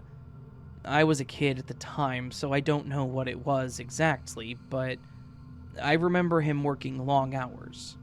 He always wore suits, and he never really talked about work around us.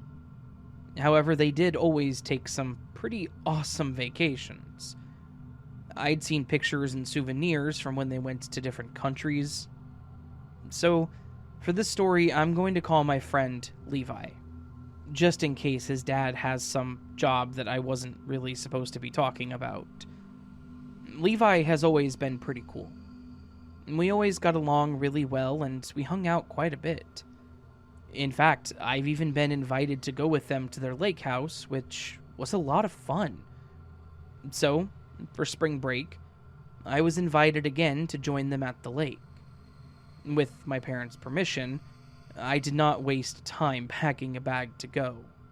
However, there was one little wrinkle in the whole plan, or at least the plan in my head. His cousin, Skylar, was going to be joining us. Now, Levi was an only child, but Skylar hung around so much that you might have thought that she was their kid too. She was a year older than me and Levi, but she always wanted to hang out with us. At first, I didn't have a problem with it, because she seemed pretty cool, and yeah, pretty cute too. She would play the dumb games that we played, watch TV with us, whatever. But I started noticing pretty quickly that she was a little weird. For example, we were outside trying to start their fire pit when we picked up an old log that was on the ground. Underneath it were tons of pill bugs and other bugs that I'm sure, being the type of kids we were, we started picking them up and throwing them at each other. I know that was dumb and mean, but that's just who we were. Skylar was there too, and she was even joining in on it. But then she just stopped out of nowhere and started humming. We noticed her doing this, so we stopped to see what was happening, and then she crushed them in her hand and rubbed them on her face. Then she started laughing and chasing us like she was going to wipe it on us. So, maybe not creepy, but definitely really weird. And especially with her being a girl. I was used to girls our age wanting to look pretty and nice, so it wasn't something that I expected at all. And by the look on Levi's face, he didn't expect it either. So, other than that memory, she had done some other weird things, such as when her mood would shift in the blink of an eye. We'd be watching a movie and laughing, and she would just stand up and storm off angrily. I've seen his mom try to talk to her, and she would be just screaming and pacing back and forth, or rocking.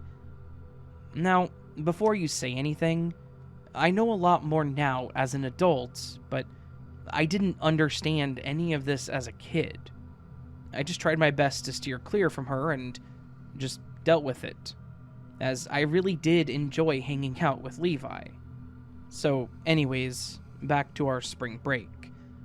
It was going to be me, Levi, Skylar, and Levi's parents. We got to the lake house, started making sleeping arrangements and planning on what we wanted to do. We took their paddle boat out on the lake and went fishing. We made a fire out there too. And we even had a day out on their boat. It had actually been a lot of fun. And even Skylar was manageable with minimal breakdowns. At some point during the trip, his dad had to leave and wouldn't be back that following night, so it was just going to be his mom with us.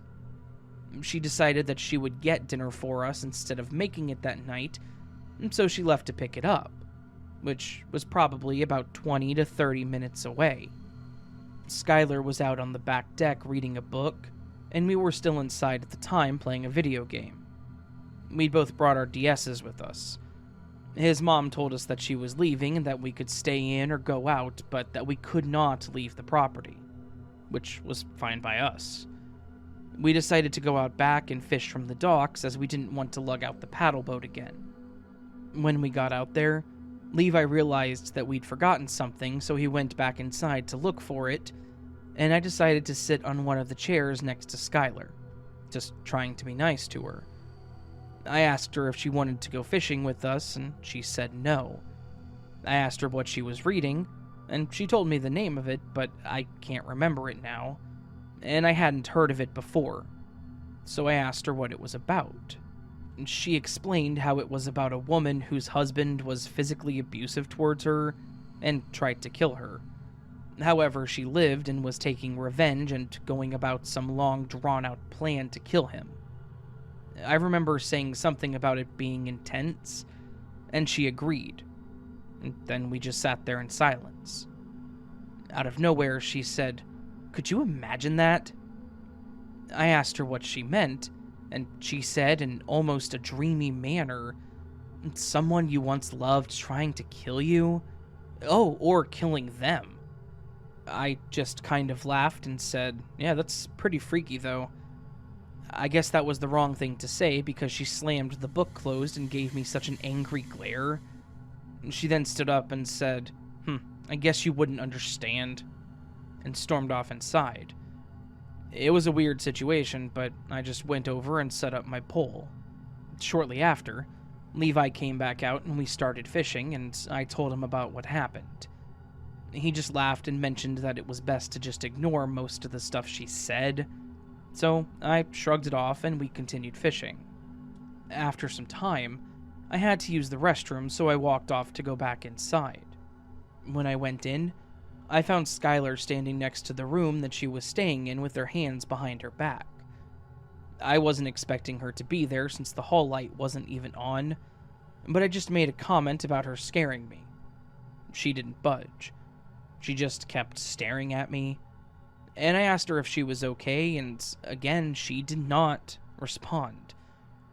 I decided to continue with what I was trying to do, which meant I had to walk by her. As soon as I did, she lunged out at me and I felt a sharp pain in my back, causing me to scream out.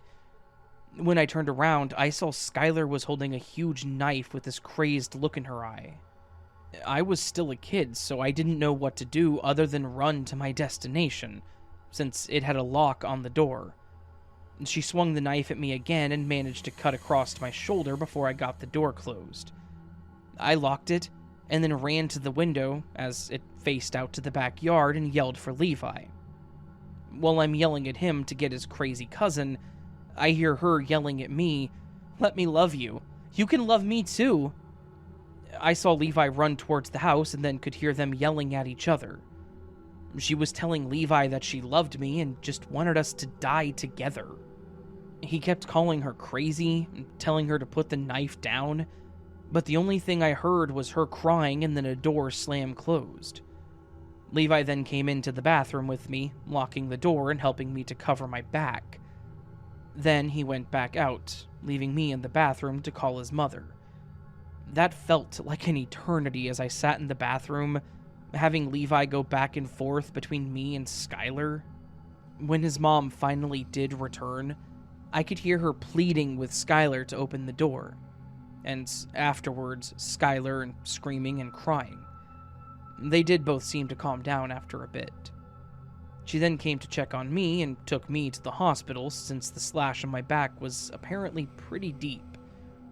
I did have to get quite a few stitches on my back, and some on my arm as well, but then I went back to the cabin and called my parents to let them know what had happened. Levi's mom did most of the talking, and to my surprise, they let me stay the rest of the trip. I was expecting them to tell me that I had to come home. The rest of the trip went alright. Skylar was never alone with us again, but I was too afraid to even be in the same room as her. So that did kind of ruin some of the fun for me. Overall, I did still hang out with Levi after this, but it left a permanent scar, both physically and mentally. I asked Levi why she was always around at one point, because she had many more physical breakdowns. But nothing towards me, and I didn't personally understand. All he could really tell me at the time was that she was pretty much living with them now. My parents apparently even knew more than me, as they told me that she needed parents that loved and cared for her, so sometimes we just have to show other people patience and give time. It wasn't until I was much older that I learned more. Skylar's parents weren't really in the picture, and after a pretty bad event in their family, Levi's parents won custody of her. Her childhood, obviously, was not a normal one either, leaving her with her own trauma that she had to work through. I don't know if what I experienced with her was something that she experienced, or was just how her brain worked, but I definitely do not blame her for it. But let me tell you, being chased like that and then stabbed with a knife when you're only 15, it was one of the most terrifying things that I have ever experienced.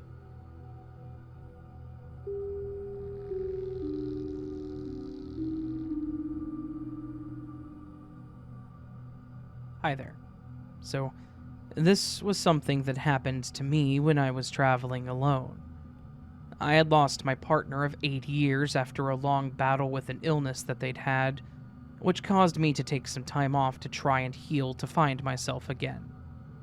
I decided that during the spring break, I would move from Mass back to my home state of Oklahoma to be close to my mother. On the way there, I made some planned stops at places that my partner and I enjoyed or were memorable for us, as a way to honor them. One of those places was a state park.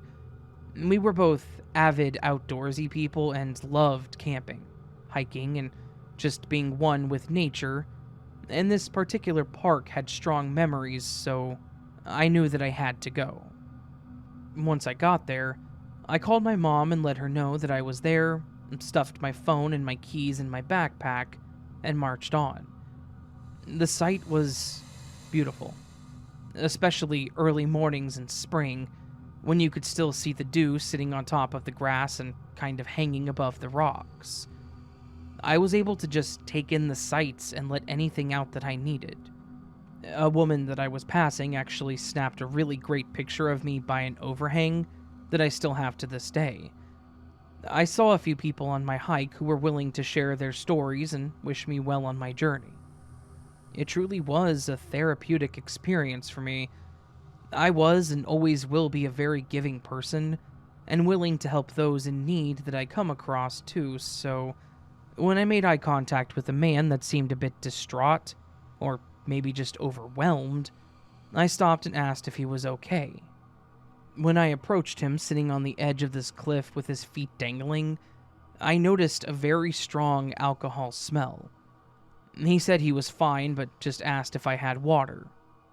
I always carried an extra bottle, so I just gave him the whole thing, telling him to keep it.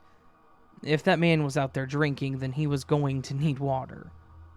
I don't know how many people would have stopped for him, let alone give him water, so I did. He thanked me, and we had a small conversation. He told me that he used to go there with his parents when he was younger, and that he was just struggling at the time. I didn't want to make it too mushy, but I tried my best at a small inspirational speech for him, to which he seemed to cheer up a bit. He then asked me if I was single or if I wanted to get drinks, to which I politely declined.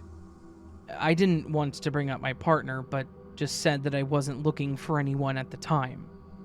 He shrugged it off and seemed to handle it well by laughing. We then shook hands, wished each other well, and I carried on my path. At one point, I stopped at a small stream and splashed some water on my face and rested. While sitting there, I started getting this feeling like I was being watched. This was a bit off the path, so I rarely saw people over here.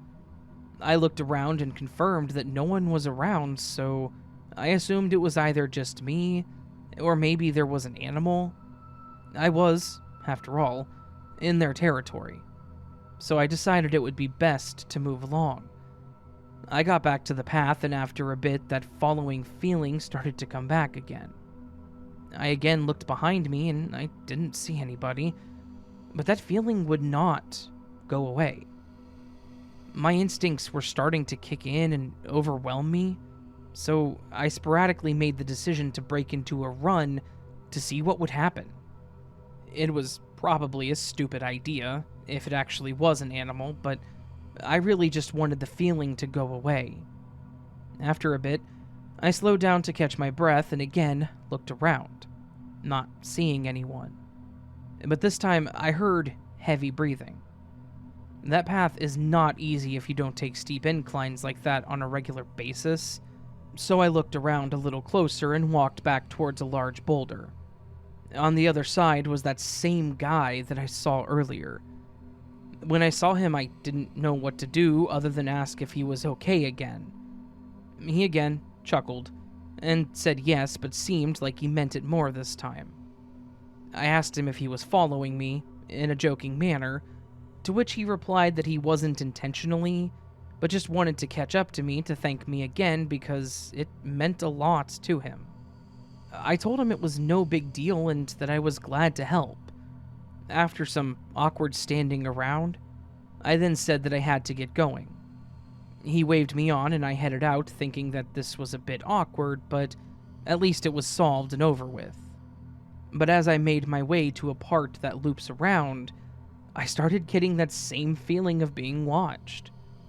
I was a bit less worried this time, expecting it to be the same guy, but saying I was a bit annoyed sounds too harsh.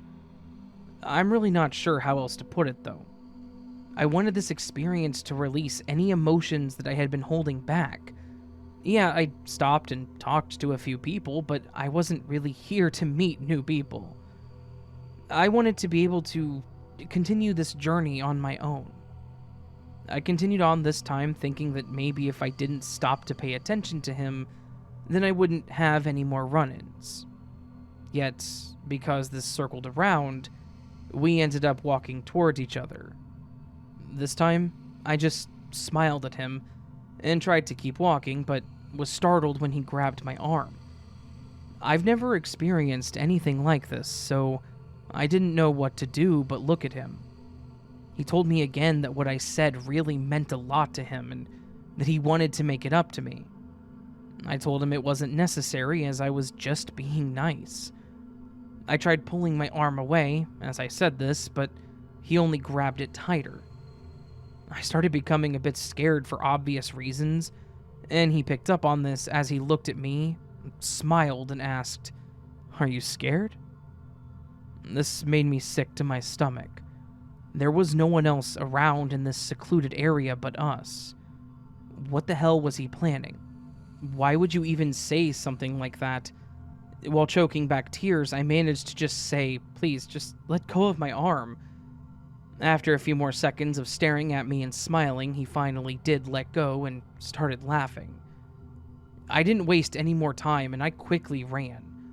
I was familiar with the path and I knew that I still had a bit to go before I got back to the entrance, but I remembered that there was a small opening in the trees to a field with a few benches where families typically stopped at to take pictures or have lunch. I was just praying that I would run into some people and that hopefully I would be able to just walk near them so that I wasn't alone. Thankfully, I did come across the spot and there were a few people there. I tried to calm down and look like I was just there to rest, as I didn't want anybody to be worried about me. I sat at the bench and looked around, concerned that he may show up and cause another scene, but thankfully he never did. After some time, I was able to calm down and try to enjoy the last bit of my trek. I was obviously upset. This was supposed to be a time for me to heal and move on in my life, and while this was pretty terrifying, I refused to let this ruin it for me. I gathered myself, headed back to the entrance by myself. I started a brisk walk until I was back into my jog, and then I finally reached the entrance. I stopped by the restrooms to freshen up before I was ready to head back to my car, but as I exited the restroom, I, of course, would make eye contact with this same guy heading into the shop. But he looked slightly different. He'd lost the old dirty jacket that he was wearing, and the jeans he was wearing now looked like they'd been cut at the knees. Could he have changed them? Quite possibly, but since they seemed jagged and uneven, they looked intentionally or sporadically cut. And, of course, as soon as he noticed me, he stopped and turned like he was about to walk towards me. This time, I was not going to lie down like a scared little girl. I rolled my eyes and immediately turned around to walk to my car with my keys clenched between my fingers. I heard someone shout, "Hey!" from behind me, but I didn't stop. I didn't even turn around until I heard the footsteps getting faster, causing me to run as well. I managed to get to my car, get in and lock it as he finally caught up and started pulling on the door handle. When he realized it was locked, he became enraged. He kept screaming to open the door and was banging on the window and kicking the door panel. It didn't last long before a ranger noticed and came rushing up to us as well, but he took off. They didn't catch him, but he did stupidly run backwards into the park, so he would have to leave eventually. The ranger asked me what happened, and I agreed to stay to tell an officer. Throughout this whole time, they never found the guy, so I ended up leaving and giving them my contact information if they had any other questions for me. I left there relieved for multiple reasons. Relieved that I would never see that man again, but also relieved that I made it through the trail alone for the first time. It felt like a weight being lifted off of me. Like I was being tested and I passed it, and this was just going to make me stronger. I even got a call from an officer telling me that they did catch the guy, and since the ranger had saw him, I didn't have to come back to identify him. They also told me that he had warrants, so he ended up going back with them anyways. Overall, I felt like the trip was successful, and I was already feeling better.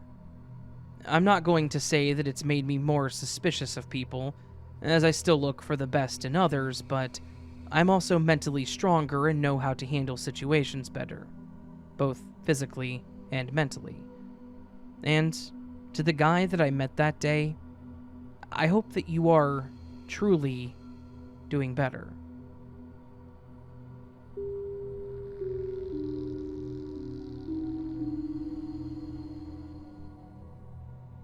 I went to a lot of parties in my 20s, so when a friend invited me to another friend's party, there was no part of me that would have said no. The host, Danny, was more so just an acquaintance to me, but I wasn't going to pass up free access to alcohol and entertainment. The party was supposed to be at Danny's great aunt's house, as he claimed he was house sitting and he wanted to take full advantage of it. However, you can imagine my surprise when I pulled up with my friend and Danny, and the house was boarded up and abandoned. I asked them if that was the right place, and he said yes. He then explained that his great-aunt had recently passed away, and that she had been living in a care facility and no one kept up with her house, so it just sat empty. He said since it was still in the family, he thought it would be a good idea to use it for parties. But what kind of party can 3 guys have in an abandoned house? I know that none of us had brought any refreshments. I'm sure that they noticed I had a soured or disappointed look on my face and tried getting me to loosen up, saying that more people were on their way. Shortly after, we did have a few more people arrive. There was another car with 3 girls in it, one of which I knew from high school actually, and then a truck with another friend of mine and his girl, and a guy in the bed. The others got out carrying a couple cases of beer and cups, and we all walked up to the door where Danny was. Then, we watched as he went behind one of the bushes near the door, heard what sounded like metal on metal scraping, and then he came back out with a key. He then went, unlocked the door, and had to slam it with his shoulder because it appeared to be jammed. And then we were all waved in. The house, however, was in better condition than expected. It was still fully furnished, at least for the most part. It makes sense now as to why Danny had lugged some old stereo with us. That way we weren't sitting in silence and darkness. The lights didn't work either, so the girls had brought a bunch of candles and flashlights. Despite the location and lack of details that I was given, the party was actually pretty fun, and we all had a good time. We listened to music and drank. Someone brought a deck of cards and Twister, and it was hella funny watching the girls drunkenly try to determine which hand was left versus right. At one point, everyone kind of started to wind down while a few were trying to make a house out of cards. I got bored and decided to just walk around the property inside and to check it out. Yeah, I may have been a little nosy, but it's not like I was a thief or anything. I legitimately just liked exploring new places. So, as I walked around outside, I noticed where part of the house jutted out to the right. It caught my attention because it wasn't big enough to be a garage. But I didn't remember anything being on that side other than a closet and a bathroom. Not to mention the part that went out was all connected, and the bathroom and closet were not. This had to be a separate room. I made a mental note of this and continued my walk around the house. There was nothing else particularly interesting, but I was still curious about that room, so I went back inside. I checked the bathroom first, but I had a feeling it wasn't connected to it since it was further back than where it was positioned outside. Then I checked the closet. It seemed pretty silly at first when I opened it, and I just saw a few long coats hanging and a mop and broom leaning against the wall. I was about to close the door when something told me to look again. So I moved around the boxes on the shelf above, and I didn't even see a door or anything. But then I pushed the hanging coats as far against the wall as I could. Then I pulled out my phone and started looking at the rear wall. I knocked on it, and wouldn't you know it, it sounded hollow. Like there was nothing behind it. Then I traced around the edges and could feel a slight dip in the wall. It was like someone had plastered and painted over a door. While I was doing this, Danny scared me by coming up behind me and asking what I was doing. I explained what I had seen outside and what I just noticed in this closet, and he was just as surprised as I was. I moved out of the way and he went and examined it too and came out scratching his head. He said that he had only been here on occasion, but it was when he was a lot younger, so he never really realized it until now.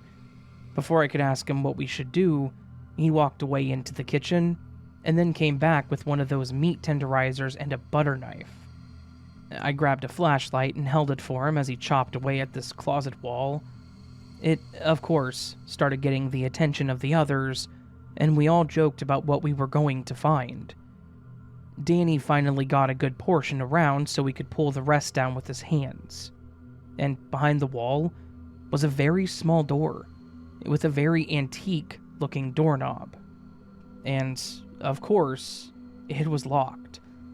Danny tried to just break it, but the angle wasn't right for it.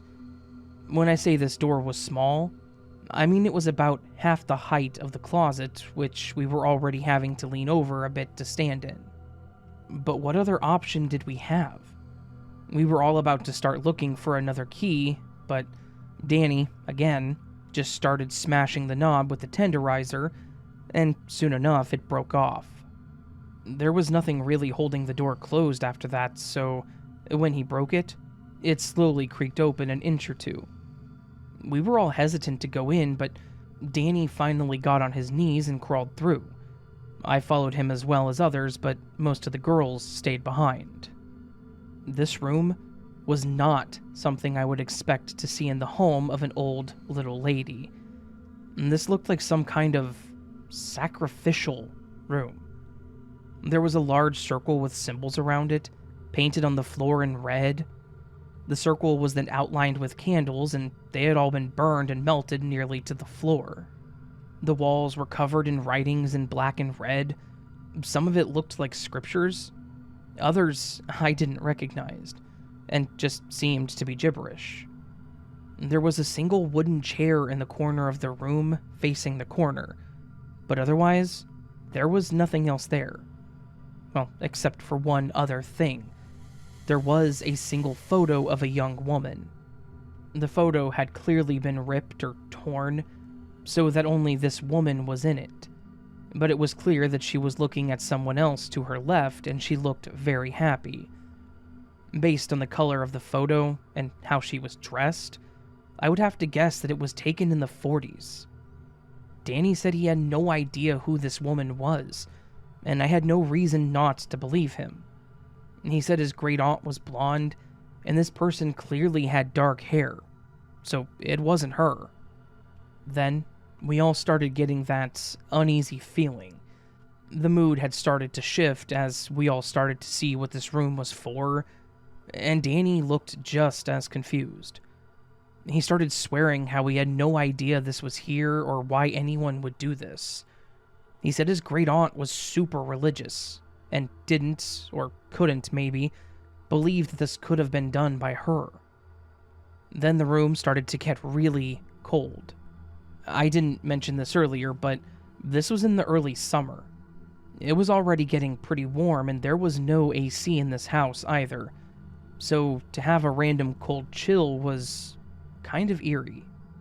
The girls quickly left the room at that point, and I was about ready to follow, but I waited to see what they did. As we stood around waiting to see what Danny wanted to do, we heard one of the girls yelp, so we all left that room. We went out, and one of the girls said that it felt like someone slightly grabbed her ponytail and tugged on it, which freaked her out. After that, there was no way to calm them down, and the three that had arrived together and the other girl all got in their car and refused to come out. I could tell that Danny was pretty freaked out too, but just didn't want to admit it. So he suggested that we leave too if the girls were all going. We packed up all of our stuff and left, and the ride back was pretty silent. No one really said much, and I didn't know what to say, to be honest. We kind of just went about our life after that. Nothing creepy happened, no one was cursed or anything, but I even started hanging out with Danny more. We were both at a different party together months later, and something had come up that actually reminded me of it. I ended up asking him if he ever found out who that person was, or anything about the room. He seemed like he didn't really want to talk about it, but he did tell me that he asked his mom about the woman in the photo, and she basically interrogated him on where he found it, and then told him to never bring it up again around certain people. I don't remember who he mentioned, but that was about all he told me. I don't know if he really found out more or if that's all he knew, but he definitely seemed uncomfortable talking about it. So I never brought it up again. If I was alone, I would have taken pictures to share with you all because it was really creepy. But I didn't, mostly out of respect for Danny, since I hardly knew him at the time. Based on his reaction to it all, I'm pretty sure something bad happened there, and his family may be keeping a dark little secret.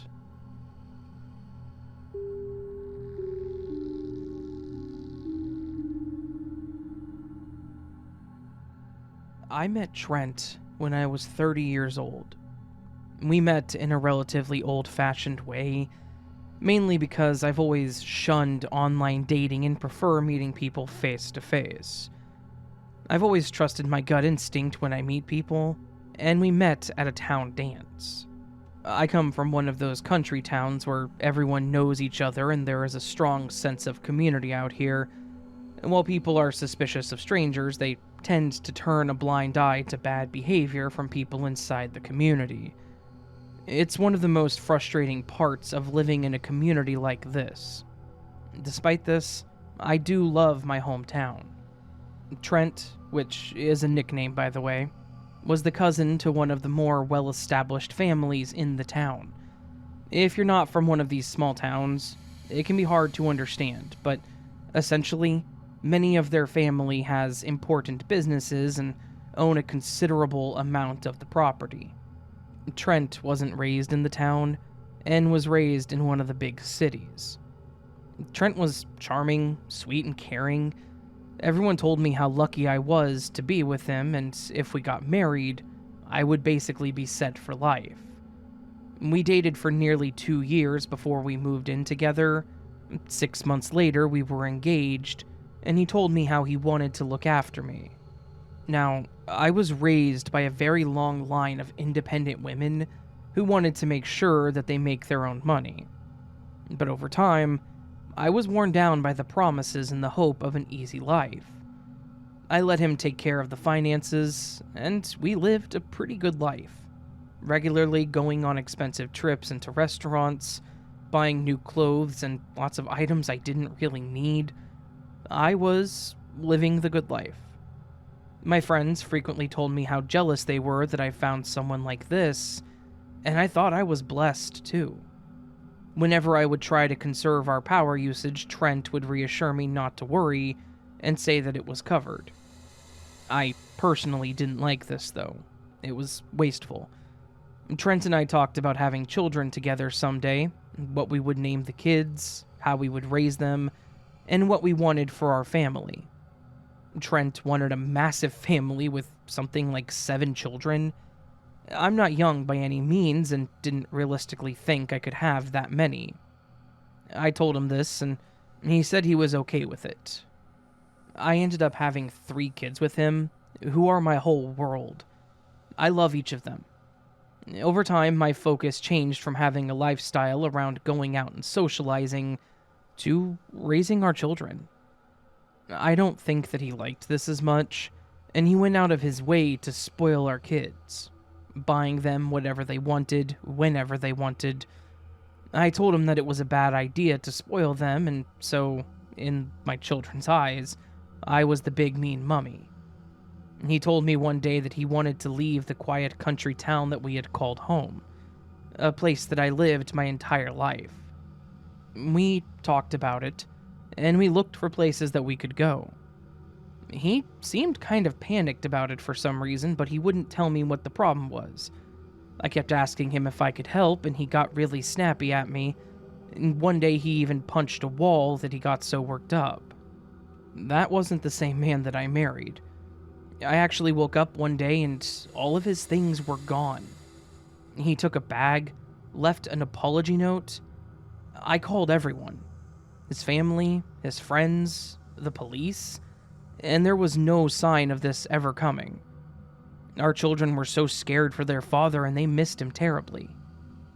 Then, I found the stash of bills and credit cards that had been taken out using my name.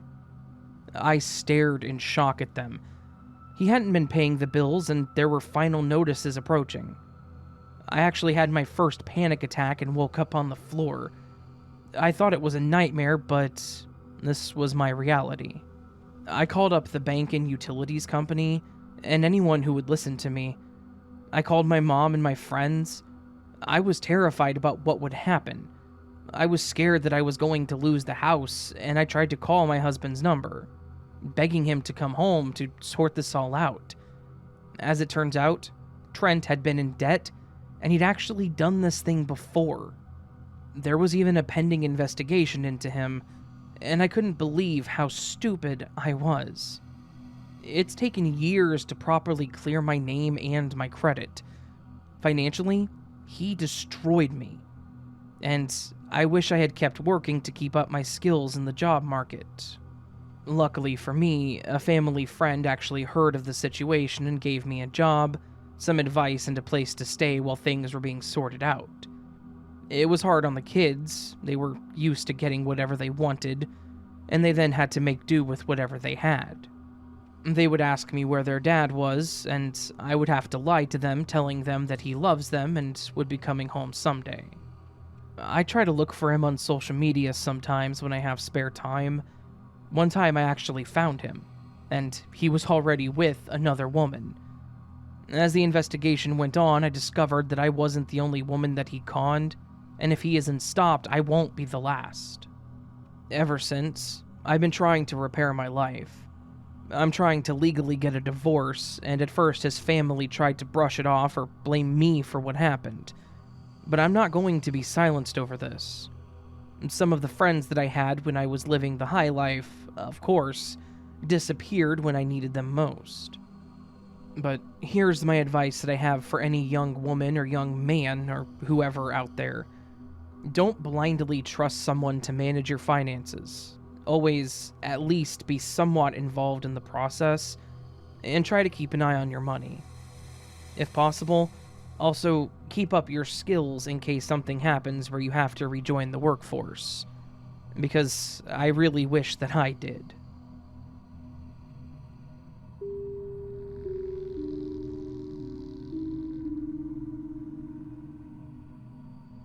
I've worked at a small gas station in what I consider a middle-of-nowhere town for quite a few years now. I used to work the day shift, but I decided that I would take the pay increase and lose my social life and work the overnight shift instead. Not like I had much of a social life to lose, but to be honest, I've been married for about 10 years now, and we don't exactly go out to parties or hang out with our friends or anything. Thankfully, my wife doesn't mind that I work the overnight shift, and we've made it work between the two of us. Honestly, the job has been incredibly uneventful for the years that I've worked it, with very little exception. Obviously, this is an event that is an exception.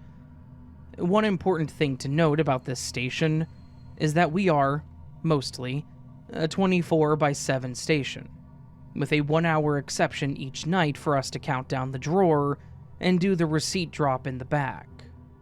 Basically, we close the store for 1 hour to mark the end of the business day for the business and pull the numbers. They used to not close to do it, but there was one point where the store was actually robbed by a former employee during the count because he knew the time that it was done, and the door was unlocked, so he took advantage of it. Ever since then, they've made it to where the store is closed for 1 hour every night. It's a weird system, but it does work in the end. On this night, I had closed down the store at 3 a.m., as I was scheduled to do, and I had counted down the drawer first and then did the receipt print for the card transactions. I had actually gotten it down to about 40 minutes, so I had 20 minutes until I needed to reopen, and I decided that I would go ahead and just take a few moments to myself behind the counter. Kind of like a power nap sort of thing. Not really sleeping, but just dozing off for the full 20 minutes. A couple seconds after I had sat and closed my eyes, I started hearing what sounded like a banging noise. It was enough to pull me from my light nap and make me jump. I looked around at the doors, and there was a woman that was smacking one of the doors and pulling on it as hard as she could. At first, I instinctively started saying, "We're closed until 4. I can't unlock the door until then." But as I started talking, I could tell by the way that she was frantically pulling at the door and staring at me that something was seriously wrong.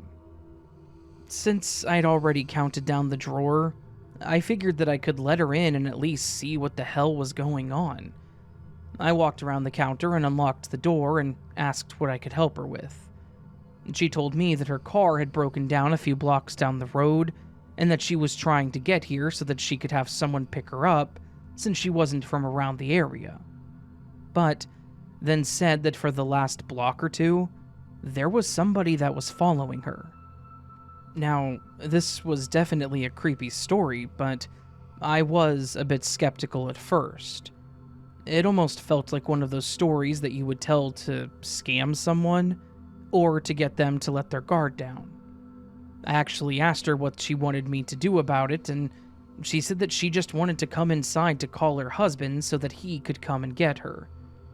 After a few moments of her reiterating things, and me feeling like she was probably telling the truth, I decided to just let her in and lock the door. I told her that we weren't technically open, so I couldn't have her anywhere in the store other than right there. She said that she understood, and that she would stay at the front door, and apologized for the whole thing, saying that she didn't mean to be a bother. She was just really scared about what the guy that was following her was planning on doing. At this point, I felt like she was leaning too heavily into the story to actually be lying to me. So I told her that it wasn't a bother, and mentioned that if she sees him, that I would go ahead and call the cops for her. After a few moments of her talking on her phone to whom I'm assuming was her husband, and then her waiting and just staring out the front door, she started making a bit of small talk, which was fine. I still had a couple moments before I could reopen, so I kind of welcomed the conversation. No sooner than when we started just talking about whatever, I heard another loud sound. But this time, it wasn't just a person smacking the glass. It was the sound of something smashing the glass on the side door. Thankfully, the door was designed so that smashing it would not allow access, as the glass was reinforced, wasn't very wide, and there were 4 metal bars across it. But this guy was seriously doing everything he could to smash the glass so that he could get in. Like, he was pretty clear in what he was trying to do. The woman screamed. I kind of yelped like, "Whoa, what the hell?" and turned to look at the scene in front of me. After realizing what was happening, it occurred to me to hit the panic button.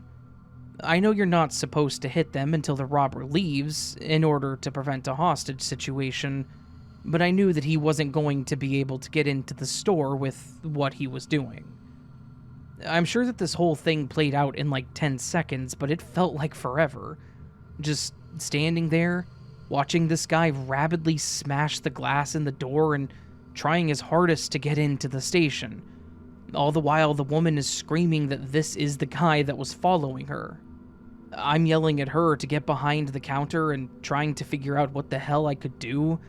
I guess the guy finally realized that he wasn't going to get in, and he just kind of stood there staring at the two of us with this horrible grin. Like, you could see the malice just pouring out of this dude, and he kept pointing at the two of us and shaking his head. It was terrifying. At no point did he say a word. He just stared, smiled, pointed, and shook his head back and forth, which honestly felt more threatening than if he had been screaming at us.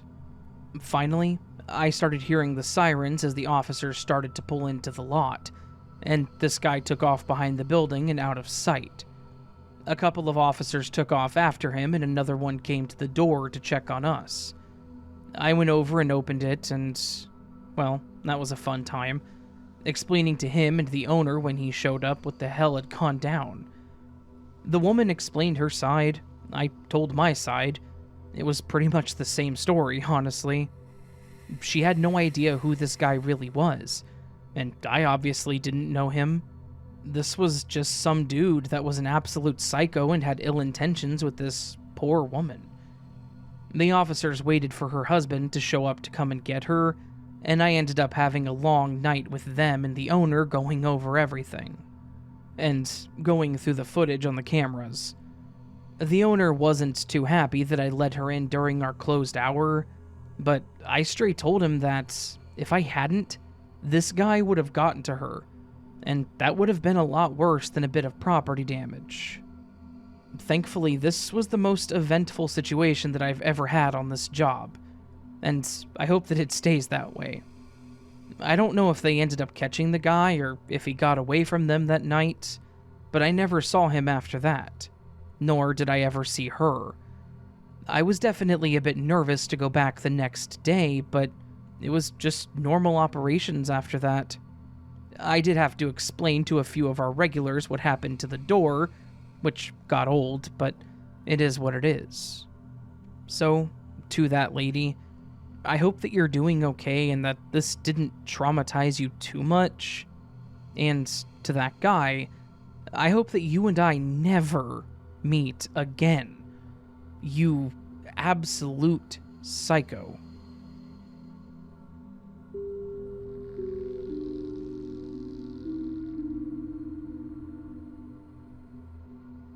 I have a story about an ex-girlfriend that went a bit crazy and really taught me a lesson about dating. Mainly to get the hell away from anyone that starts to throw red flags at you in high quantities over a short period of time. When I met Ada Lynn, shortened to Lynn, I was immediately smitten. She was everything I wanted in a girl. She was a solid 10 for me, was super polite to literally everyone, loved the same things as me, and she didn't really have a wild side. I've always been a bit of a wallflower, so I wasn't looking for anyone that had a crazy social life, or liked to be out in public all the time. Lynn was, as I got to know her over the couple weeks before we dated, perfect to me. And I fell super hard super fast. She and I were very happy together for about 3 months. Things were perfect. She would stay at my apartment every weekend, and we were making plans for the future. Lynn seemed like she was the perfect partner for me, and I really thought that we had a very bright time ahead of us. Of course, with the good things come the bad. Around this time, my mother was hit with a cancer diagnosis, and me being her only child, I felt the need to commit a lot of time to her, to help her where she needed. My dad hasn't been around since I was 5, so a lot of it fell on my shoulders. I had no problem bearing this weight, as I love my mother and I wasn't going to let her struggle. Helping my mother, of course, meant that I wasn't home as much as I used to be. I ended up having to set time aside to take my mother to her treatments, and I ended up staying over at her apartment several nights because I didn't want her to be alone. And I had to shave off a lot of the time that I got to see Lynn. At first, she was fine with it. She hadn't met my mother, but she said that she understood and she was supportive of me being the one to help her. That lasted about 2 weeks.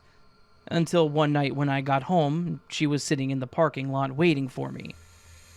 I was a bit shocked that she was there since it was like 10 at night, and I hadn't told her I was going to be home that night. The only reason I came home is because my mom told me to go get some sleep in my bed instead of sleeping on her couch, and that she would be fine. She approached me as I walked up to my apartment, and she seemed happy at first, until I mentioned that I was exhausted. She then immediately started asking me why I was so tired. I told her that I'd been helping my mom all day, and that I'd spent the last few hours rearranging furniture to make things more accessible, in case my mom got worse. And she came back with, "Are you sure you were with your mom? Are you sure you weren't with another woman?" I will say that I may have responded harshly to her when she said this. Something about being accused of cheating after I spent a whole day helping my mother, who needed me, compounded with the stress of my life at the time, just set me over the edge. I went off. I asked who the hell she thought she was to even insinuate that. I called her a few names that I probably shouldn't have, and then I told her to go to hell. Like I said, as much as I was really head over heels for her, I was not in a good headspace, and her saying that really messed me up. It was a quick and rash decision to end something that I held so dear, but if she was going to start down that route while I was dealing with my mother, then I was done. And, of course, That wasn't the end of it. In fact, that was where things started to go insane. A couple of days later, I got home from work, and as soon as I walked into my apartment, I wanted to freak out. Nothing was taken or broken, but it was pretty clear that someone had broken into my home, and I could pretty quickly figure out who it was. There were post-it notes all over my apartment stuck to various things, and on each of them was a personal note. But they were such a mixed bag of emotions. For instance, one said something like, "I miss our late nights together." And then the next would say, "I hope you and your new girl die in a fire." It didn't say girl, it used a different word, but I find it degrading, so I won't include it here. You can figure out what it said. There were, if I remember correctly, 170-something notes all over the place. Clearly, she was a bit unhinged with her unfounded accusations. I called Lynn and asked her what her problem was, and she told me that she didn't know what I was talking about. I mentioned the notes, and she just kind of tried to play it off like, "Oh, yeah, that. I don't know, I was just in a bad mood." I told her that she had committed a crime by breaking into my apartment, and she laughed and told me that I couldn't prove that she broke in. I, once again, went off. I told her that I was done with her, that she needed to move on and get over me because I wanted nothing to do with her.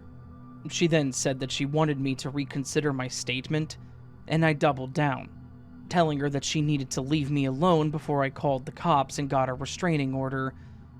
I didn't think I would actually be able to get one. I just wanted to put it in her head that she needed to leave me alone. That next morning, when I got up to go to my mom's, I went out to my car, and once again, she was waiting in the parking lot. She got out of her car and started to approach me, but I just got in my car and drove off as fast as I could, hoping that she would get the idea that I was willing to ignore her existence. She then made it really hard to ignore her. When I got home and saw a fire axe sticking in my front door. Like, it was seriously dug into the wood and just sitting there. That was a really fun conversation to have with the leasing office, that I had come home to that, and they certainly thought it was confusing.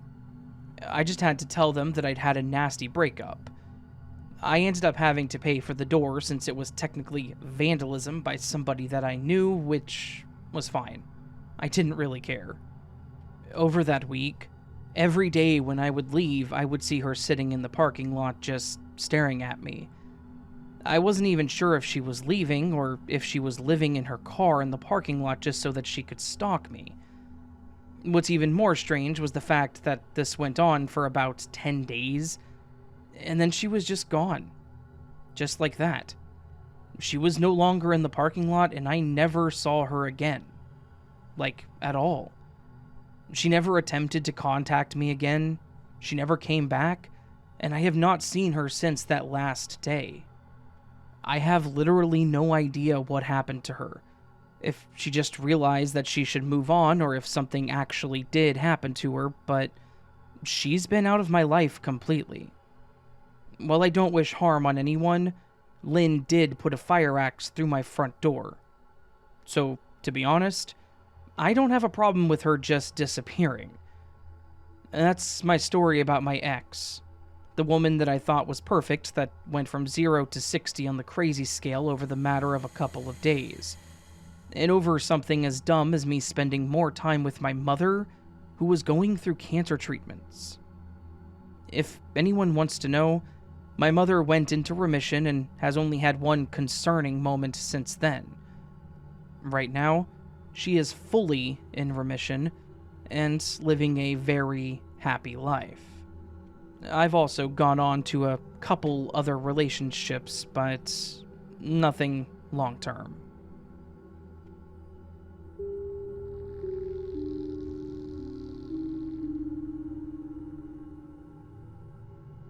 Hi, Raven.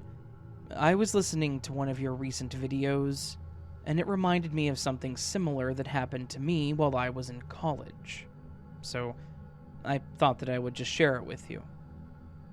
Unlike all the crazy stories I've heard about college students going on trips for spring break, I was far too broke to do any of that. But, thankfully, I wasn't alone. I lived in a small town, going to a local college, and living in one of their dorms. My 2 roommates and I didn't have a lot of free time or money to plan something crazy, so we just went to parties our friends hosted or friends of friends. That way, we could still have a good time, and it was cheap to free. I remember one party, though, that I will never forget. It was nearing the end of spring break, actually, and we learned of a local party that was open to anyone. They just asked that you BYOB. That was reasonable for me because I wasn't picky and could stomach some pretty cheap beers, so the 3 of us all got a 12-pack and drove over to the party.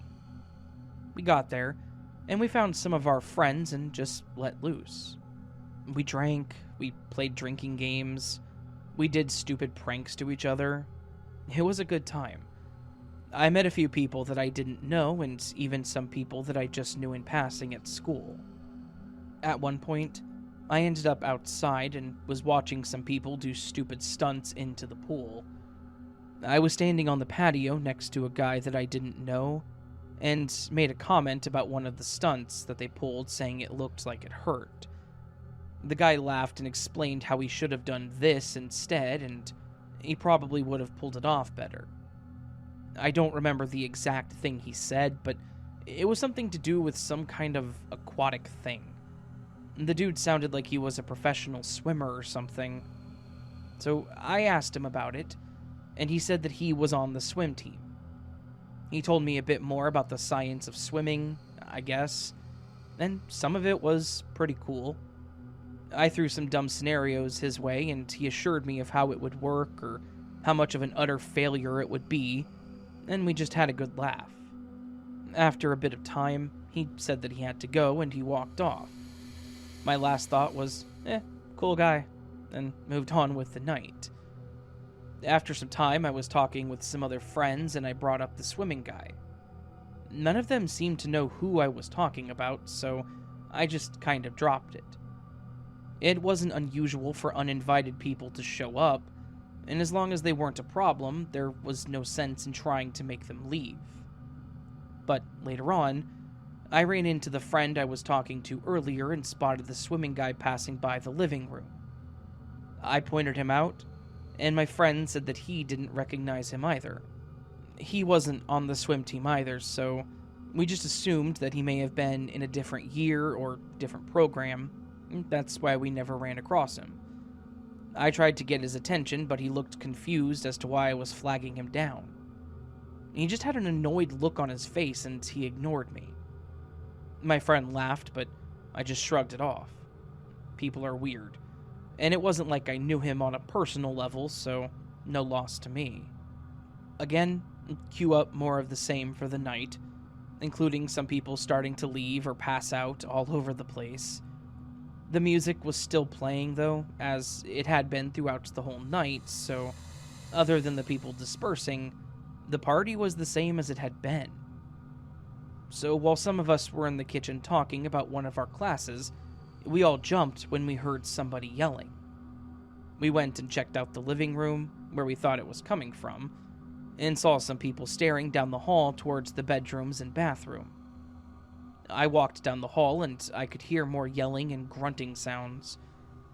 As I approached the bathroom, I saw the swimming guy standing in there holding some kind of pipe. One of my friends was standing behind me, but otherwise, nobody was doing anything but staring. So I just asked him if he was alright. That's when he turned to look at me and just started rambling about things that made no sense. He said it was too loud, even though nothing had changed all night. And, in fact, since there were fewer people, it wasn't as loud. I wanted to clarify with him because I didn't understand why it was all of a sudden a problem, but he just continued talking. I don't remember exactly what he said, but he was saying things like, "They won't stop laughing. I know that they're laughing at me. I know that they're talking about me. Stop it. Why won't they stop it? I just stood there, confused, not knowing what to do. This was obviously not about the music. This was something else. So, the only thing that I said was something like, "Hey man, maybe you should relax a bit." But before I could finish that, he started screaming and swung the pipe in my direction. He was still in the bathroom with me outside, and with him being intoxicated or on something, he instead hit the door. I was not going to stick around at this point and risk getting hit. So I rushed back into the living room and told them that we needed to leave before things got worse. As people started shoving themselves back towards the furthest wall or running out the back door, the swimming guy went running out of the bathroom screaming, "No more, please!" and then out the front door. I watched him from the front door as he ran into the road and was subsequently struck by a car. A bunch of people were still inside and they saw this, causing them to scream. I ran to call 911 from the landline that I had seen, and it was just pure chaos. I barely knew the address, so I had to go check that. I didn't even know the guy's name, and was trying to explain what exactly had happened. All the while, people were screaming in the background, and me not being in my right mind either. I kept walking back to the front door and saw the person in the car did stop. There were a few people from the party out there now, but I had no idea of the condition of the guy. An ambulance finally showed up, so I got off the phone and ran outside to them. They already had him on a stretcher and was putting him in the ambulance. I didn't see him move once. I didn't hear anything from him, and I was afraid that this man that I had just met was now dead. I was horrified, not knowing what else to do. I went back into the house and watched as many people left crying, shoulders and heads low, just saying nothing. The next day, I tried contacting people that were at the party, trying to figure out the name of that guy, but nobody knew him. There were so many people that I knew from the party that I found it difficult to believe that no one else knew this supposed student. He gave details about the school and some of the teachers, so I found it hard to believe that he could have been lying. I even tried going to the hospital and describing him and when he got there, but all that they could tell me was that he wasn't there anymore and couldn't provide any more information. I guess that made sense. I went in looking for someone that I couldn't even give the name of. But at least by the way that they were talking about him, I was reassured that he hadn't died. It may be a bit anticlimactic, but that's where my story ends. I never did learn who that person was, and those that I still have contact with still cannot recall his name or even remember him at this point. And since then, the memories of that party have stayed in the back of my mind. I took a small break on partying, but when I got back into that scene, I feared experiencing something similar to that. Thankfully, I never did, though. You just never know what someone else is going through, so no matter where you are, it doesn't hurt to learn names and all possible escape routes. Anyways, thank you for letting me share my story.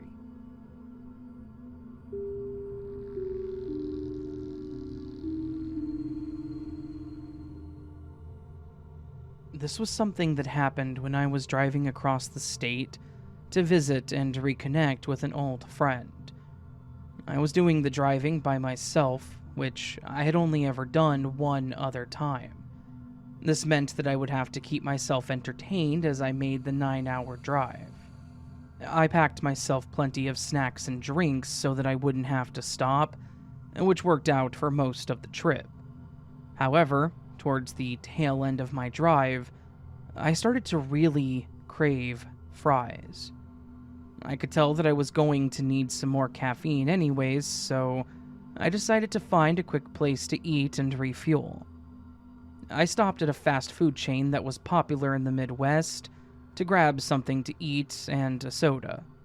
It wasn't busy when I arrived, but there were a few people sitting in the lobby and eating, and I saw a few workers behind the counter. I approached as I normally do, greeting the person at the register, but I noticed immediately that they did not look to be in a good mood. In fact, they looked pretty irritated. I hoped it wasn't because of me, so I tried to be as nice as possible. I was working retail at the time, so I completely understood how bad some days could get working with the public. The man at the counter quickly said in a hurried manner, "What can I get you?" So I started giving my order, and when he was repeating it, he stumbled over his words and then also said the wrong item. I politely corrected it, which made him look down, and he started jamming buttons with his finger, and then loudly sighed and apologized. I giggled slightly and told him that it wasn't a big deal and was trying to be nice. I told him that I appreciated him repeating back the order for reasons just like that. It's amazing how far a little kindness can go. He then sighed again and told me that he was just having a bad day. I apologized, told him that it was okay though, and that we were all allowed to have our bad days. Apparently, this was enough for him to give me a quick synopsis of everything that he was dealing with, which was definitely a lot for one person, and I just tried to be polite. This all was happening while I paid and stood there with my receipt for a moment.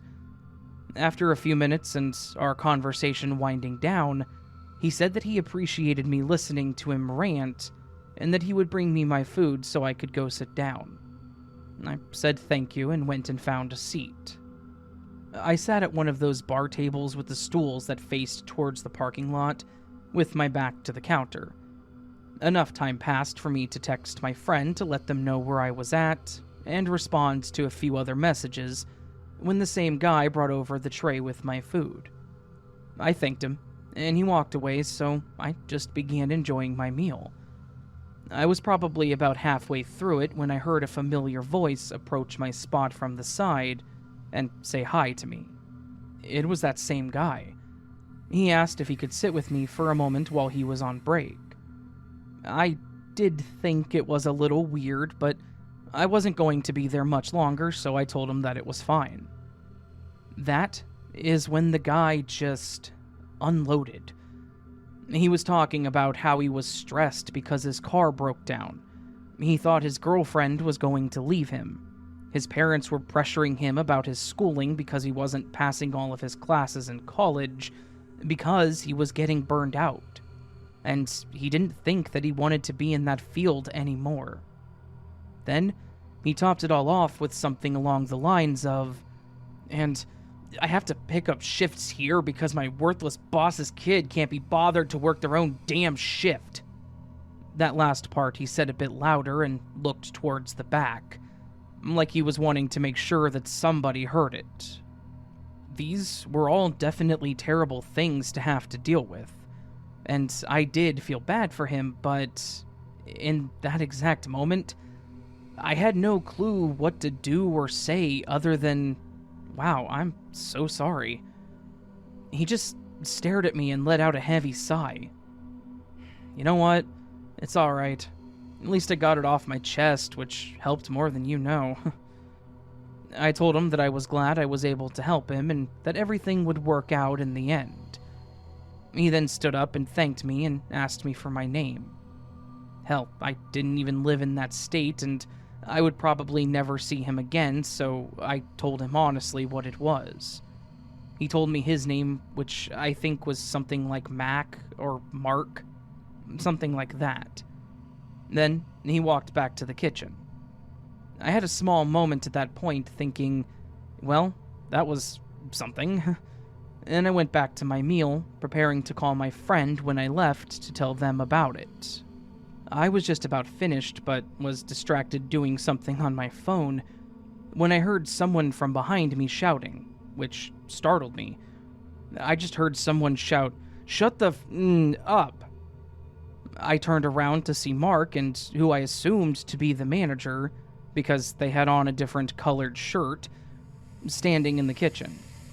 The manager had his hand up in a manner like he was shrugging, while Mark was throwing his hands around angrily. The manager was talking a lot quieter, as I could only hear Mark shouting.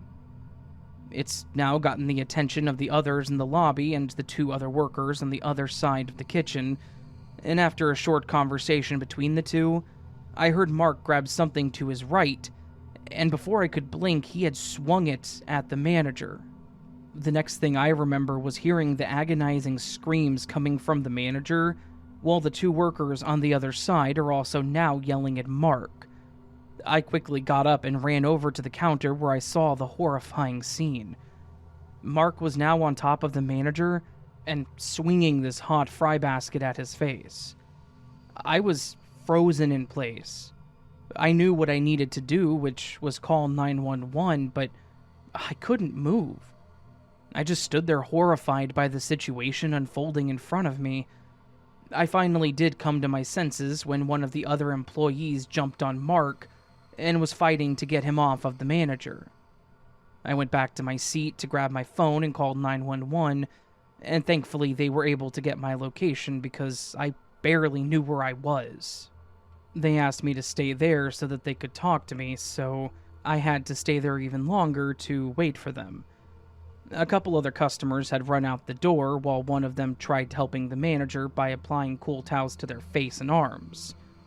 Somehow, he was still conscious, or had regained consciousness, but his moans of pain, I will never forget that. To this day, they still haunt me. Meanwhile, after the other employees got him off the manager, Mark ran towards the back and I didn't see him again. I wanted to do something, but I was scared that he may come back out and try to do something again to all of us standing there with him. I just stood by the door hoping to see the cops or an ambulance soon. After what felt like an eternity, they did finally show up. The cops went in first and immediately went to the back, and then the EMTs came in and started caring for the manager. I then had to tell them everything that I saw, as well as everyone else that was still there. Apparently there was another exit out the back, and Mark had left through it, and he was long gone. Unfortunately, I wish that I could tell you more about this, but that was pretty much it. After all that, and I was given permission to leave, I got sick and then called my friend from my car, now shaking and crying. I explained everything to them, and when we couldn't talk anymore, I called my sister and told her. There was no way that I could finish this drive by myself with my own thoughts. I definitely needed a distraction. I only had about 3 hours left to go, which was enough time to get it all out, calm down, and then even pull over to take a quick, much-needed power nap.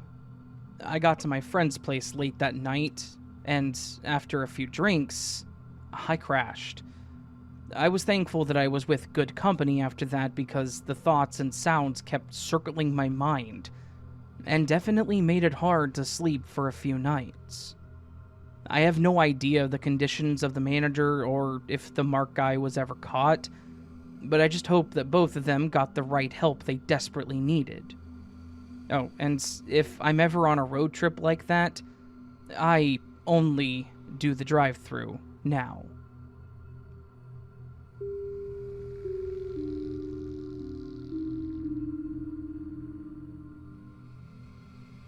It's hard for me to explain things through text, so please bear with me. I guess I'll start this story almost 10 years ago when I was 6 or 7.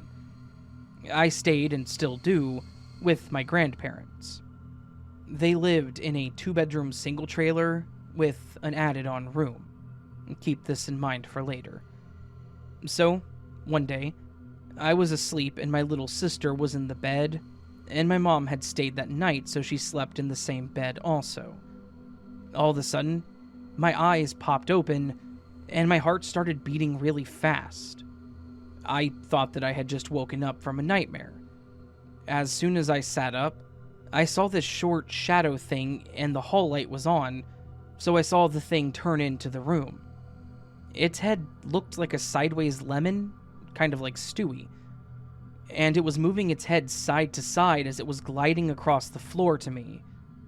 I hid under the covers and called my mom. I didn't see it again until I was at my cousin's house.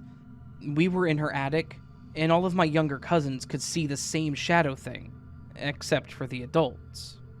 It was slamming the door open and closed, and once it saw me, it started going faster.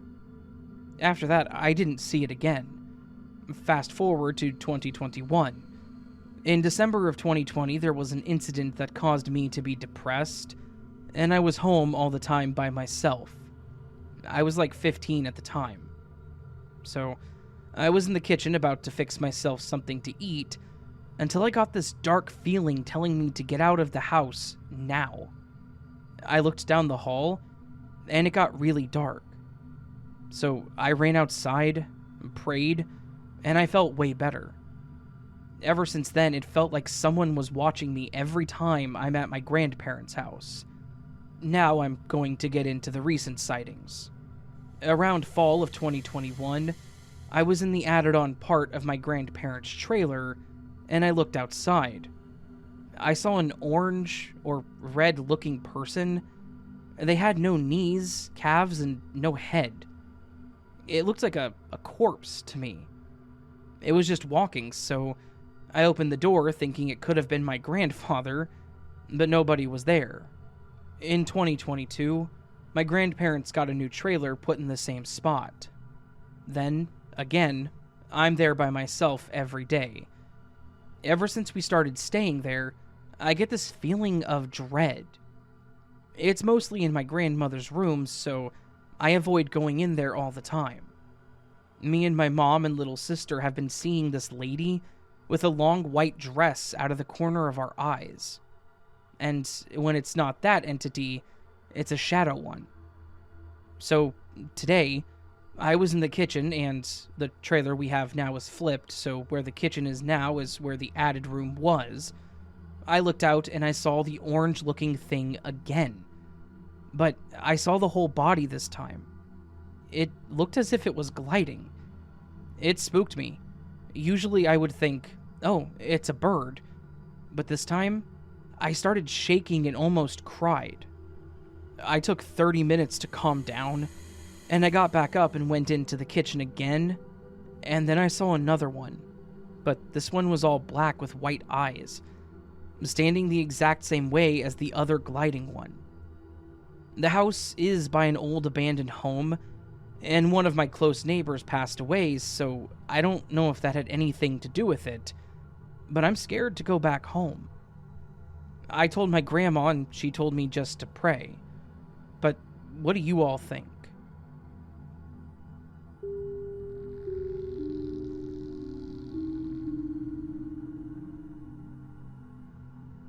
I'm 19 years old and living far from home in a studio room.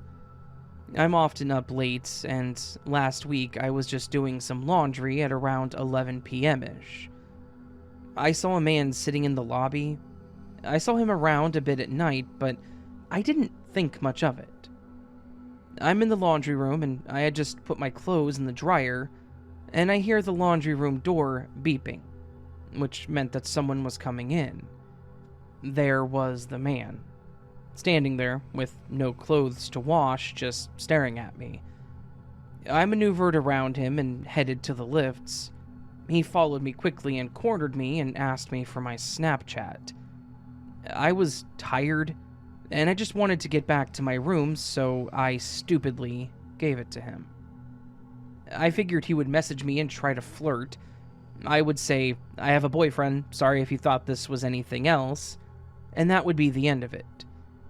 I'm about 5'4" with very long red hair, and I'm half Indian and English, with Afghanistani descent, so I'm white passing but kind of exotic. People tend to stare at me. Anyways, he starts messaging me. It's kind of normal, and then he starts saying weird stuff like, "I saw you a month ago, and I was impressed. I've been visiting a friend and staying here." And I've been watching you. I noticed that you come out mostly at night. He told me that he was Saudi Arabian and only visiting for 5 more days. Then, it gets worse. He says, I love you. I can't help it. And then I say that I have a boyfriend. He says, I only want you. And continues to completely ignore that. He asks to come to my room, and I say no, and then he wanted a hug. He asked me if I lived alone and if I was a virgin. He kept saying that he loved me and that I was perfect for him, that I impressed him. At that point, I recorded all the messages on Snapchat, spoke to him a little bit more to gather evidence so that I could take it to the reception in the morning. He'd been watching me for a month. I got my guy friend who lives on the 2nd floor to walk me down to the laundry room. We sat in the student lounge area and my friend calmed me down. I was shaking with adrenaline and fear. We saw him around the laundry room again looking for me, but luckily I'd already picked it up. I run back to my room and my friend says that I can stay in his room, but I said that it was okay and I would just lock my door. It's about 1 in the morning, and I hear someone outside my room trying to get in. I ask my friend if he's outside my room, and he says no. I just froze. I didn't want to make a sound.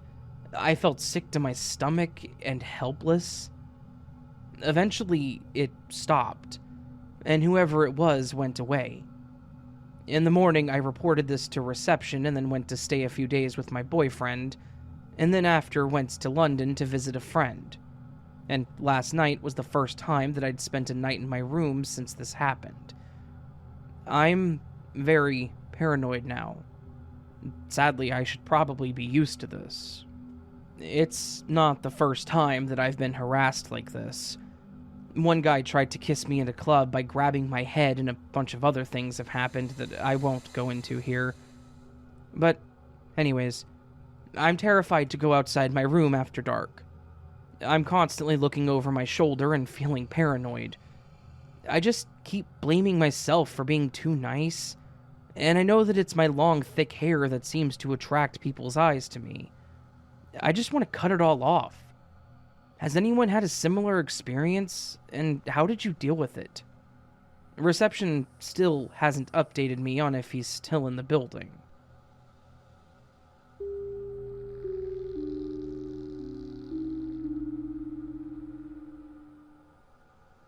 Alright. I spent my entire slow day at work yesterday reading through this sub, so now I want to share my little story. My childhood best friend, Marie, and I were around 11 or 12 years old at the time. Marie's family had their own campsite in a provincial park about 2 hours from our hometown, and would spend the entire summer each year living in their camper out there. This particular summer, I was able to go and stay with them for a week, and we were excited to spend our time adventuring around the forest. On the last night that I was there, we decided that we wanted to hurry down to the ice cream shop by the lake before it closed. It was early evening at this point, still pretty bright out, but beginning to lose light. The path that we took was down a short slope right next to the main road, with maybe 10 feet of thick brush and trees in between. On the other side was the forest, with more tall, thick brush. So, we were walking along, not seeing a single other person on the path in front or behind us. We hear a sudden rustling and snapping of branches, similar to the sound of maybe a deer moving through the woods. I wouldn't have thought anything of it, but then the sound of running footsteps followed. Marie glances back and suddenly grabs my arm, urging me under her breath not to look back. At the same time, the running stops. I don't know why I didn't ignore her and get a look myself. I guess that I could sense the very real fear in her voice and chose to listen. We both start to panic, getting that feeling like when you're running up the stairs after turning the basement light off. We pick up speed as much as we can without breaking into a sprint, knowing that the ice cream shop is only about a minute walk away at this point. The path soon breaks and we're in the parking lot. Suddenly, Marie steers me hard to the left, heading towards the lake and the boat rental instead of continuing straight to the ice cream shop. And I go along with it silently, understanding that ice cream is no longer an interest right now. Marie is clearly panicking at this point. We're both looking around, but it seems that whatever scared her is nowhere in sight at this point. Marie walks up to the boat rental and gets us a kayak, and we climb in and begin to paddle out to the middle of the lake. As we paddle, she tells me that there was a man behind us and that the man had stopped running at us very abruptly upon making eye contact with her. He'd been wearing a long black coat with the hood up, despite it being the middle of July, and he had a terrible smirk on his face, and she swore that as he stopped running, she saw him put something shiny away into his coat. He appeared to have just emerged out of the bushes after we walked past, given the sound that we heard right before he came running onto the path. We reached the center of the lake and stopped paddling. I pulled out my old Nokia brick phone that my parents had, thank God, given me just in case. I hand it to Marie and tell her to call her parents to come pick us up. As the phone rings, I see her look out past me to the shore and go pale, lifting a hand to point to what she's seeing. I turn, and there was the man, stalking his way around the path that circled the edge of the lake and staring out at us. We sat in the middle of the lake and watched him do 2 full laps, never looking away from us, before finally disappearing. It took a few tries to get a hold of her family. We were freaking out so bad the whole time, as the sun got lower and lower. We did manage to have someone come with the truck, but by the time we reached the shore, it was pretty dark outside. I don't know what we would have done if we hadn't been able to call for a ride. Looking back, I don't know why we didn't just go up to the ice cream shop, inform an adult there, and ask her parents to come get us then, but it worked out. We got back safe, and we thankfully never saw that man again.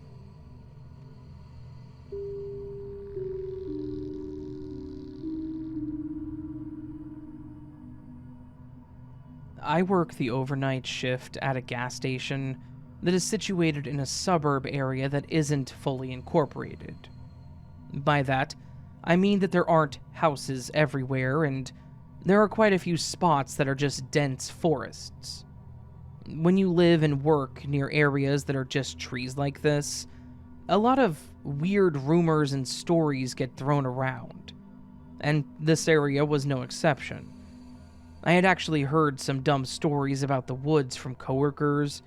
There was a rumor that they, whoever they were, had found a bunch of mutilated deers out in the woods, and that a man had once been camping in the woods and got attacked by something.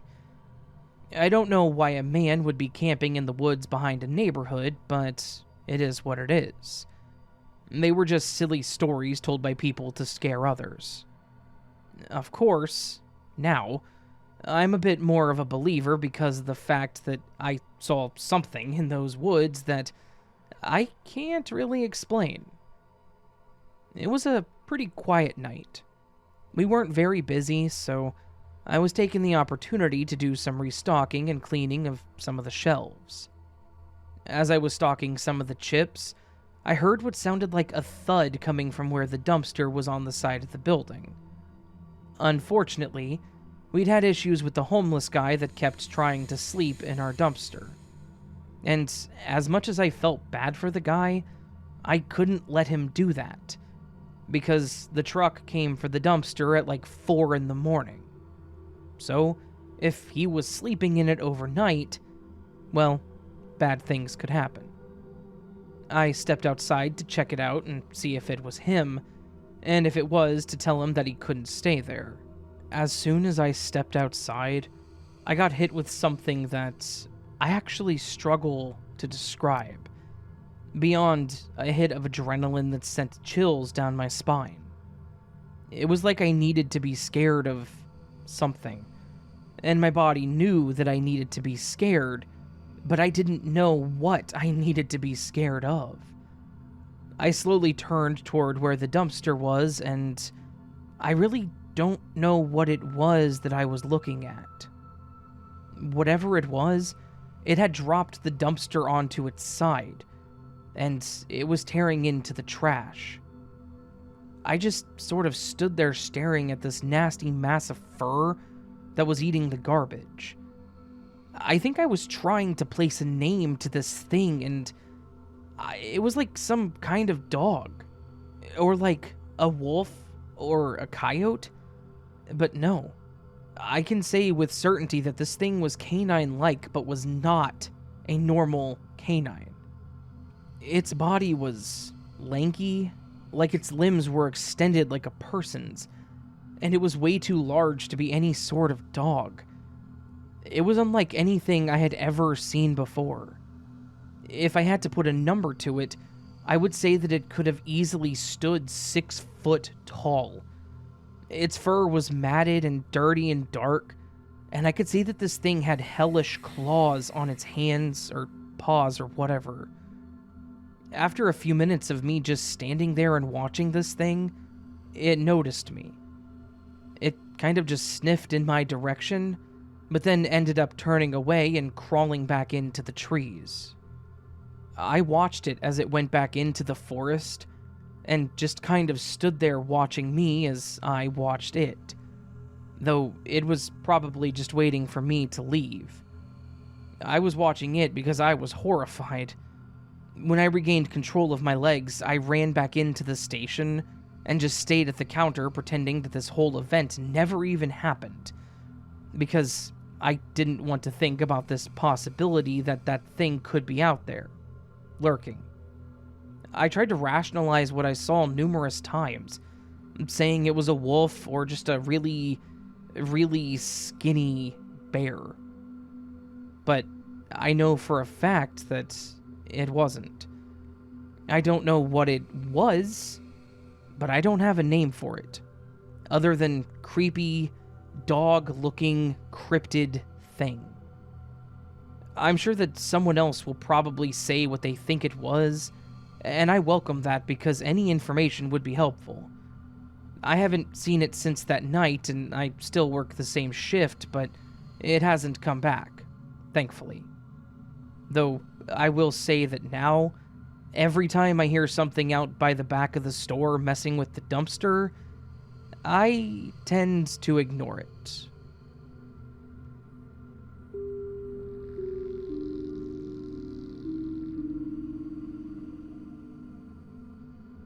When I was in college, I was out and about with my then boyfriend. We had gone to dinner and then gone to Walmart to get some typical college food so that we could survive a Sunday in. I was dressed up in a casual, dressy fit.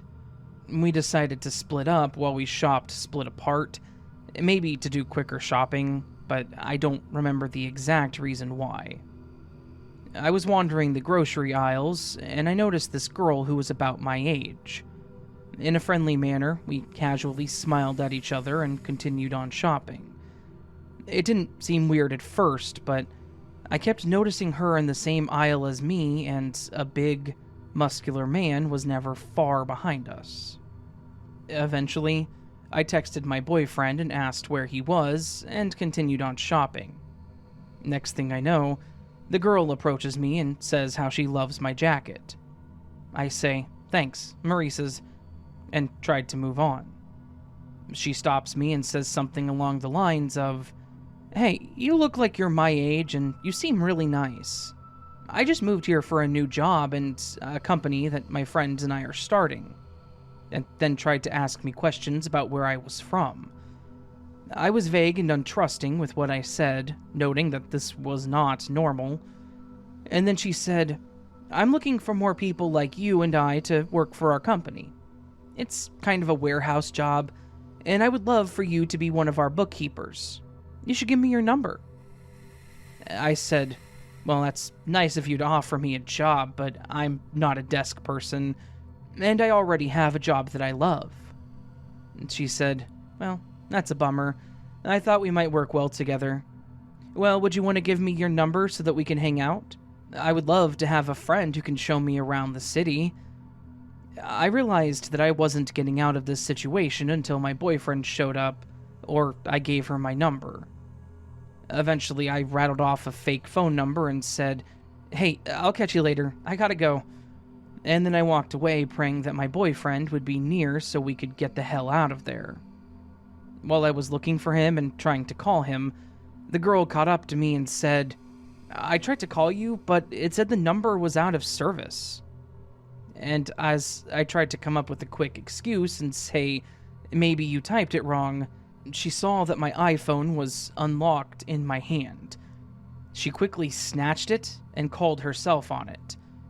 I was so flustered and mad at her that I snatched my phone right back when my boyfriend came around the corner.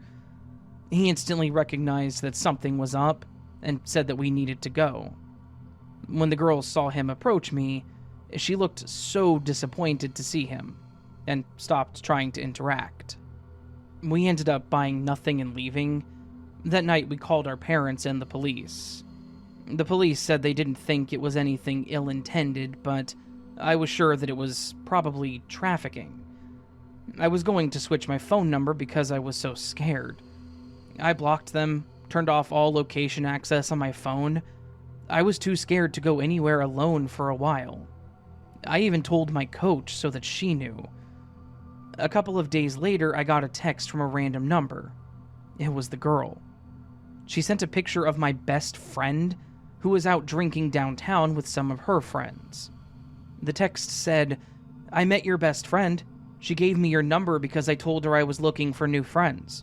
She showed me a picture of you and I said, 'What a coincidence, I met her the other day and lost her number when I got a new phone.'" About 2 minutes later, I got a text from my best friend that said, "I gave your number to a girl who wants to make friends around here and is looking for people to join her business. And since I moved this week, I thought of you." I freaked out that she was with her. I told her to get away and to not leave alone with her. I stayed up worried until my best friend got home. She said that she was fine. Otherwise, I would have gone to pick her up.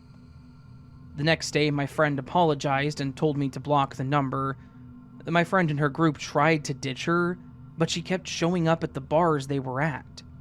She said that the girl was relentless and texted her all night trying to get my friend to go hang out at her place. My best friend also said that when she asked about the business, the girl wouldn't give her many details other than it was a warehouse somewhere, that it would pay her great, and it was in town, and if she wanted a tour, she would take her. We never heard from this girl again. Today I was listening to a podcast and they mentioned different sex trafficking tactics. 2 of the tactics were vague jobs where they would pay you well, but needed you to come meet them to give you more information, and a new-to-town girl who desperately needs new friends. I've been thinking about this all morning, and I'm glad that I felt uncomfortable and my friend didn't go with this girl. But I am also mostly mad the cops ignored my concerns and said it was nothing. I hope that they wrote down the tip that night at least, but I doubt that they did.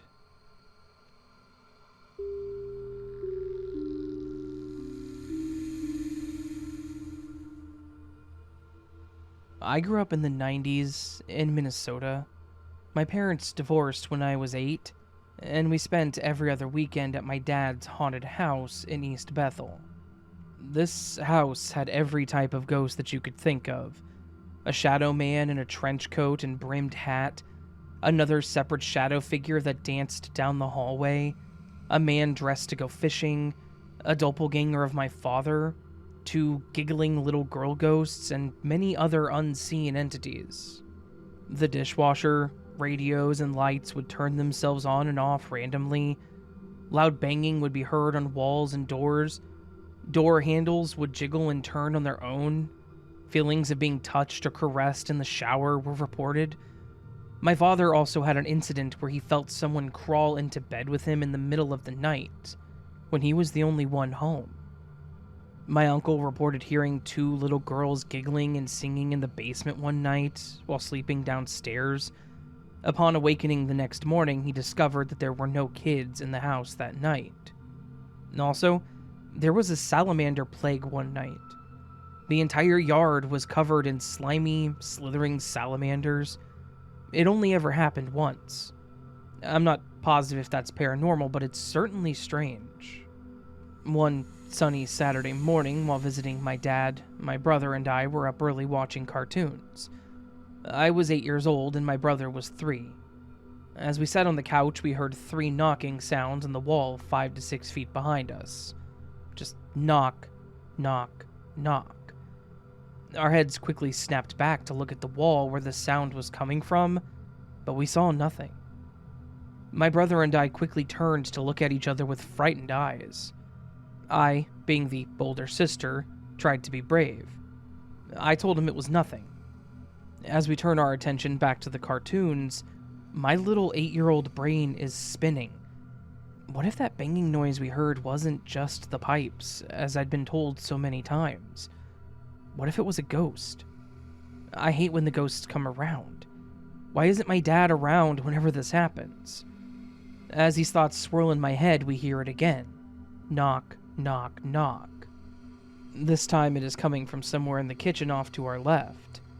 It's not as loud as the first time, and the sound is different. Like someone is knocking on the kitchen counter this time instead of the wall. We quickly strain our necks to peek inside the kitchen with lightning speed to catch whomever, or whatever, is making that noise. Again, there's nothing there. I take a deep breath, and once again I pretend to be brave and tell my brother, it's nothing, just ignore it. My heart is thumping in my chest, and there are butterflies in my stomach as the familiar anxiety grows worse and worse with each passing second. I tuck myself up on the couch in a ball, not wanting my legs to dangle off the edge. I no longer feel safe, and nothing is to be trusted. Knock, knock, knock. This time the sound is coming from the dining room. I could tell the noise is coming from the wooden dining table this time. I can see the entire table from where I'm sitting with ease, and there is nothing on the table that should be making that noise. No one except myself and my brother are awake. There's no one in the dining room. There is no logical reason for this knocking noise to be moving around us. Just then, I realize the knocking sounds have been moving in a big circle around us. If the invisible entity is to move any closer to us, the next logical place would be for it to be in the living room where me and my brother are currently sitting. No sooner than that thought crossed my mind, it happened again. Knock, knock, knock. This time the noise was coming from the coffee table sitting less than 1 foot away from us. I instantly flip over the back of my couch in a reverse somersault-like motion, and I run at superhuman speed to my father's bedroom. In my panic, I completely left my little 3-year-old brother behind to fend for himself. Luckily, he wasn't too far behind. We sneak into our father's room and quietly lay on the floor. Our dad would have been super mad if we woke him up early on a Saturday morning, even for a ghost. In our commotion, we wake up our 6-year-old sister who's sleeping on our dad's floor. Us 3 kids always slept on his floor together when we were visiting. So we quietly whisper what just happened out in the living room to our sister. As we're telling her the story, something catches our eye. We could see a black shadow under the small space between the bottom of the door and the plush carpet. This black shadow is slowly pacing back and forth in the hallway just on the other side of the bedroom door. Just back and forth, back and forth, back and forth, like the shadow is waiting for us. Unfortunately, I don't remember what happened after this point. Somehow the rest of that memory has been lost with time, but I know for sure that we did not open that door. As an adult, I often wish that I would have been brave and opened the door. What would have been waiting? Would the entity have entered the room and attacked? Would we have been shocked and confused to find the hallway empty? Would the gray shadow just keep pacing the hallway, oblivious to our frightened, curious eyes? I've done a lot of research on the home and property over the years, and I can't find any evidence of a death or tragedy that would account for so much paranormal activity. I've also reached out to the previous and current owners to see if they had any strange experiences. The two families who lived there previously said they never had any strange experiences, nor did the family who lived there right after my family. The family currently living there did not respond to my question, and in hindsight, I regret even asking them. It wasn't cool of me to even put that thought in their heads. Prior to the home being built, all I can find is that the land the house sits on was part of a farm for a family that I could find very little information on. So, was my family haunted? Or were we all suffering from a 12-plus year mass hysteria?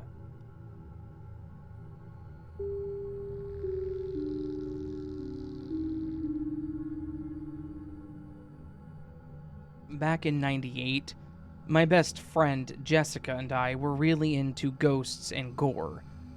We would have her dad rent Faces of Death on the weekends, camp out at her house, and just indulge. Working at the video store was your typical video store employee back in the 90s. Late 20s, single, and lives with his mom. He and his mom lived in the neighborhood for quite a while, so he had all the stories. We would spend hours in the video store looking over videos and conversing with Jim. Jim had all the neighborhood stories. There was this house at the end of my street, closer to Jessica's house, that constantly had families moving in and out. All short stays, no longer than a year. Our high school bus stop was directly in front of this home. The longest tenant in the home were a gothic kid and his older mom. They stayed for the better part of a year.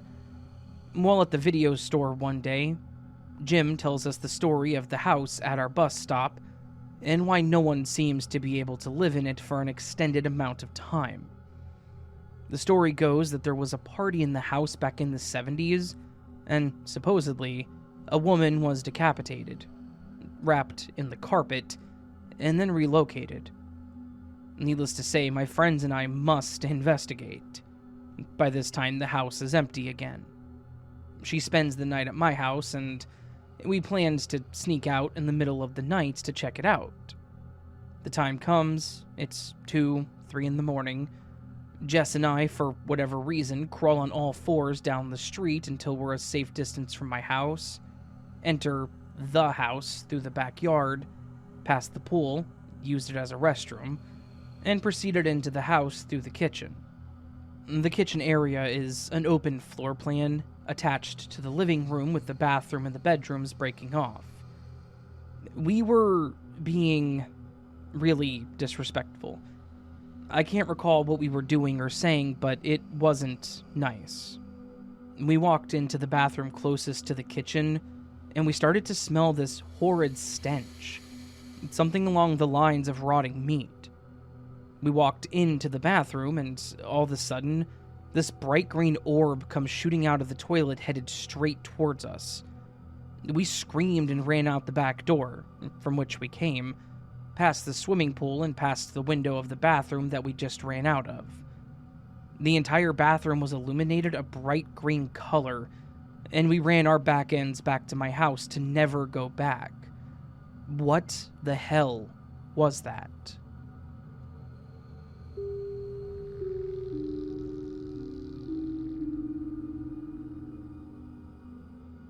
For context, this happened when I was around 12. I'm 19 now, and I am female. Anyways, I've always been very street smart and was very mature at a very young age. It ended up helping out a lot in my favor. I used to have a best friend that was like a sister to me growing up, so her family was like family to me as well. We used to go to our local theme park all the time. We had year passes. One day when we went, her mom and 2 sisters, 6 and 8, also went with us. On the way there, the older one had to go use the restroom, so we stopped at the closest place, which ended up being a Circle K. Her mom had a small Civic that was older, so we had the windows halfway up to let the air in because the AC was garbage. And when they went to the bathroom, I somehow ended up in the front seat. I think I had a gut feeling that something was wrong. And I stayed in the car with her youngest sister while everyone else went inside. I then noticed a man come out of the store, take a look at us, and then look at his car, then back to us. He was obviously thinking about something. Not necessarily anything bad, but you could visually tell that he was thinking of what to do. He then puts the stuff he just bought in his car, gets in, and grabs something. He then gets out of his car and comes right up to the driver's side door. I was in the passenger, and reaches his arm through the window to dangle a small, single pearl necklace in my face, and asked me if it was mine.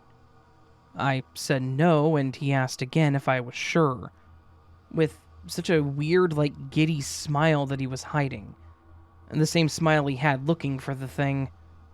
I had my hand on the door as soon as I saw him, and the only thing going through my mind was protecting the 6-year-old in the back seat, who was out of the car seat and leaned up on the center console to see what he was showing me.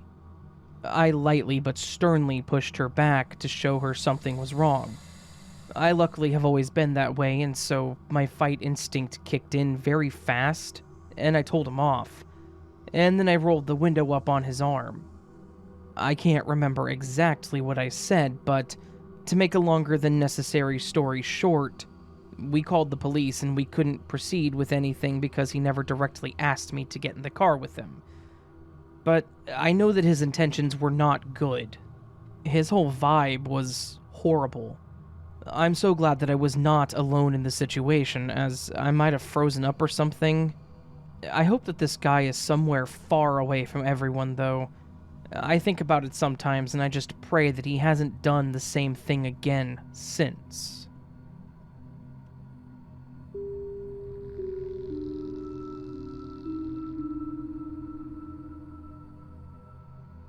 When I was a child, I had 2 separate experiences that may have been supernatural, or may have simply been my mind playing tricks on me.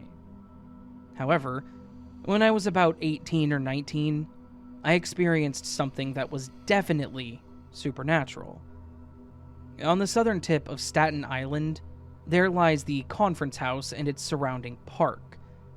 Up until early 2000s, there was about half a dozen houses on Parks Department grounds that were vacated and demolished so that they could make walking trails and such. An ex-girlfriend of mine has lived in one of these houses with her mother and sisters. When I would spend the night, I would share the pull-out bed with her in the living room. However, there was one night where it was particularly hot, so we went upstairs and slept in her sister's bedroom since it was cooler in there, and they wouldn't be home that night. For whatever reason, I could not sleep comfortably that night. I would wake up and just look out towards the window across the room.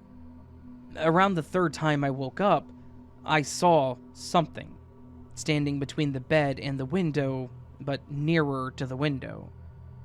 I was told that this house was haunted, and in the 1.5 years since I started hanging out there with my ex and her sisters, I had never seen anything. So, this one night, I see standing near the window a silhouette of a human figure. It was just standing there.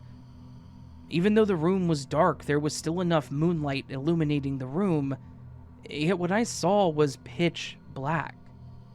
I'm talking as black can be. I was not able to make out any facial distinctions. It was devoid of anything human. It really just was a black silhouette, and it was terrifying. After staring at this entity for what seemed like forever, or just 3 seconds, I woke up my then girlfriend. I asked if she was seeing what I was seeing, and she did. I quickly asked what we should do, and she said that we should go downstairs, to which all I could say was, okay. Luckily, the door to the hallway was about 2 feet away from the bed on her side. After she got up, I quickly followed.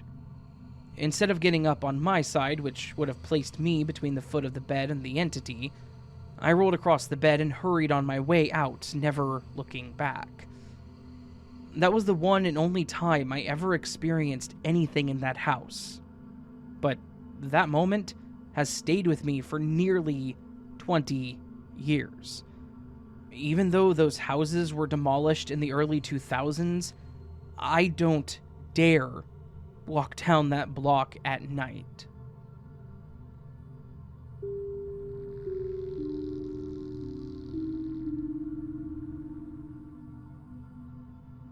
When I was about 5 years old, my mom told me about a ghost story of hers. She was at a costume party and took a photo in front of her old family TV. I don't have the photo. They all looked at the photo and saw a little silhouette of a young boy, and they were absolutely flabbergasted, thinking ghosts didn't exist. A couple of years later, before I was born, my mom worked as a beauty therapist, and she had a client. And the client noticed a young boy, and the client then asked my mom, "Do you have a son?" My mom answered no, and then the client said that there was a young boy hiding behind the counter. My mom was terrified, knowing that it might be the boy from the costume party. Back to around the present day, 2022, I was 12 years old, and one night before I went to sleep, my eyes flashed. Like when your eyes get rubbed too hard, and then out of the corner of my eye, standing right next to me, was a boy. He looked exactly how my mom described him. My mom always mentioned the spirit as a nice ghost, and that it would never hurt anyone. As I'm writing this now, I'm currently in my room lying in the place the spirit was last found, and I'm just getting goosebumps thinking about how it can probably hear me right now.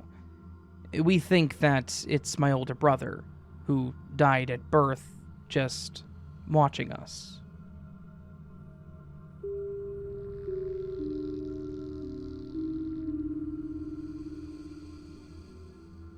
There's a place in Nova Scotia known locally as Little Girl's Grave. It's a gravestone of a young girl named Catherine McIntosh. She died of an illness and was originally buried in McLennan Cemetery. However, due to a dispute with a neighbor, her body was dug up and moved to the side of Greenvale Road in front of the family farm. One night, I went with 2 friends to visit the gravestone.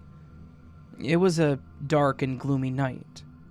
Driving down the eerie winding road until we came upon the location, we'd actually brought a toy to leave at the gravestone. The local lore surrounding this site says to leave a toy for her and to never take a toy away.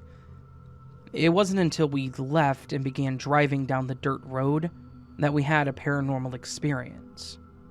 We noticed on the front windshield in the condensation a small child's footprint on the glass. It was so detailed and human-like, it scared us quite a bit, to say the least.